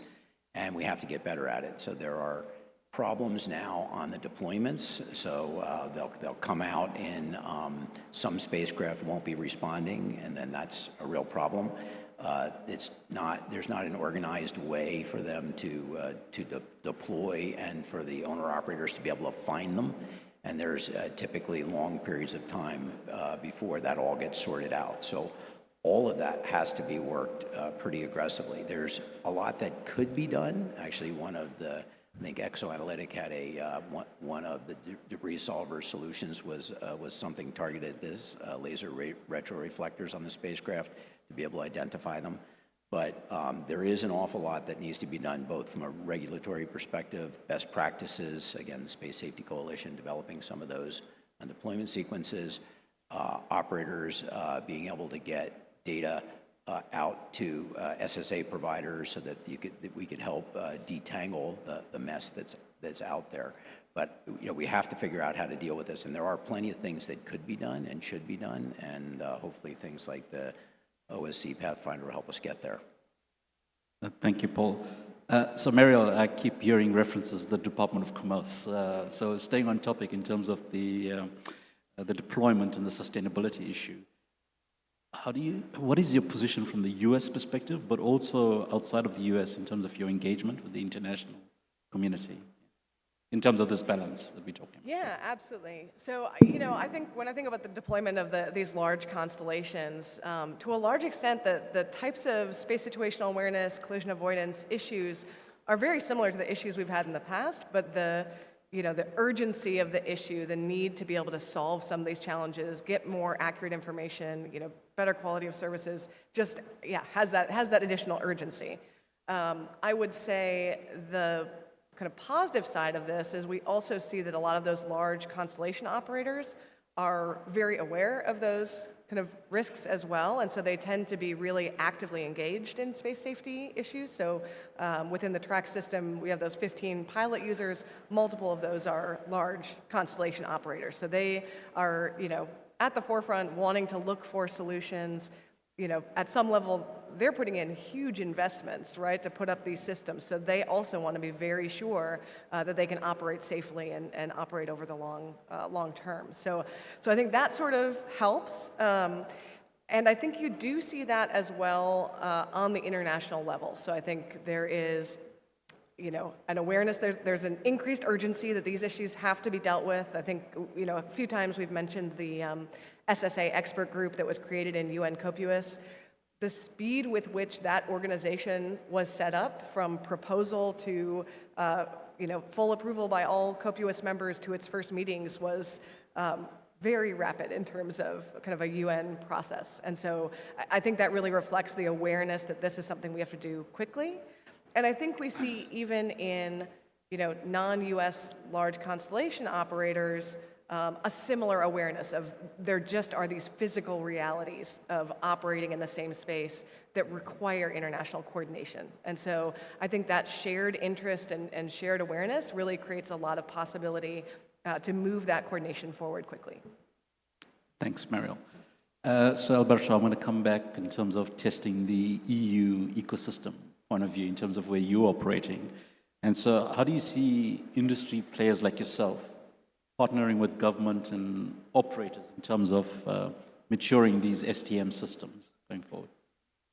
Well, there's already a very strong collaboration, not only in Europe, but also in the US. So before Paul was mentioning this Pathfinder for early cataloging, and we at GMV, we are supporting tracks with our capabilities, with our tools, to do all the orbit determination on these objects. Again, they are partnering not only with us, also with LEO Labs and many other data providers to evaluate how these capabilities that are provided by industry, by the commercial sector, can be integrated into the public service that TRAX is building up. So again, this collaboration is existing in the US and also in Europe. The USST is a public system, a federated system composed by the set of national contributions by several nations in the European Union. So Pascal was here yesterday as representing, is the chairman of the USST. And, but they also count in a very relevant extent on the industrial capabilities. So there are patrimonial sensors that belong to the member states, both civilian and military, that are contributing to the efforts done by Europe in the USST. But also there are commercial sensors contributing. So Aldoria is providing optical data to the USST. We, GMV, we are providing passive RF data, and some other companies are providing other sources, other data from different commercial sources to be fed into the same system. But not only that, also for the processing. So for instance, we ourselves in GMV, we are collaborating with the Spanish Space Agency, running the Spanish Operations Center, providing collision avoidance services in hot redundancy with France to more than 600 satellites, more than 80 operators. We are also providing support to the French Space Agency with our tools to do architecture analysis to evaluate where new sensors should be deployed in order to improve the performances of the system in the future. And in Germany, for the German Space Agency, we are developing the USST catalog infrastructure, again, developed by industry for the USST, but still taking into account all the industrial capabilities. So all in all, it's a collaborative effort. We were talking before about this regional concept, right? That there's a system in the US, in Europe, China, and they have to collaborate among each other, but also different stakeholders have to collaborate, right? The industrial, institutional, both civilian and military, commercial, even research. So we have not spoken very much about research, but research has also to be taken into consideration, and even academia. Right? We need more engineers to be trained to come in to work with us in the future and develop new capabilities. So it's extremely important that we promote STEM education and raise the future generations to work with us and keep on developing all these systems. So all in all, there are a lot of synergies and there's a good symbiosis among the different stakeholders, different actors, and we have to keep on promoting that. No, thanks, Alberto. So, Alexis, just keeping on the same topic around the role of private companies in future space traffic management systems. How do you see the role of Aldoria in this evolution, transformation? Yes. Also, like GMV or Leo Labs or other partner, we are developing very good algorithm, very good services to support space safety. But my priority as data provider, I think, are on three major points. It's to have timely data, accurate data, and reliable data. I think this major point is very important because if at the beginning you have bad data, the data out is bad too. What I mean by this different point is timely. It's very important to have reactive network to produce information at the best moment. For example, when an object is involved in a conjunction, you have to produce more data very quickly to have a better orbit determination and to know exactly where is the object. It's not the case just to maintain an object in the catalog. The need of accuracy is lower. So you have to always, all the time you have a limited sensor, but you have more and more objects. So given this limitation, you have to have an efficient scheduling of your sensor to produce this data. The second point is the accuracy. It's very, very important. And we need the best sensor design to produce this data, but also we need to detect any deviation from any normal behavior. And the third point is make the data reliable. And it's not only with one source of data. It's making, for example, cross-correlation to have different sources, data coming from my network or other data provider, and to cross-correlate, cross-check this data to detect any deviation. For example, it could be difference between two sources of data, but it could be due to a problem in the sensor, but it could be due to maneuver. And it's very important to determine any anomaly when it's come from the ground or from space. So I think as a data provider, it's your priority. Thank you, Alexis. So I want to pivot the conversation a little bit. So I'll come to you, Paul, in terms of, yes, we have these systems in place at the moment, but is that enough? So let's look at it from an accountability perspective. Right. And how do we get nations to take, to be accountable for the debris and the risk that they're creating? So I'm, in essence, looking at, can we change behavior from an accountability perspective? Well, that's a tough one, and as a commercial provider, I can give you a view on that, but of course, no real it's not a great view. It's a view more from a provider that can help both the nations, the regions, and going up to the global accountability that you need to. But I think there's a lot that can be done. For one, the cooperation that we need to have. I think first we have to start cooperating and then be able to come up with some sort of a framework for that accountability. And I think that can start with commercial capabilities that are enabling nations and then kind of rolling that up to a region and then going up to the whole global scale. But, right now, I would say that we're very disparate. There's just the ecosystem that we have today, which is another term that's been used a lot in this conference, and I think it's very appropriate. The ecosystem we have today is very immature, in my opinion. We needed to develop to the point where we're all working together much better in a more kind of self-sustaining way. And I think that has to happen across all those domains. The commercial operators here have to come together more, and then the nations have to come together more, the regions, and rolling that up to a global accountability.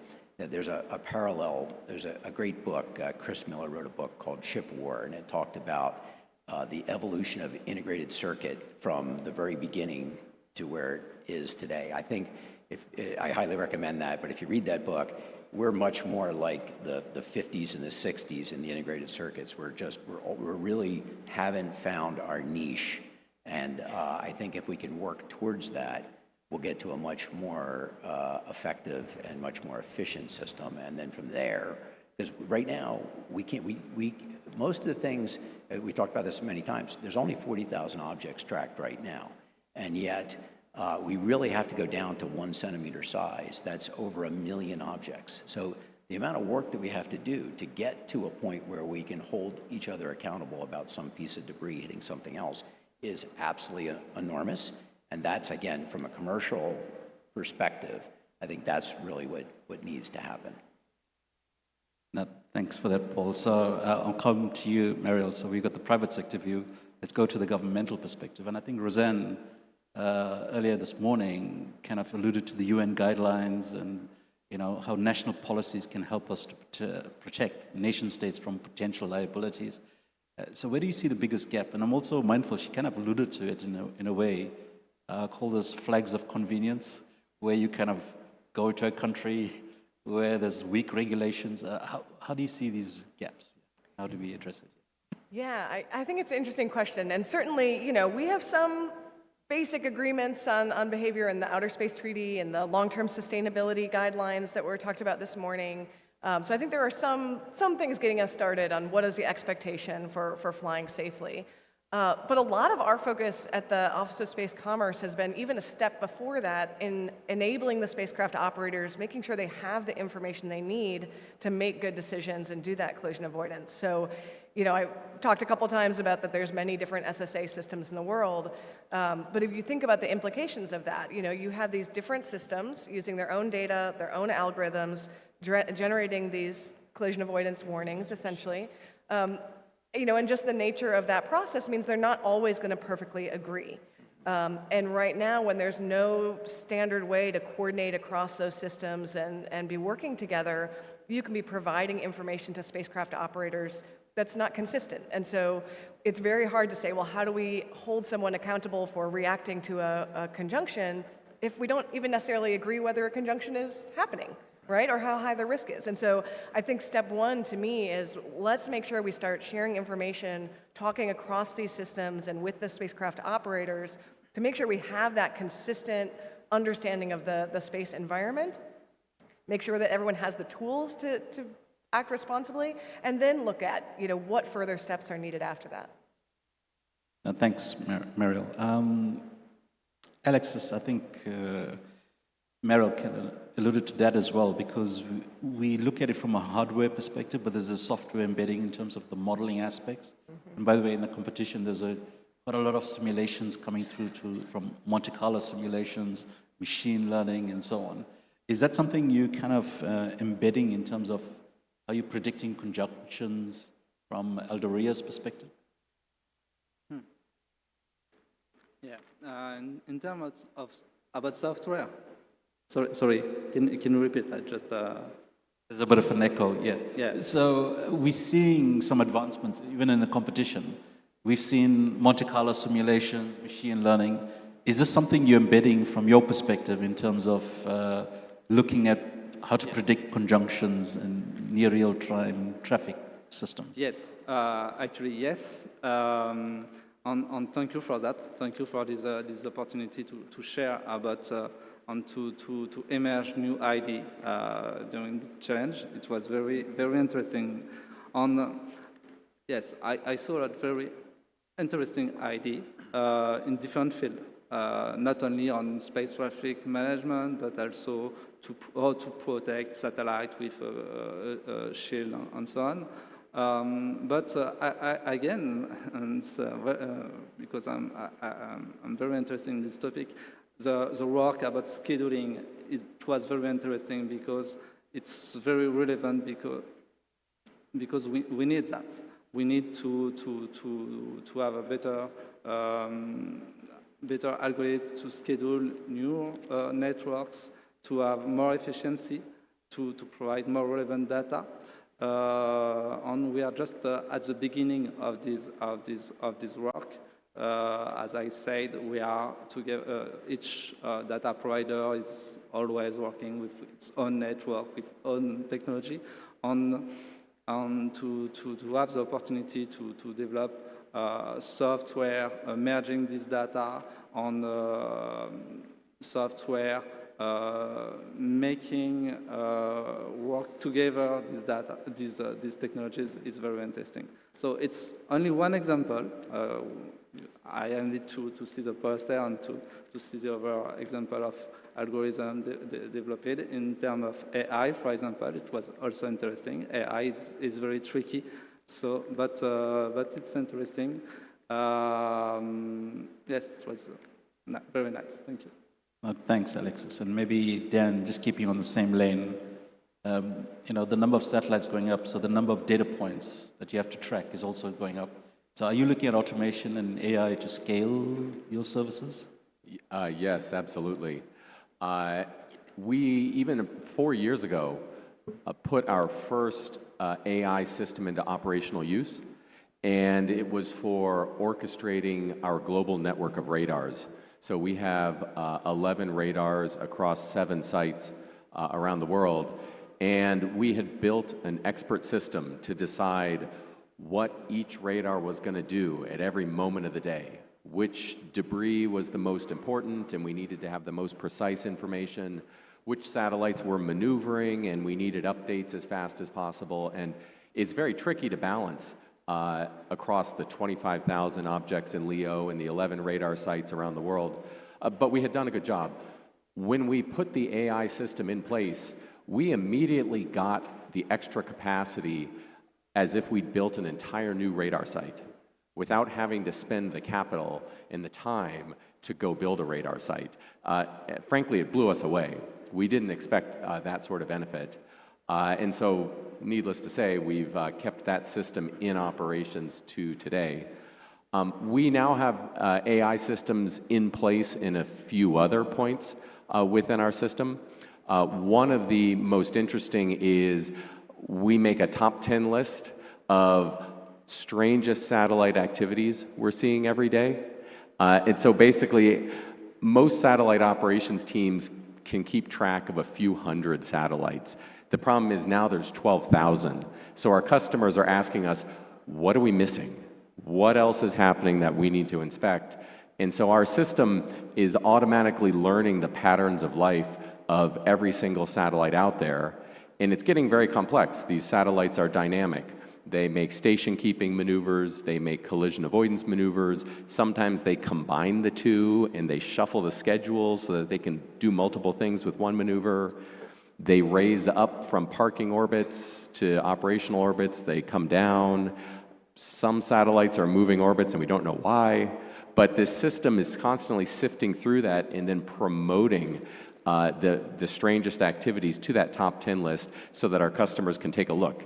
And on the safety side, it's maybe they need to know about these satellites coming close to theirs. On the national security side, maybe they're worried about satellites coming to inspect their own. But that's been extremely effective. And then the final thing closely related is we have a system that tries to categorize the newly launched satellites. So a pack of 50 satellites goes up. Are they all internet satellites? Are some of them internet, maybe some of them Internet of Things? And we've determined that within about a week of the spacecraft being on orbit, we can determine pretty accurately what it is. The algorithm kind of clusters it. So the Starlinks all go to the Starlink clusters. The OneWeb satellites all go to the OneWeb. And then the more interesting ones are where like a maneuvering satellite appears to cluster with a bunch of non-maneuverable objects. So are those things actually maneuverable and they just haven't demonstrated it? AI, I think we're just scratching the surface, but just with the sheer number of satellites, it is going to be a very core piece of satellite operations for the future. Thanks, Dan. So we're talking about the future, but let's, Alberto, history is a good teacher as well. So we've seen the ASAT test, we had references to that, we've seen the Iridium Cosmos collision.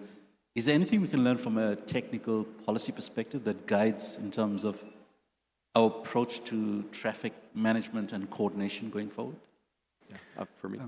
Alberto. So if I understood correctly, about past events, right, what we have learned, I didn't hear the question, sorry, second.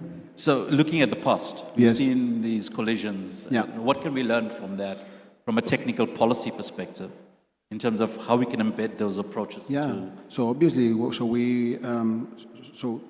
first of all, that we have to learn is not wait for another collision to happen or another event to happen to raise concern. I think this is the main thing that we have to learn and that we have learned, and then we have to keep on working to avoid the tragedy of the commons in space, right? So space is a shared environment, so that's what we have learned.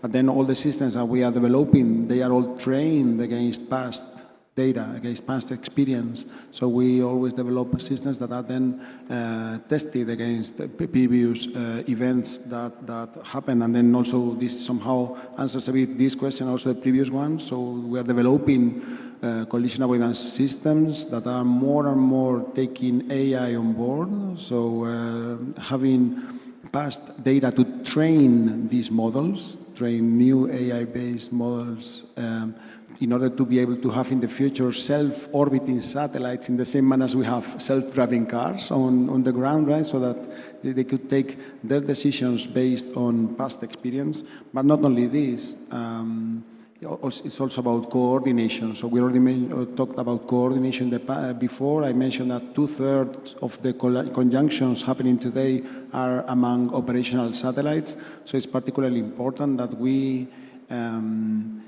invest on automating also such a coordination. So most of the operators worldwide are not that proficient in English as myself, probably.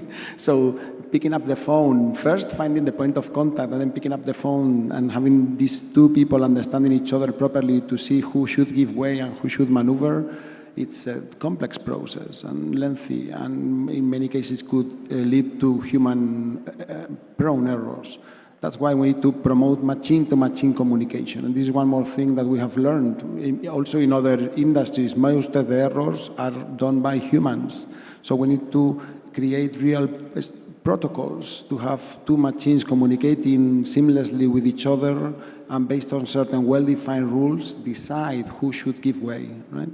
And that's also something that we are very much developing along with ESA in the frame of the Green Cornerstone. These are things that we at GMV are doing with them. But again, the underlying thing keeps on being data sharing and trust. So without data, without having the sensor providers, the operators sharing their points of contact and their operational orbits and maneuver plans, etc., without data as underlying concept, none of this can happen. So I think that that's the main lesson that we have to learn, that we need to promote trust and data sharing in order to then be able to perform all these autonomous collision avoidance and autonomous coordination of collision avoidance operations.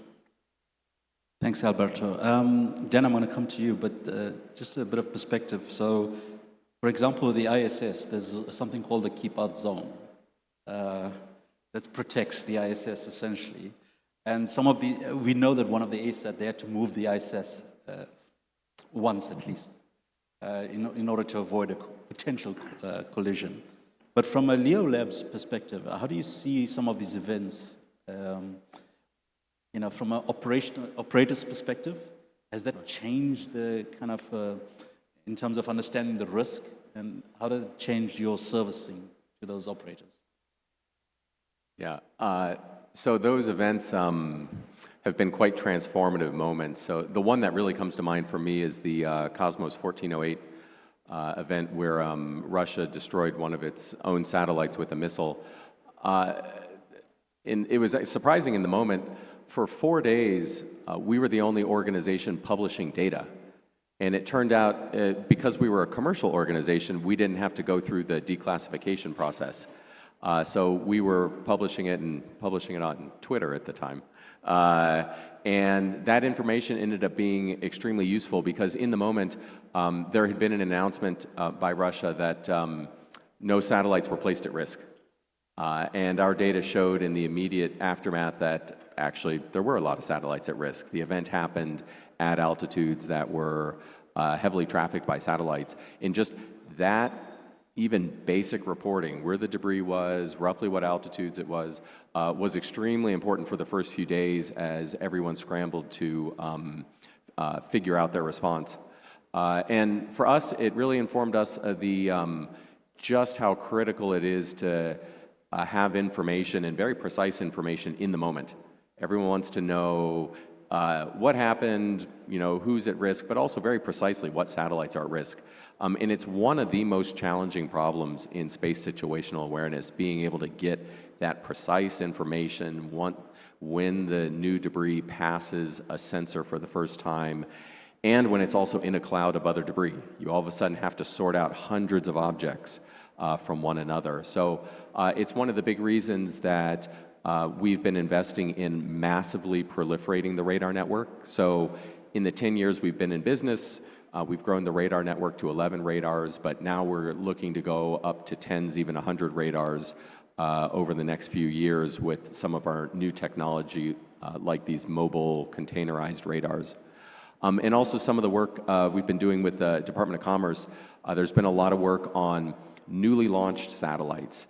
Track and catalog those newly launched satellites as quickly as possible after launch.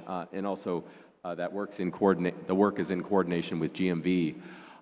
That is excellent practice, because if you're going after 100 satellites as fast as possible, that's a stepping stone to being able to do many hundreds of new pieces of debris. And so in the process of these demonstrations, through the Department of Commerce's leadership, the industry is going to close down one of the major safety gaps in space operations, which is that safety for satellites immediately after they've reached orbit. Thanks, Dan. I think we've got like 40 seconds, so I just want to close out. You're sitting here in 2028 and reflecting back on this conversation in 2026.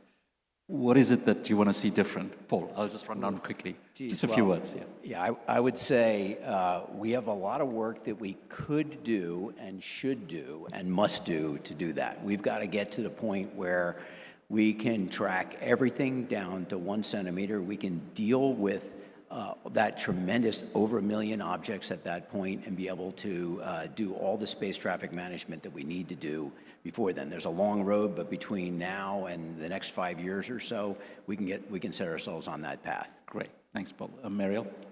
Yeah, I hope that in 2 years when we're back here, we'll see tracks operational with robust commercial and international partnerships, providing services to spacecraft operators around the world. And we'll see that SSA expert group in the UN functioning well and having made tons of progress in terms of international coordination on SSA. Great, thanks. Dan? Yeah, I think we're going to see tens of thousands of satellites in LEO. I think we're going to see collision avoidance maneuvers happen hours before time of closest approach rather than days. And so I look forward to all of the great automation and AI that is going to make that all possible. Alexis? Yes, more opportunities to work together. It's perfect for me. Yes. Great. And Alberto? Well, in line with what the rest said, so we will have more traffic. Hopefully, we will keep on managing nicely, and there will be no accidents, no events. And I would love to see even the geopolitical situation globally be more stable, so that we can keep on collaborating. So all the different stakeholders, not only among different actors, sectors, but also among different geographies, so that hopefully we will all keep on working together to keep orbit safe and working for the sustainability of the space operations. Thank you so much. I really enjoyed moderating this panel, so thank you very much. Thank you. I hope you did too as well. So thank you, and I think we'll close the session right here. Thank you very much.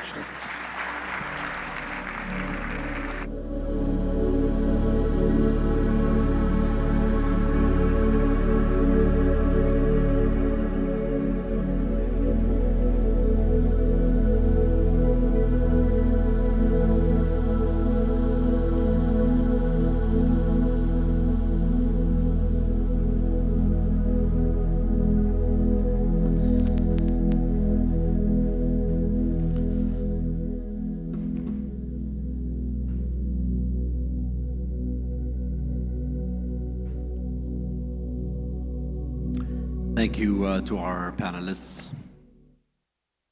Now, ladies and gentlemen, we recognize innovation and excellence through the Debris Solver competition.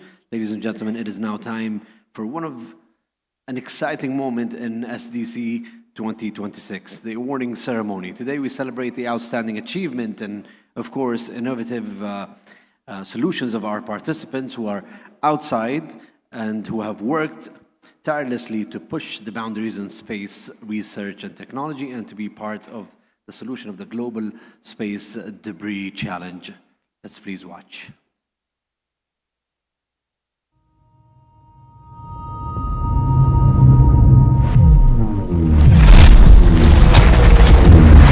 Debris Solver, a global competition launched by the Saudi Space Agency, created as a platform that brings together brilliant minds from around the world for one shared purpose. Debris Solver was launched in Vienna during the meetings of the United Nations Committee on the Peaceful Uses of Outer Space, COPUOS, in mid-2025, from the headquarters of the United Nations Office for Outer Space Affairs, UNUSA. The journey began through strategic partnerships with 4 leading global companies: Astroscale, Aldoria, Leo Labs, and Slingshot. Because transformative solutions emerge when expertise meets innovation, focused on one goal: to work together for a sustainable space environment. The competition was designed across 4 integrated tracks: social, economic, regulatory, and technical, reflecting one essential truth: sustainability cannot be achieved from a single perspective, but through integrated efforts when we work together. Throughout this journey, more than 2,000 participants from over 40 countries came together. Ideas converged, expertise aligned, ambitions united in a global scene that embodies the power of collaboration and the true meaning of collective action. Then came the phase of real creation. Solutions supported by data and unique analytical tools. Ideas evolved from discussions into research papers, contributing to the future of space sustainability. Until they reached the moment of evaluation, presented before an international jury, representing leading scientists and experts from around the world. From all submitted solutions, the top 20 entries were selected to be showcased in a dedicated exhibition at the Space Debris Conference 2026. a space where innovators from across the world come together with one shared message. We make the difference for a future we believe deserves better, towards a sustainable space.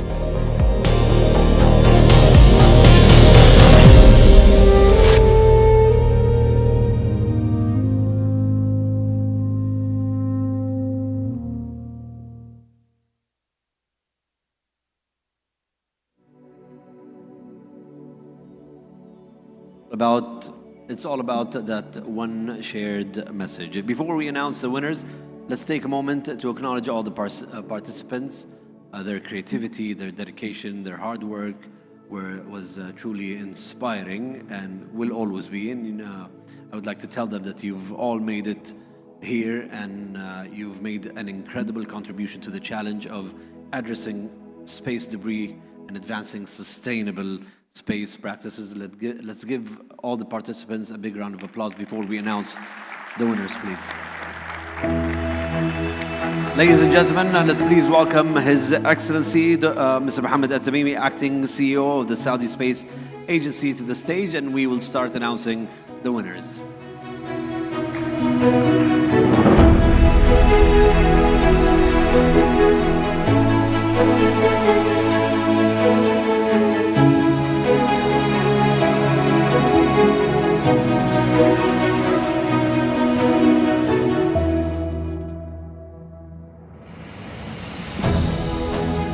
All right, let's begin. We would like to welcome to the stage the CEO and co-founder of Leo Labs, Dr. Daniel, once again on stage, please.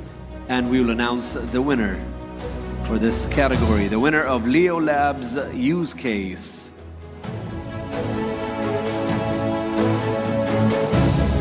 And the winner goes to paper titled A Public-Private Concession Model for Sustainable LEO Management. We welcome to the stage the team lead, Ishan Patel. Congratulations.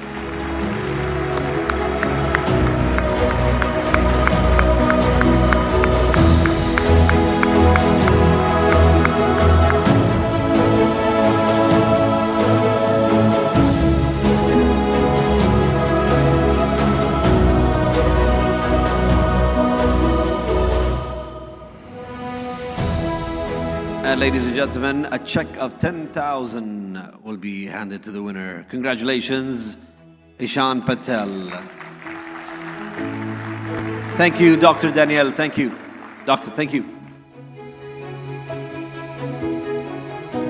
We would like to welcome to the stage the CTO of Astroscale, Mr. Michael Lindsay, please, to announce the next winner.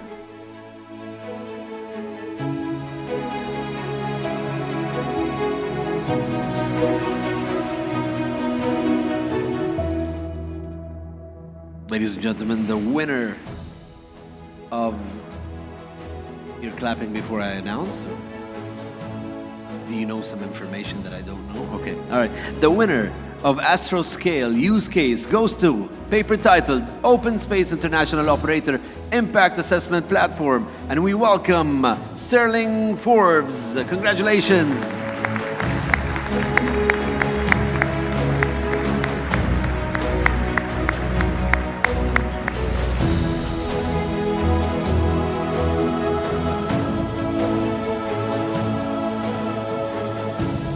Team lead Sterling Forbes, congratulations on winning the Astroscale use case. Thank you. And thank you, Mr. Mike.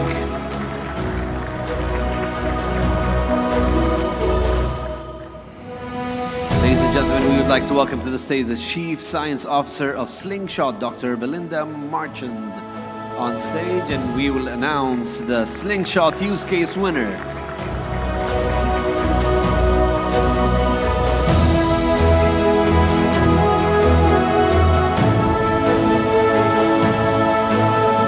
And the winner of Slingshot use case, you're not clapping this time. All right, you don't have this information. I'll tell you who the winner is. The winner of Slingshot use case goes to paper titled a material integrated optical tagging and transformer-based framework to enhance or for enhanced conjunction risk prediction. That's a very long title, and we welcome the team lead, Maha Al-Ghamdi. Congratulations, Maha.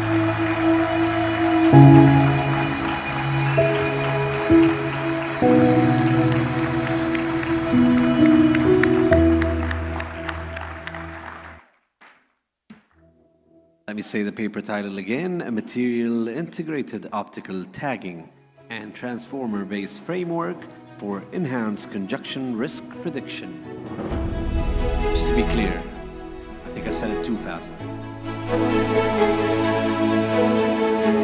Congratulations to the team lead, Maha Al-Ghamdi, another 10,000. And thank you, Dr. Belinda. You've been on our stage more than one time, yesterday and today. We thank you for that. We welcome to the stage the CTO of Aldoria, Dr. Alexis Pitti.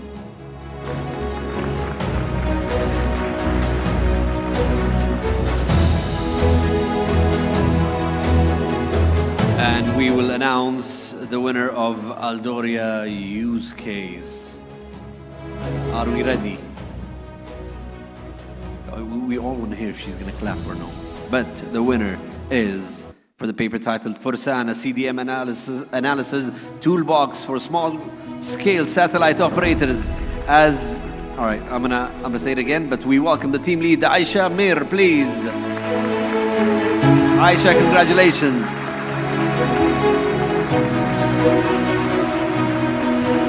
And the title, the paper title is Rosanna CDM analysis toolbox for small case satellite operators. Congratulations, Aisha.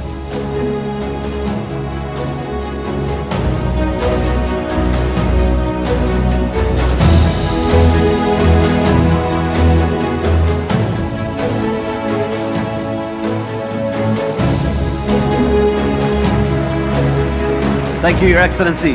Thank you. Congratulations to all the 4 winners. Each one of them will get 10,000 from the Saudi Space Agency. Congratulations for this recognition.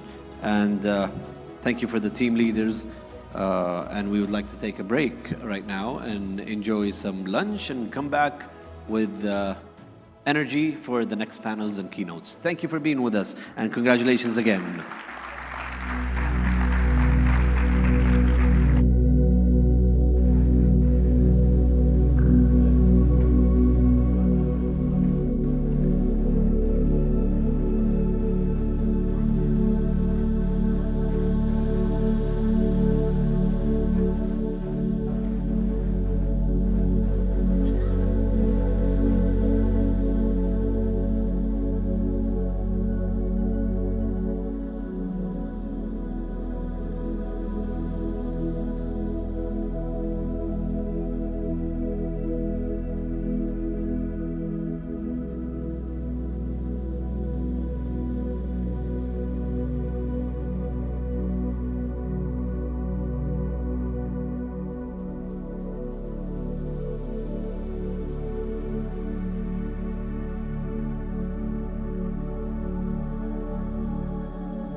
Important notice to our valued guests.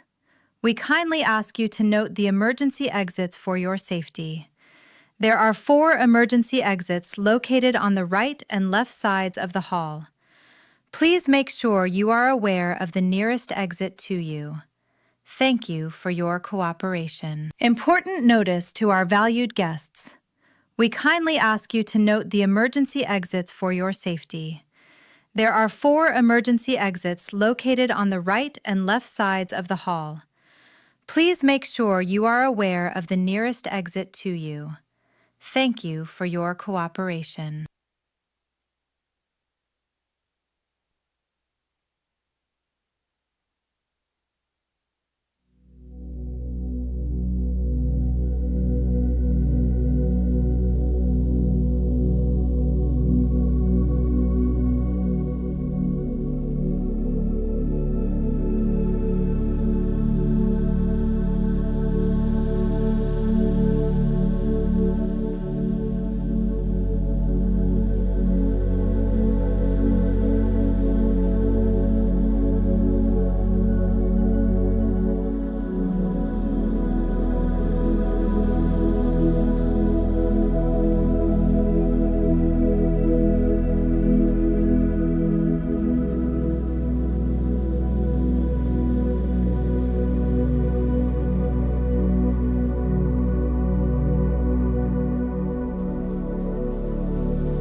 Important notice to our valued guests.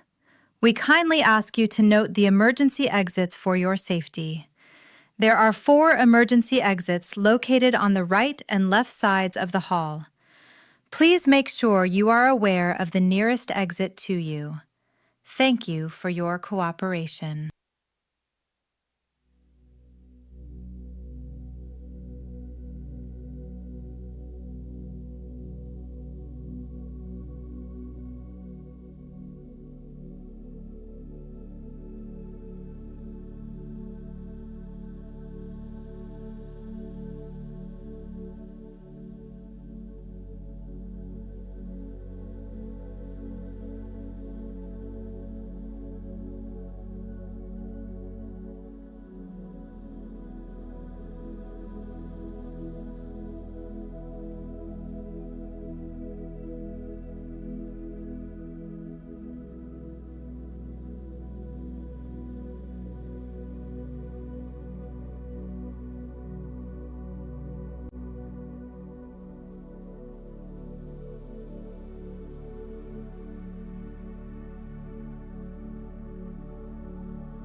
All right, welcome back, ladies and gentlemen. I hope you had a great break and a good lunch.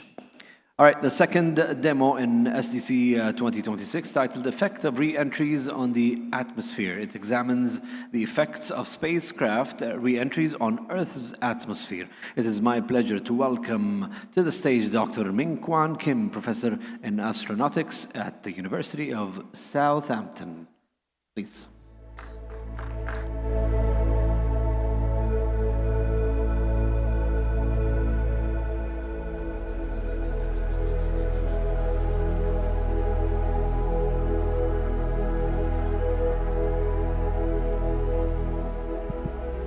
Okay, so good afternoon, everyone. So first, I want to say thank you for the Saudi Space Agency for inviting me to the wonderful conference. Also, I want to say thank you for the UK Space Agency and the GSOA for supporting some of our study presenting today.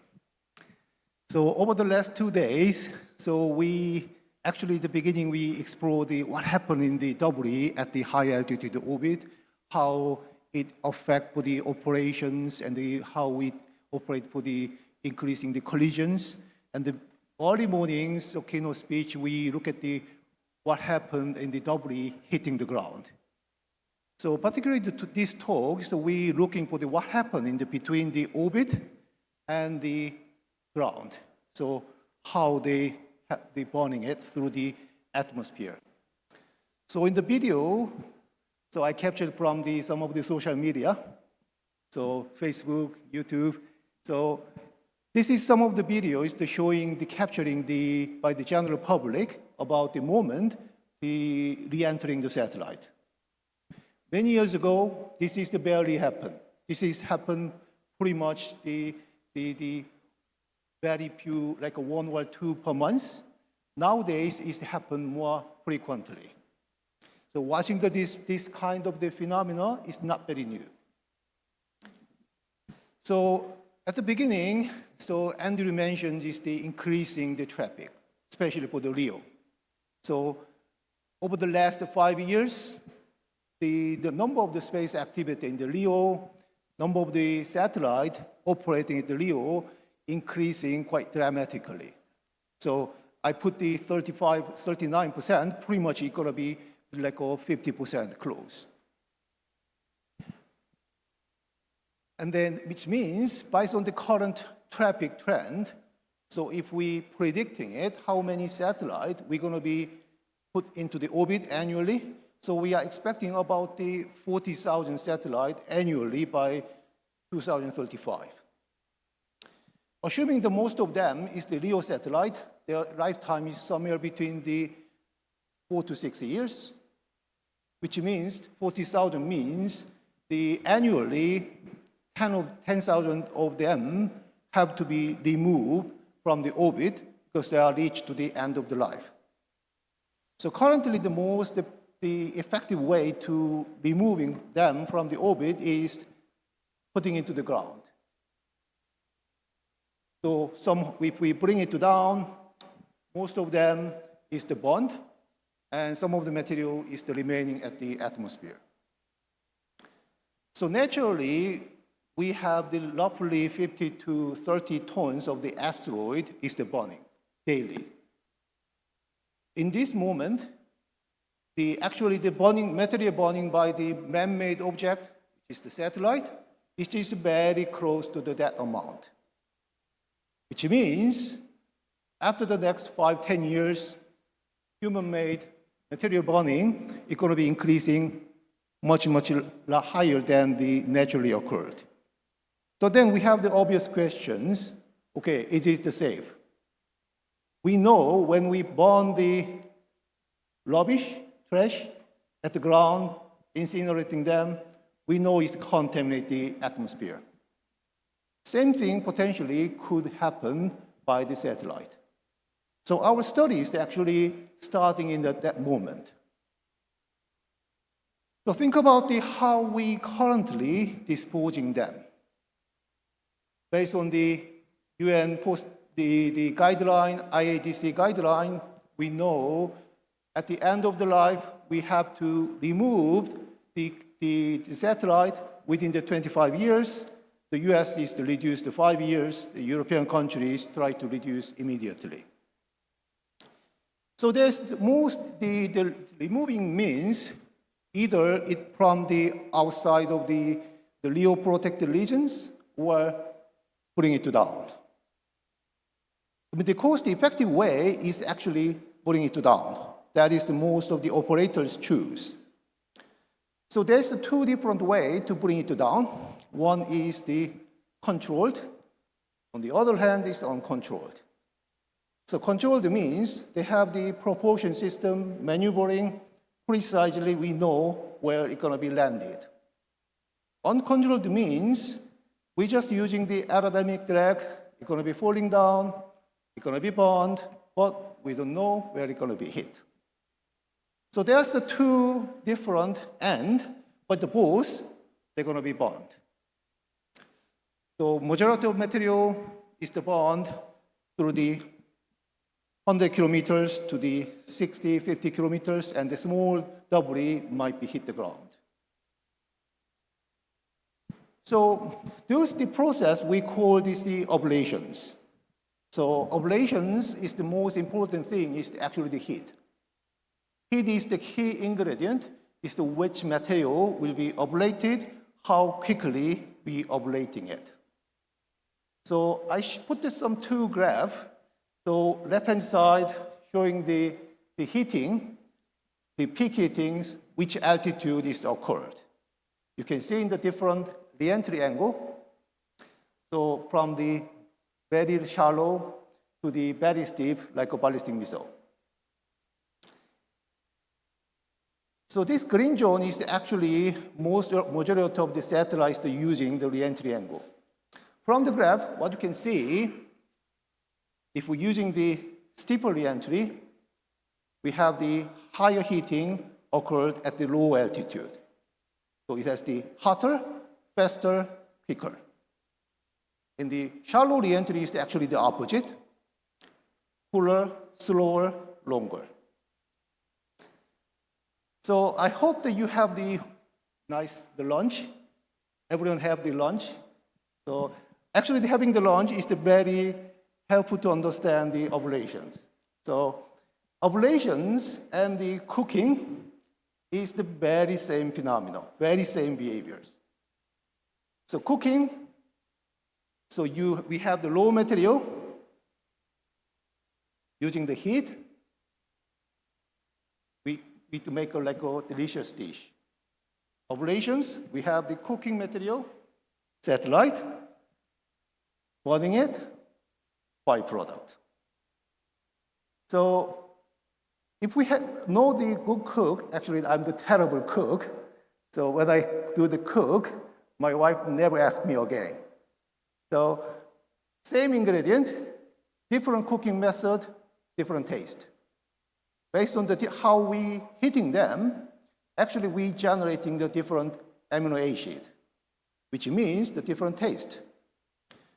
So cooking, they have the slow cook, they have the fast cook grilling. Same ingredient, beef, whether we having the confit, steak, very different taste. Exactly same for the satellite. So whether we have rapid cooking, steep re-entry, or slow cooking, shallow re-entry, byproduct is very different.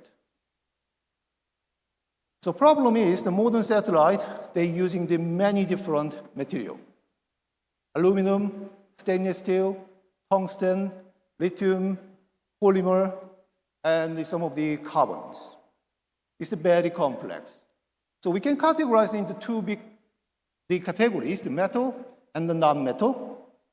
Where metal is the bond, we have the metal vapor, nanoparticle, and on the other hand, we have the metal oxide.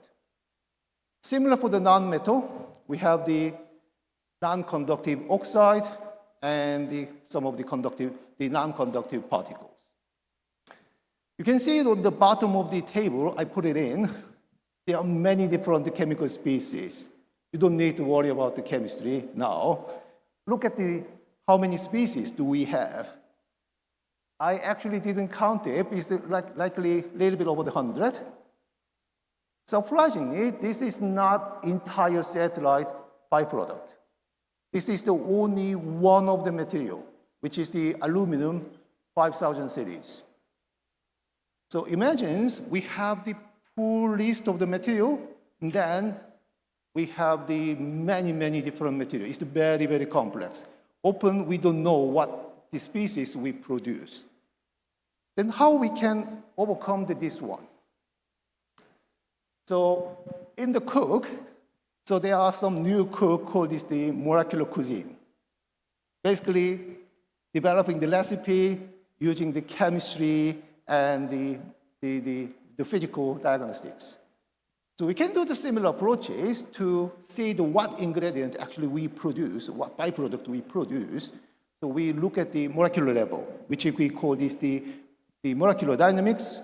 So simulation, this one shows the two different conditions. You can see here.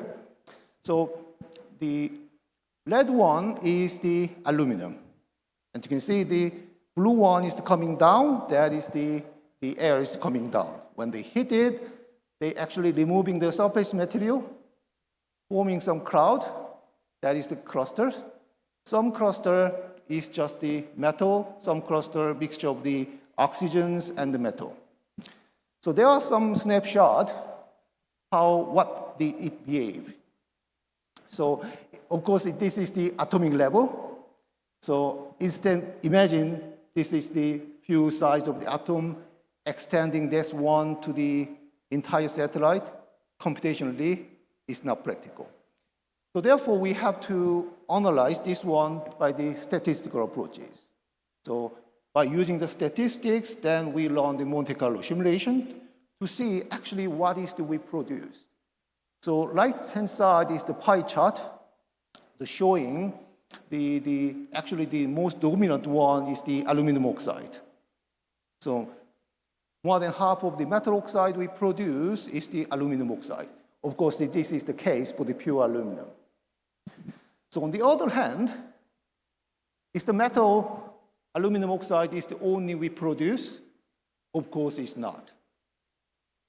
So when the satellite is the re-enter, it hit the air become dissociate.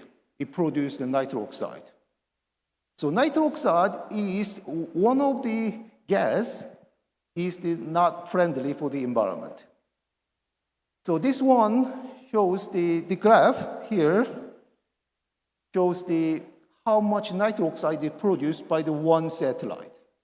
So it's roughly 50 kilogram of the nitric oxide produced by entering the one satellite. It seems like not a lot, but imagine the nitric oxide produced by the car. How much nitric oxide produced by the car now? So modern car produce the 1 microgram per kilometers, which means this amount equivalent about the 5,000 car. Doesn't sound like a lot, but most of the nitric oxide produced the ground, they stay ground. They're going to be not going up. Only 1% is going up, which means one satellite pretty much equivalent of the 500,000 cars emissions. Imagine 10,000 satellites falling down. It means that this emission is not negligible anymore. So this is the overall what happened in the re-entry emissions. They start at the high altitude and try to bond between the 80, majority of them is the finished bond in the 50, and then it formed the metal vapor nanoparticle oxide. And then most of the critical zone for the climate is the staying in the stratosphere at the lower range. So basically, it's falling down to reach that. So we know it's by the gravity, all of the particles will guarantee falling down, which means all of the byproduct, we produce literally the leach to the stratosphere. It's a matter of the time. So therefore, we have the couple of the impact, the environment impact we think it might be caused. So we categorize into two different ways, is the expected or potential. So expected means we pretty much sure it's likely happen. For example, ozone layer depletions, we believe it's likely happen. It's a matter of the time, matter of the amount. Some other potential impact is the interesting thing is basically the disturbance of the GPS signal. So metal powder, so it can interact with the electromagnetic wave. So basically, it can interrupt for the broadband signal, GPS signal, all of the communications. Which means the more metal dust, it means we have to send more signal, stronger signal. We need more satellite, and then we produce the more dust. And then we have to put the more satellite. So right-hand side is actually some of the predictions, very conservatively estimating it. So about the 750 kilogram, the LEO satellite, assuming the 40% of this mass is the aluminum. So literally, when we burning them through the atmosphere, it can potentially destroy about the 8 tons of the ozone. So if we have the many satellites happen many years, so these numbers is not small anymore. So as I said, ablation is happen at the high altitude, which is not likely relevant to the climate, but is the falling down. So using the climate model, we try to see how quickly is the falling down. So some of the researchers from the University of Southern California, they predicted it takes the 30 years, 20 years. With that case, they're using the climate model and the 80s. So every year, the climate model is different because our climate is changing it. So recent research, including us and other researchers, when we're using the 2010 or 2000 climate model, you can see actually the particle is falling down much quicker than we expected. So this is the case, we assuming we spread the particle somewhere between the 60 to the 80 kilometers, and we see pretty much within the years, all of the particle in that altitude is falling down to the 35 kilometer range. So interesting things you can see from the top blue one, that is the mass profile at the bottom of the stratosphere. So of course they have some fluctuation of the year, but it's pretty much they act like an accumulated reservoir. So which means every re-entering the satellite, we generating some kind of the footprint. So we put the metal oxide or byproduct into the reservoir regions, so they're going to stay really long time. So on the other hand, so right-hand side is actually showing, okay, understand what happened vertically, then what happened globally, how is distributing it.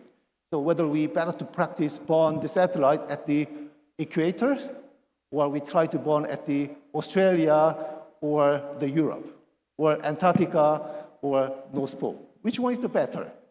So we put the different way, but you can see top one is the year 1, middle is the year 2, bottom is the year 3.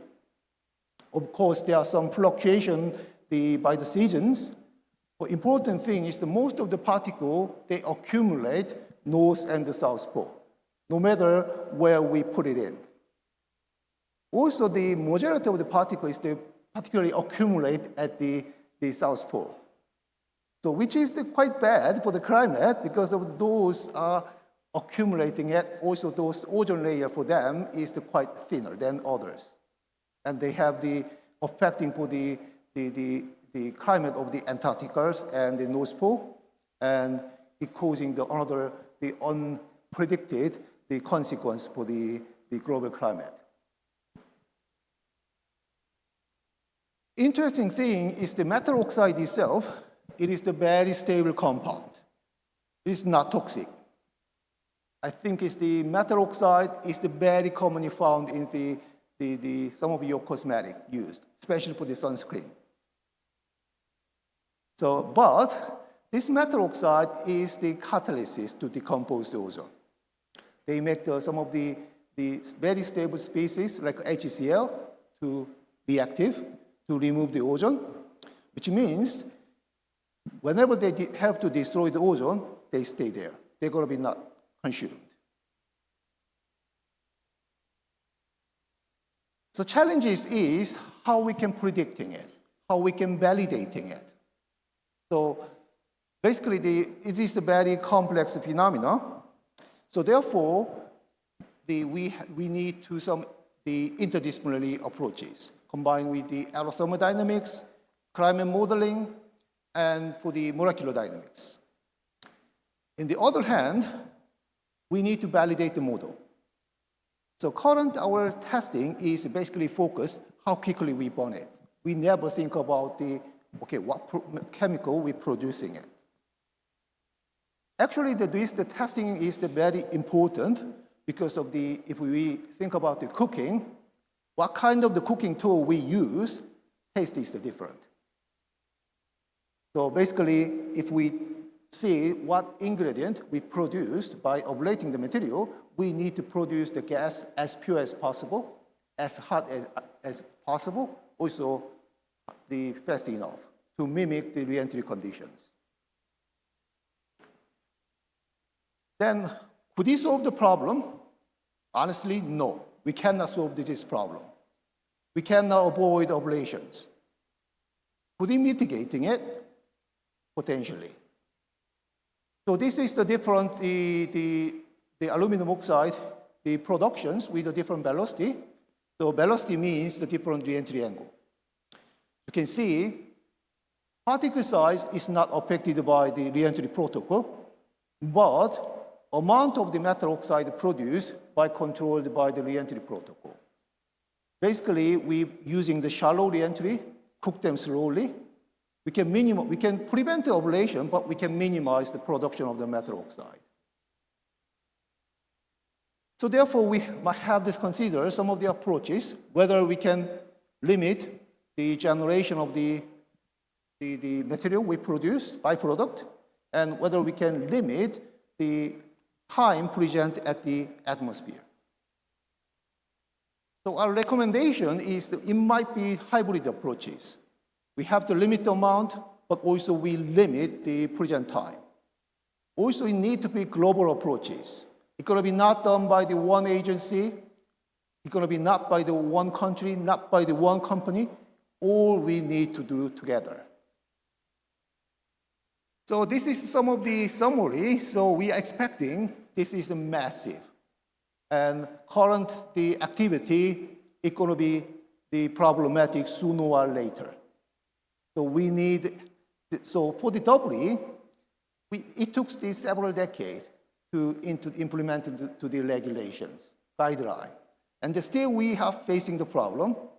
We can meet, so doubly, we have the active double removal or auto mitigations, but this problem doesn't. Once it's happened, we couldn't mitigating it. So we need some immediate actions.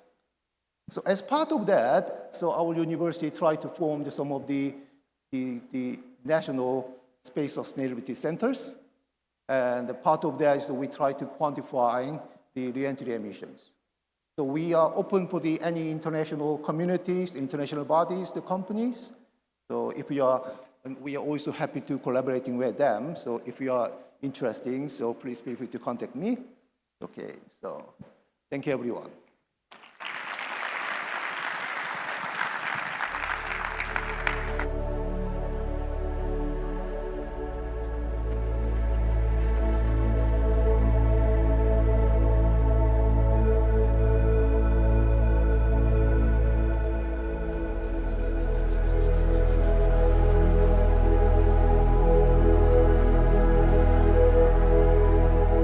Thank you, Dr. Kim. And we have come to our last panel of the conference, Bridging the gap, academia and industry collaboration for space debris mitigation. Ladies and gentlemen, please welcome Dr. Philip Bauer, founder and CEO of the Starflight Dynamic, Professor Kazuto Suzuki, professor at Graduate School of Public Policy at the University of Tokyo, Professor Daniel Wood, Director of Space Enabled Media Lab at Massachusetts Institute of Technology, MIT, and Dr. Olga Volinskaya, Space Law Professor at PSU, Mr. Abdulaziz Suelim, General Manager for Future Economics Priority at RDIA, and the moderator of the session, Ms. Sara Al-Harbi, Senior Specialist of Space Research, Microgravity at the Saudi Space Agency. This is our last panel. Let's focus and please enjoy, and then we will say goodbye.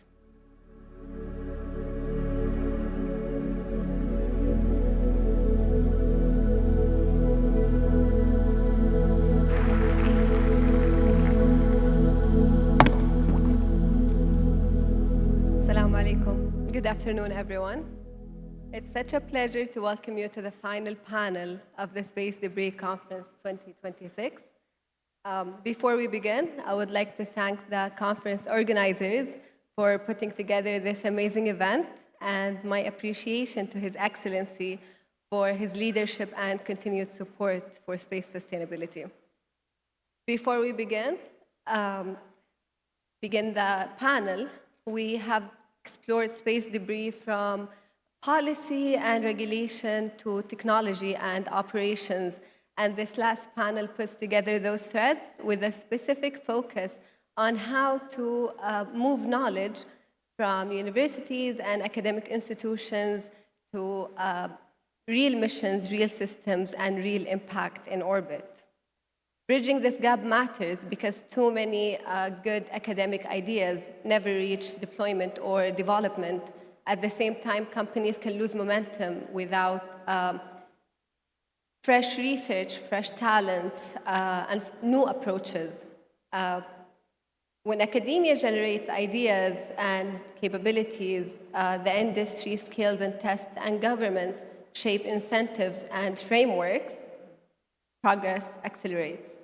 This is especially important for space debris, where success depends hugely on transforming research into operational tools.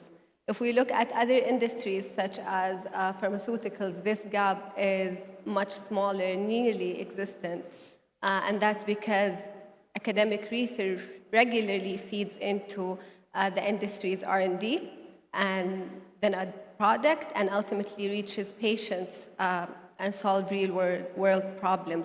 This pathway is well-structured and widely understood.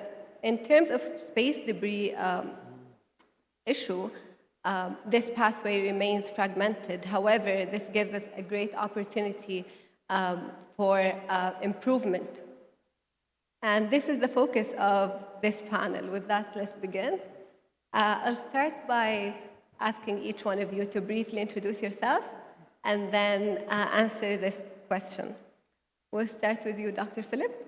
So my name is Philip Bauer. I'm founder and CEO of Starflight Dynamics. We are a new space startup from Munich, working on high-endurance platforms, essentially for governmental applications. And so we are about to work on our first demonstration, and lifetime indivisibility is at the core of what we're doing. So yeah, it's a very relevant topic.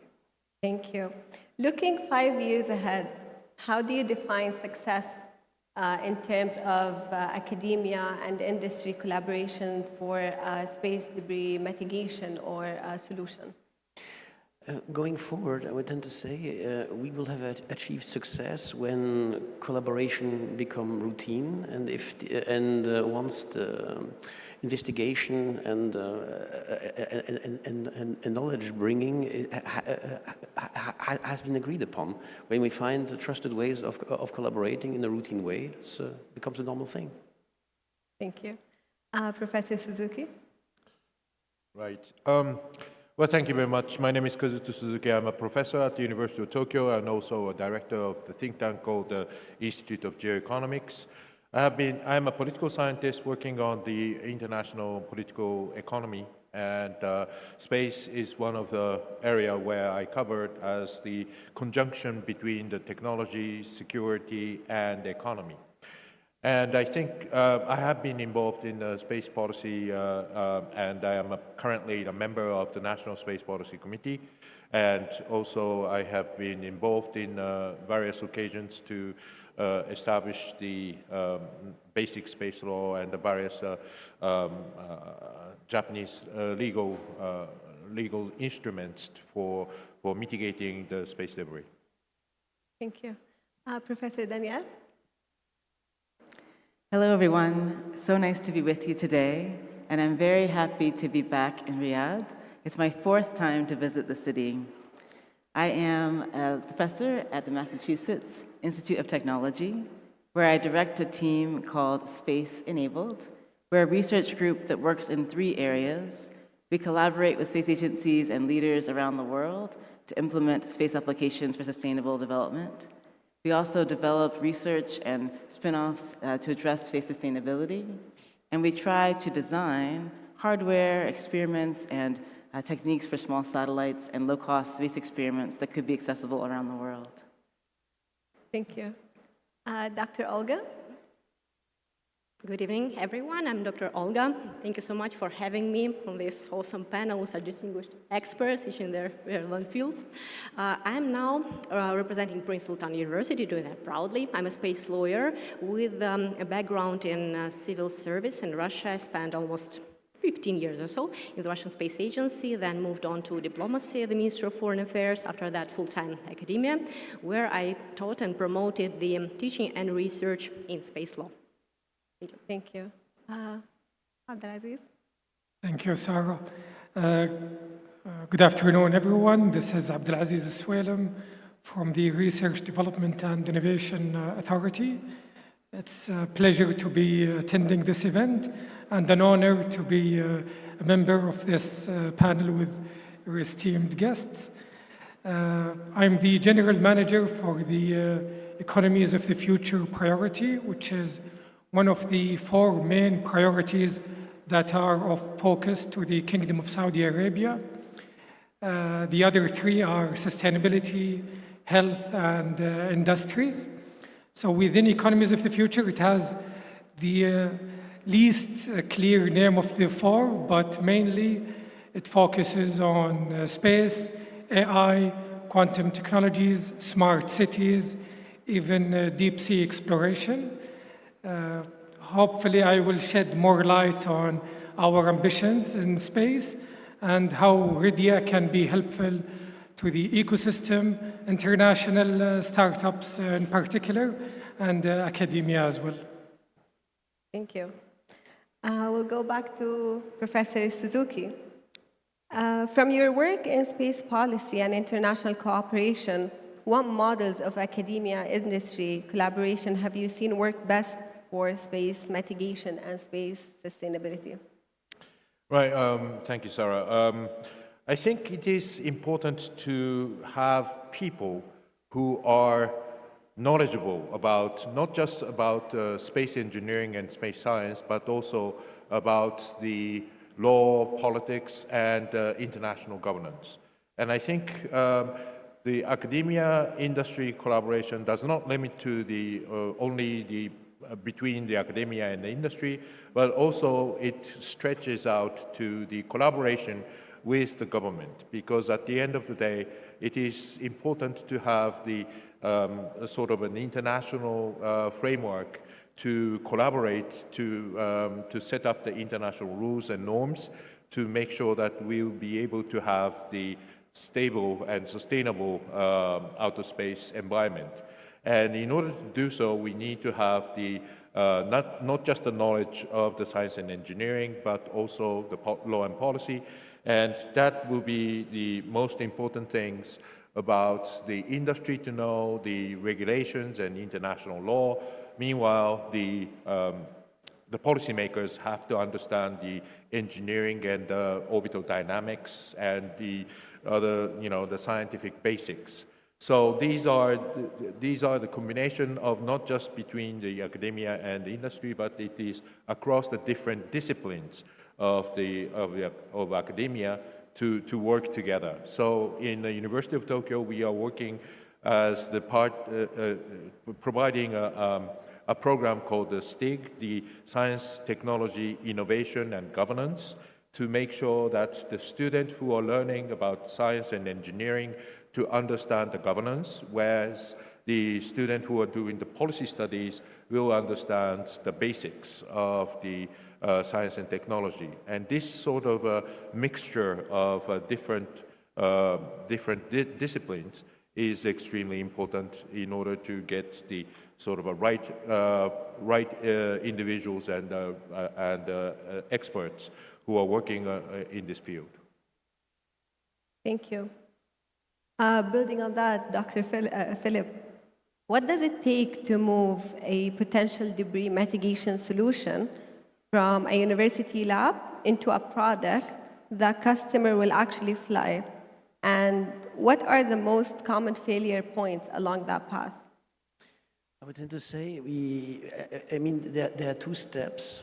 As the previous keynote highlighted abundantly, we're still largely not knowing what works better. We have some cues, but largely research is needed in order to understand that we can do it at scale, repeatedly, and that the things become manageable. This is still the realm of science and technology, and so this is why collaboration is absolutely important to actually come to trusted modus operandi.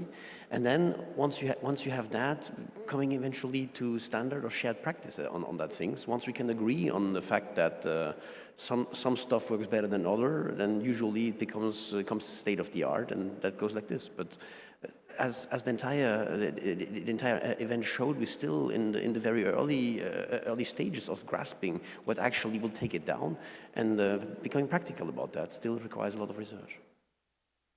Thank you.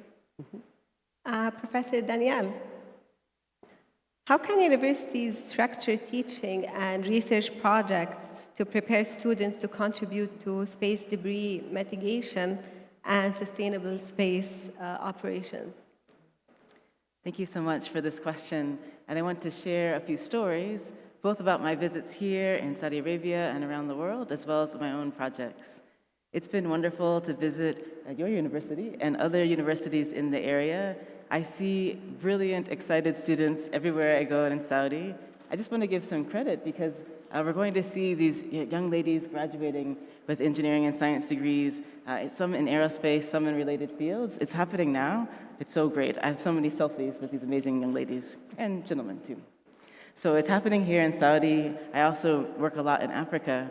I think the question we can ask is, in what ways do we see education happening, and then how are faculty and researchers and students creating results that can be spun out? And my university is research intensive. Some are teaching intensive. They're all playing an important role. In my work, one of my research examples that became a spinoff in a nonprofit sense is the space sustainability rating. And it relates to many discussions we've been having, because we talked a lot about having metrics that can allow us to define whether a space mission is safe and addressing all the best practices. So I want to appreciate the World Economic Forum who is here. In the past, they have had a series of meetings that they continue to have with a Global Future Council on Space Technology. And around 2016 and 2017, they recommended that there should be a space sustainability rating that is defined in order to help especially large constellation operators and any operator to have a standard and a definition for their behaviors for reducing collision risks and debris. In 2019, I led a team to apply to become one of the designers of the Space Sustainability Rating as a research project that was designed to transfer into real practice. And over time, this has been possible. We had a collaboration between teams in the US, the European Space Agency is also involved, and ultimately we've also spun this off into a nonprofit association based in Switzerland that's called the Space Sustainability Rating. And now it's an operational tool, but it's also a research project. So now, as a professor, we're still doing academic research and publishing how a space sustainability rating can be used, but we're also offering ratings. I want to congratulate, because here we have Eutelsat. They have achieved a platinum rating, which is the highest rating that you can achieve with their OneWeb constellation. Also, SES New Skies, for example, with their O3b constellation in MEO has done very well and also received a platinum. So these are real-world outcomes from academic research, which we designed on purpose to spin off, but we continue to do academic studying. And the rating evaluates missions on 6 areas that we determined through academic research. It addresses a mission's life cycle and its operational assumptions, which orbit it will use and how it will do post-mission disposal. We also address how detectable and trackable the mission is from Earth. We consider the data sharing policies. We also consider how active and responsive the organization is for collision avoidance and whether they've posted the contact information. I heard this many times. You get important credit for posting how to reach you for coordination on collision avoidance and for availability and ability to exchange information technically.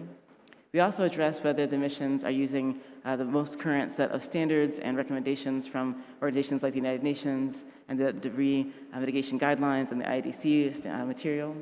And finally, as a bonus, we check whether or not the organization is considering using external services like active debris removal and life extension. For now, that's bonus because it's not routinely available, but as it becomes available, it can in the future become more concrete. For now, it's a benefit, but it cannot hurt you if you don't use it. So we're able to incorporate all this both through research, so students are still doing theses and improving our simulations, but also real companies are getting rated and showing their performance. So we're really pleased with this combination. And it came from multilateral cooperation between governments, like in this case through ESA, as well as through universities, also through companies offering their time. And now we have a nonprofit that's carrying the work forward. Thank you. Yes, I want to bring in Abdulaziz into this. From RDIA's future economics perspective, what are effective ways for industry and national programs to fund and support university research on space debris mitigation or solutions? Yeah, thank you, Sarah. So, in our view, debris remediation in space in general is still considered a growing topic. We've seen a lot of interest in the last few years, much more than it was before, and there is a lot of room for more growth, hopefully. But it is still slightly a niche topic. One main reason we think is I think the example you mentioned at the beginning of the pharmaceutical industry is an excellent example of what this should be looking forward to be in 5 years or more, where we have a clear economic model similar to some of the excellent papers that we've seen in the poster sessions that relate the lifetime operation of a satellite and its revenue model to the long-term potential effects of such satellites. I think once we have a very good understanding of that aspect, and hence we have also an innovative regulation that is related to that, we will have a clear benefit of spending more on R&D related to this topic that will directly benefit the operators and the launch services, etc. Now, saying this, to the RDI, we have a clear target for a majority R&D funding in the kingdom from the private sector, more than 70% by 2030. And I think this conference is a clear sign that Saudi Arabia could have a leading role when it comes to this issue.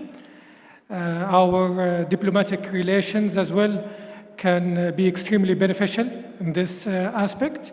So I would encourage the ecosystem in general, the startups maybe in particular, to keep an eye on that. At RDIA, we have a clear roadmap and programs that support directly such startups in different domains. One of them, of course, is space debris.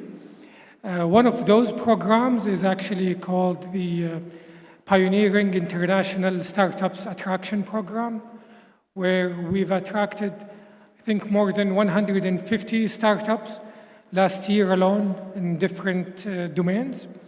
We provide infrastructure, access to experts, both locally and international, access to venture or investors in general for the different topics. So I think we play a clear role when it comes to moving technologies from the early basic R&D domain to clear economic benefits to startups and entrepreneurs. And that is one huge way for RDIA to merge the gap between academia and industry. If I may add, we also have another program called SIGP, the Saudi Innovation Grant Program, where we, with a stakeholder, identify clear challenges that we then show to the R&D community. Actually, one program that is about to be launched is related to dam sedimentation. We've noticed both globally and locally that in designing and operating a lot of water dams, which is a bit similar to what we're facing when it comes to space, a lot of the design components and operation components don't take into account the lifetime operations and effects of dams. And so globally and locally, we suffer from what are called dam sedimentations, and they are extremely expensive to remove at the later stages of constructing and operating a dam. So we are working through that program with both the regulators from the Ministry of Environment, Water and Agriculture and other entities, and with the R&D community and entrepreneurs to have clear solutions to those direct challenges. We can do something very similar when it comes to space debris as well. Thank you, Sarah. Thank you, Abdulaziz. Since we're talking about government-backed grants, I would like to bring in Dr. Danielle. What makes these government-backed systems, like the ones in the US, like SBIR or STTR, effective in moving research into operational space capabilities? Also, what should other countries replicate of that, and what are the lessons learned from these systems that we should keep in mind for a greater benefit? Thank you so much. I have a few angles to consider. I previously worked for NASA, so one is a former employee thinking about what I learned as an employee there. I also have experience meeting with and collaborating with so many different government agencies in the Middle East, in Africa, and Southeast Asia. So I want to first say every country can design their own approaches, but still learn from all the lessons from other countries. As a researcher in the US, I'm often responding to signals that NASA gives us with the way that they offer funding. And actually, it's an interesting period now. NASA has been doing experiments for the last decade, maybe even 2 decades, to consider how to cooperate in creative ways with public and private sector entities, especially to see ways to move activities that are mature into the private sector. We can think about 2 examples now. One is in the case of a private sector operation of Earth observation satellites, but it's a lesson we can consider. Of course, we have government agencies like NASA and our National Oceanographic and Atmospheric Administration and our US Geological Survey. They operate satellites that are publicly owned, and then they share the data publicly. It's data that's very foundational to climate monitoring and to understanding environmental change. Complementing that are companies that operate satellites that are not necessarily shared publicly for the data, but they often complement the kinds of knowledge. One example is that today I have a grant that I competed to request from NASA for their scientific work, and it's under the program called the Commercial Satellite Data Acquisition Program. actually something similar in Europe, and other agencies have these, where the government agency has first reviewed the scientific merits of a commercial company's data. And they've then done an external review process that involved different players and published the results. So for example, previously I was part of a review team with NASA for the company called GHGSat. It's a greenhouse gas emission satellite constellation. And I competed to be on that, and then a team of us used the data for about a year and then published our results. And NASA also did a technical evaluation to understand if the scientific claims made by the company were valid. They evaluated the geolocation, like saying, is the satellite pointing where we expect? And is the spectral information as we expect? And at the end, NASA publishes a report, so now it's very transparent, the performance of that company for the scientific measurements that they're taking. It did very well, so then NASA has moved the company from evaluation phase to purchasing phase. So now they've gone to the phase where I can ask for a grant from NASA to pay the company so that I, as the university, don't have to pay for the data, but I can use the data for research. And right now, for example, I have projects in Brazil, in South Africa, and hopefully in new places in the Middle East as well, where we're asking how can city governments use this data to monitor methane gas or methane gas from landfills. And so it's a combination of government sponsorship, also helping to introduce this new data type into the market, because GHGSat has a unique capability to look at facilities for methane, and the ability to help communicate to stakeholders why this data might be helpful. I think we can think of something similar within the space situational awareness world, where it helps when governments can validate the commercial data, but also give researchers the chance to try the data in a transparent way and publish results so we see the benefits. Similarly, with hardware, one of my goals is to address some of the challenges with having propulsion on small satellites. So I've been doing research for the last few years on the use of wax as a potential ingredient for propulsion systems on small satellites. It's well demonstrated on Earth that wax can be a fuel, and it's a hybrid fuel. You need to mix it with liquid oxygen, for example, to burn. But usually it's considered for rockets. I want to try it in orbit, but it's very complicated to demonstrate.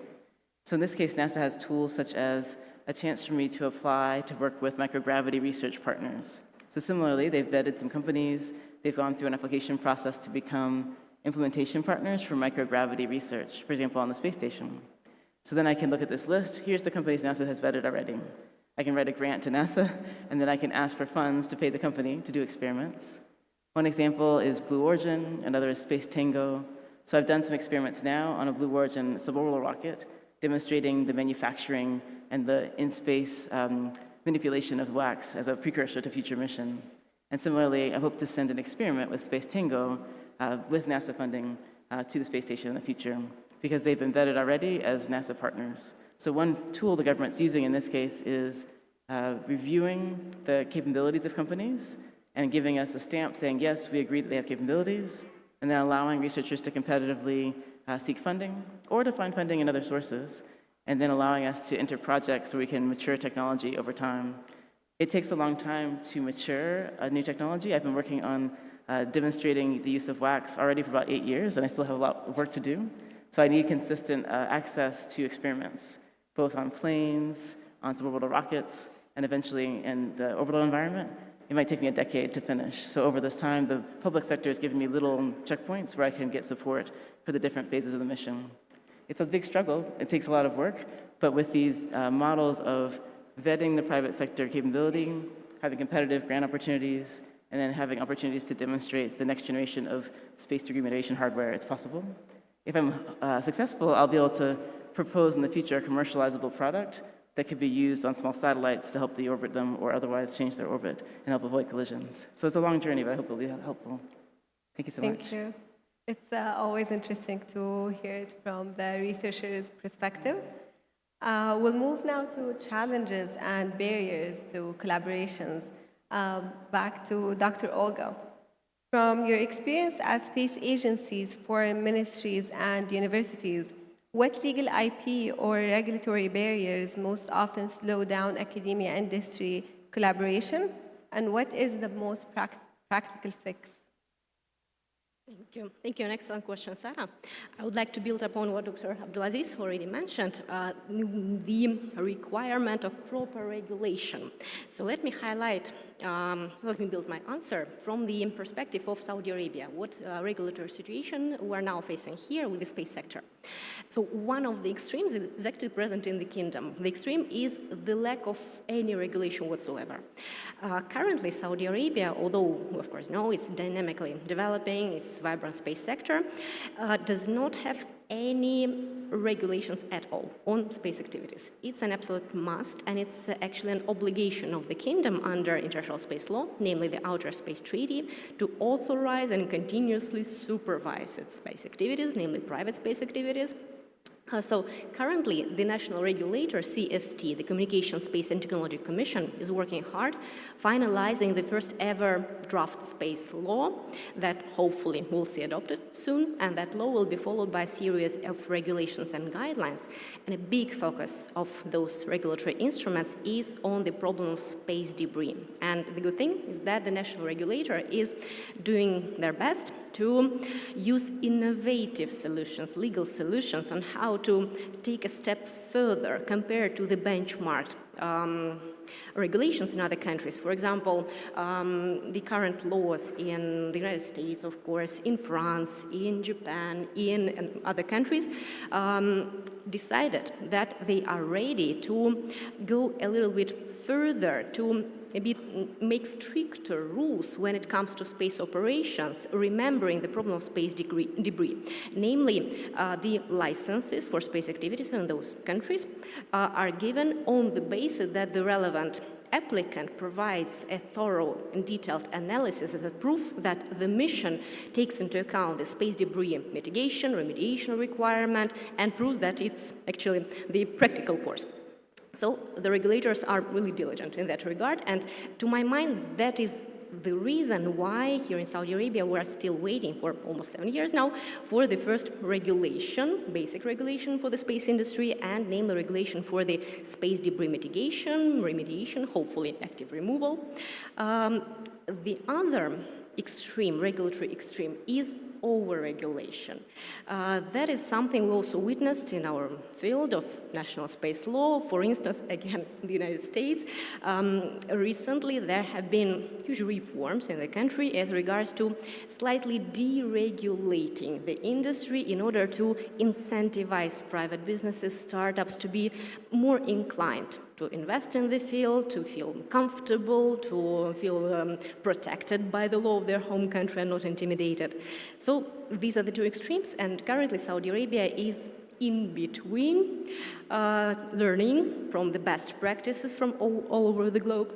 And as for the best pragmatic solutions, as you highlighted, I would suggest that the pragmatic solution here would be to have the key stakeholders involved in this lawmaking, especially when it comes to such a difficult multi-layer problem of space debris mitigation. I mean here the government, namely the regulator, here again CST in Saudi Arabia, Communications, Space and Technology Commission, plus the industry, of course led by the Saudi Space Agency, and surely the academia, because all the three players together are capable of building not just perfect regulations. No law can be perfect. We need to have the legal regime that would be a framework that would put the red lines, what's allowed, what is not allowed, and it needs to be workable, usable, effective. That's what we need. And it will be made possible only on condition if you have all the experts involved from the various fields, from various points of view. That's when this regulation will be truly efficient. Thank you.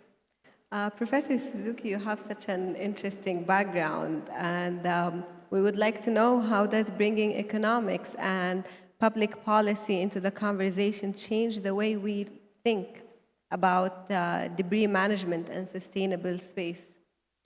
Right. So there are a lot of dimensions that where the public policy and the economics are integrated into issue of the space debris. For example, if you want to launch a space debris mitigation or active debris removal mission, then who is going to pay? How much it's cost? who is going to be the beneficiary, and what are the costs that you achieve to that mission. These are not just technical, scientific issue. It's a political, it's a economic issues.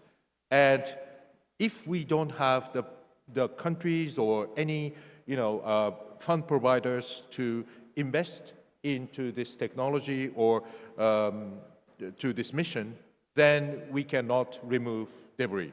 So it is important to understand the importance of the wider context of political and economic situations where you can find the available money, or how can those companies or any agencies will be able to collect money and to build up the economic cases in order to make not just make the debris orbit safer, but it is to make those agencies more incentivized. So as Dr. Olga said, incentives doesn't come from heaven. It has to come from the way in which that you design the regulations, in the way in which that you design the fundraising mechanisms, and those are the important one.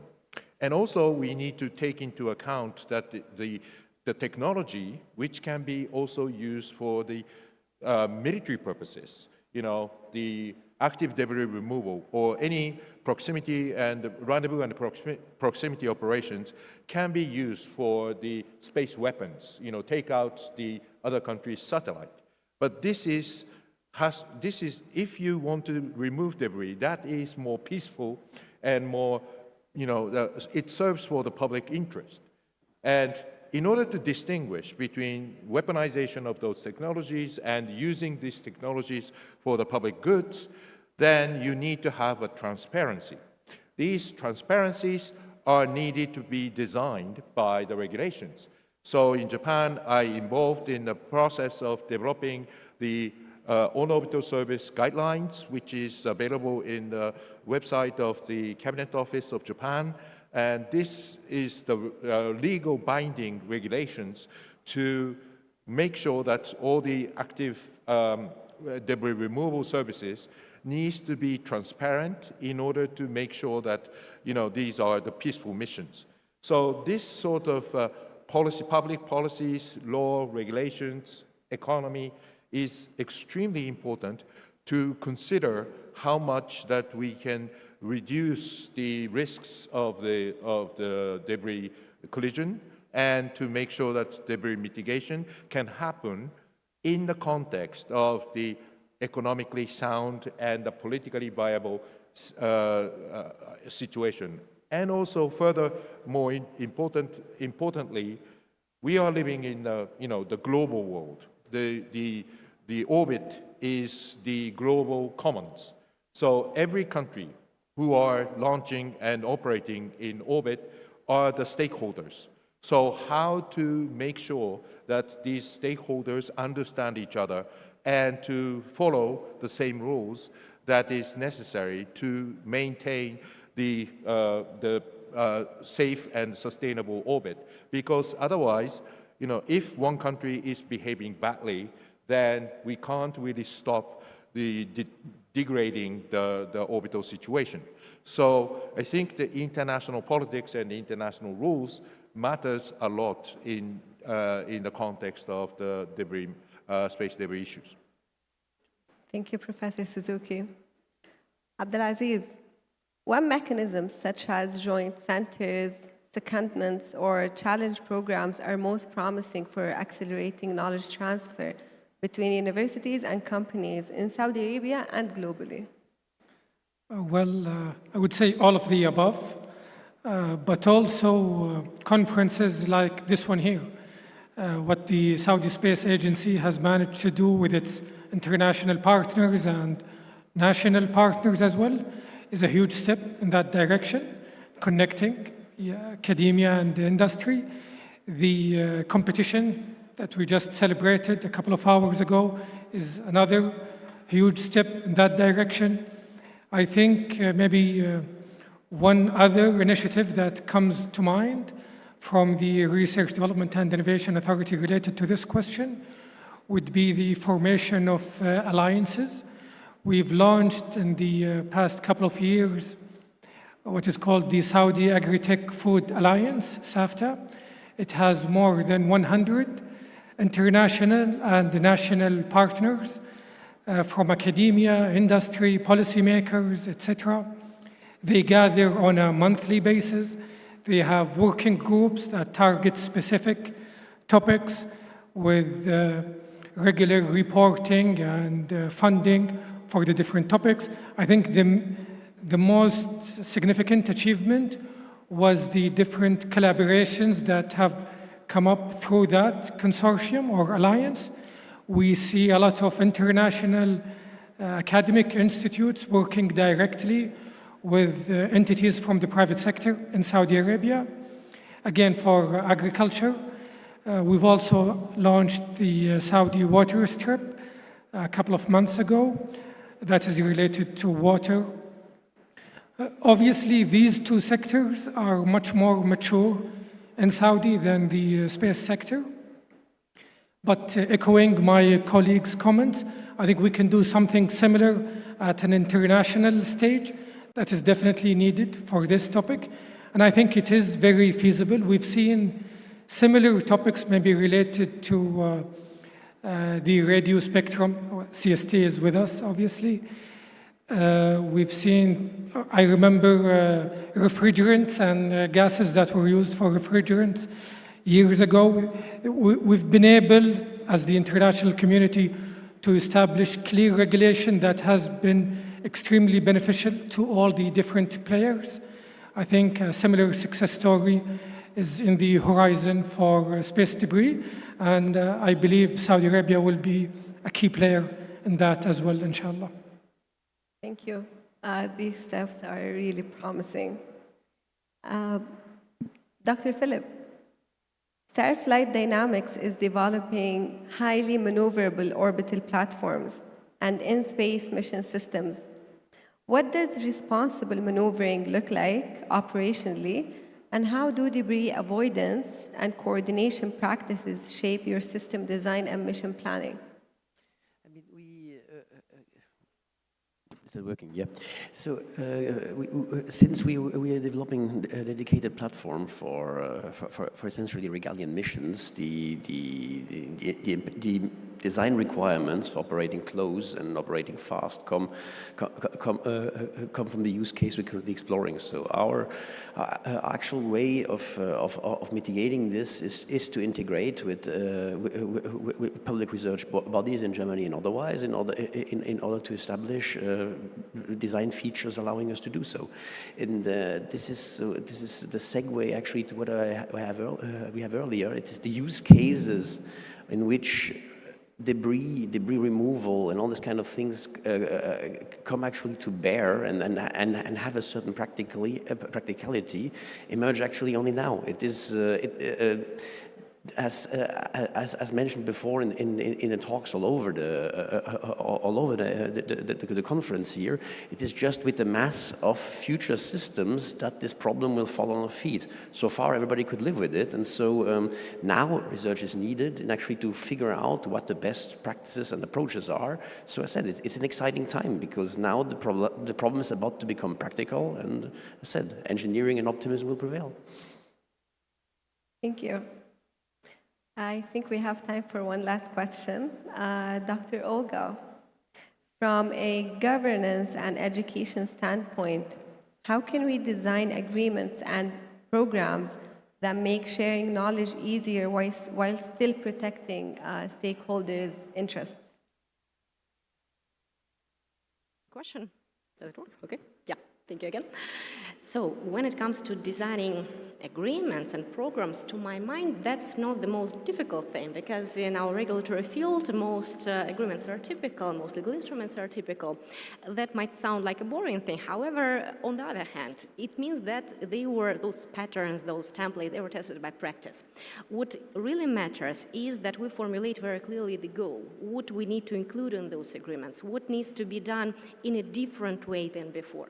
And here is when I would like to remind ourselves of the fact, again, what we already briefly discussed and shared, that all of us have our own backgrounds, we have our own practices, and many of those have become best practices. What is currently lacking, to my knowledge, to my mind, is the proper sharing, dissemination of those practices, how to make them not just best, but globally best practices, so that we inspire others, especially developing nations, emerging space sectors. That's what is a little bit lagging behind. As for those best practices, and when it comes to properly regulating space debris emissions, startup initiatives in this area, at the international level, we do have basic frameworks on how to start, at least in that direction. We do have international space law, which is all right, a bit outdated, but still it provides a solid framework for these activities, including space debris.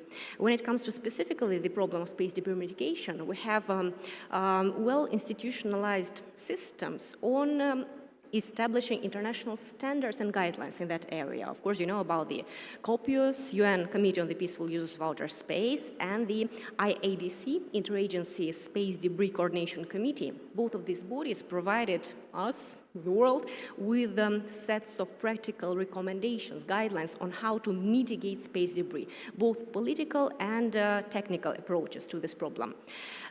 What is currently done by a variety of jurisdictions that are really serious about tackling this issue, about providing, making sure that their space projects and space debris removal projects are safe, is the implementation of these guidelines. So at the international level, we do have guidelines, standards, which are recommendatory, not legally binding. And what states do, once again, the United States, of course, in the first place, Luxembourg, Japan, of course, France, some other countries, they take these guidelines and make them binding, obligatory through national regulations, and literally enforce them on national players, make them obligatory, impossible to disobey.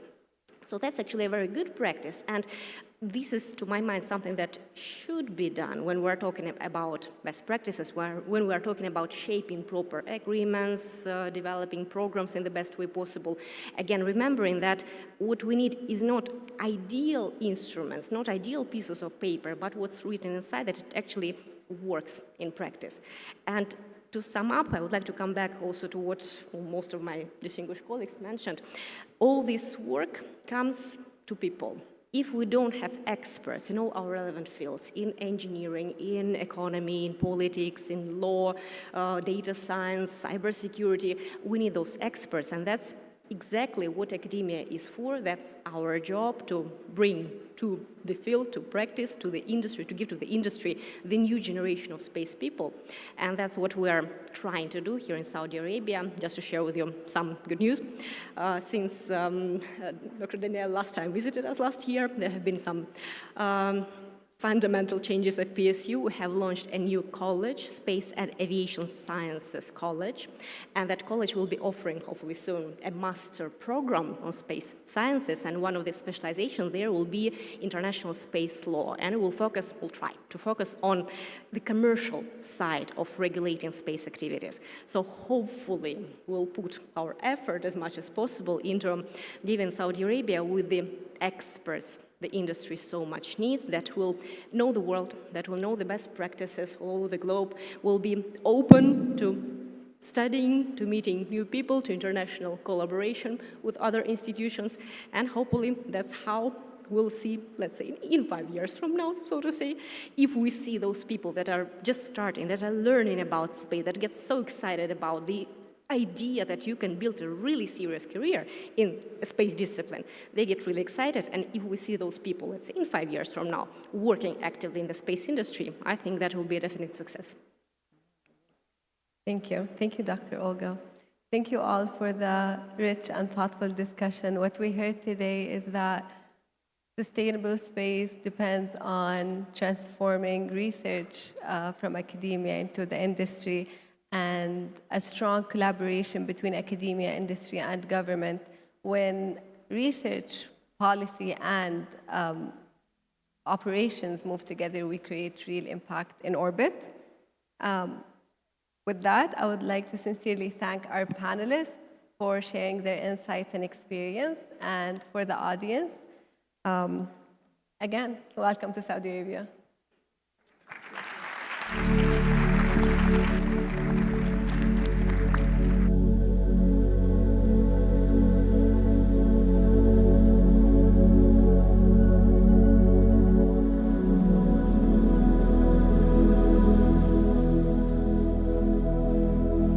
We just don't want you to leave. That's why. Thank you so much. Thank you to our panelists. Thank you. Ms. Sarah Al-Harbi, thank you. All right. Ready for 2 more panels? Thank you. As we conclude SDC 2026, we would like to extend our deepest gratitude to everyone who attended for the past 2 days. You guys made this event possible, our speakers and panelists for sharing their expertise and vision as well, our partners and sponsors for their unwavering support, and all the participants for your energy, curiosity. We have witnessed innovation or innovative solutions, and we have engaged in a lot of discussions that will, inshallah, shape the future of sustainable space activities. Thank you once again for making SDC 2026 a success. Everyone who attended from all of these countries, 75 countries, thank you so much. Have a great day, and I wish you good luck.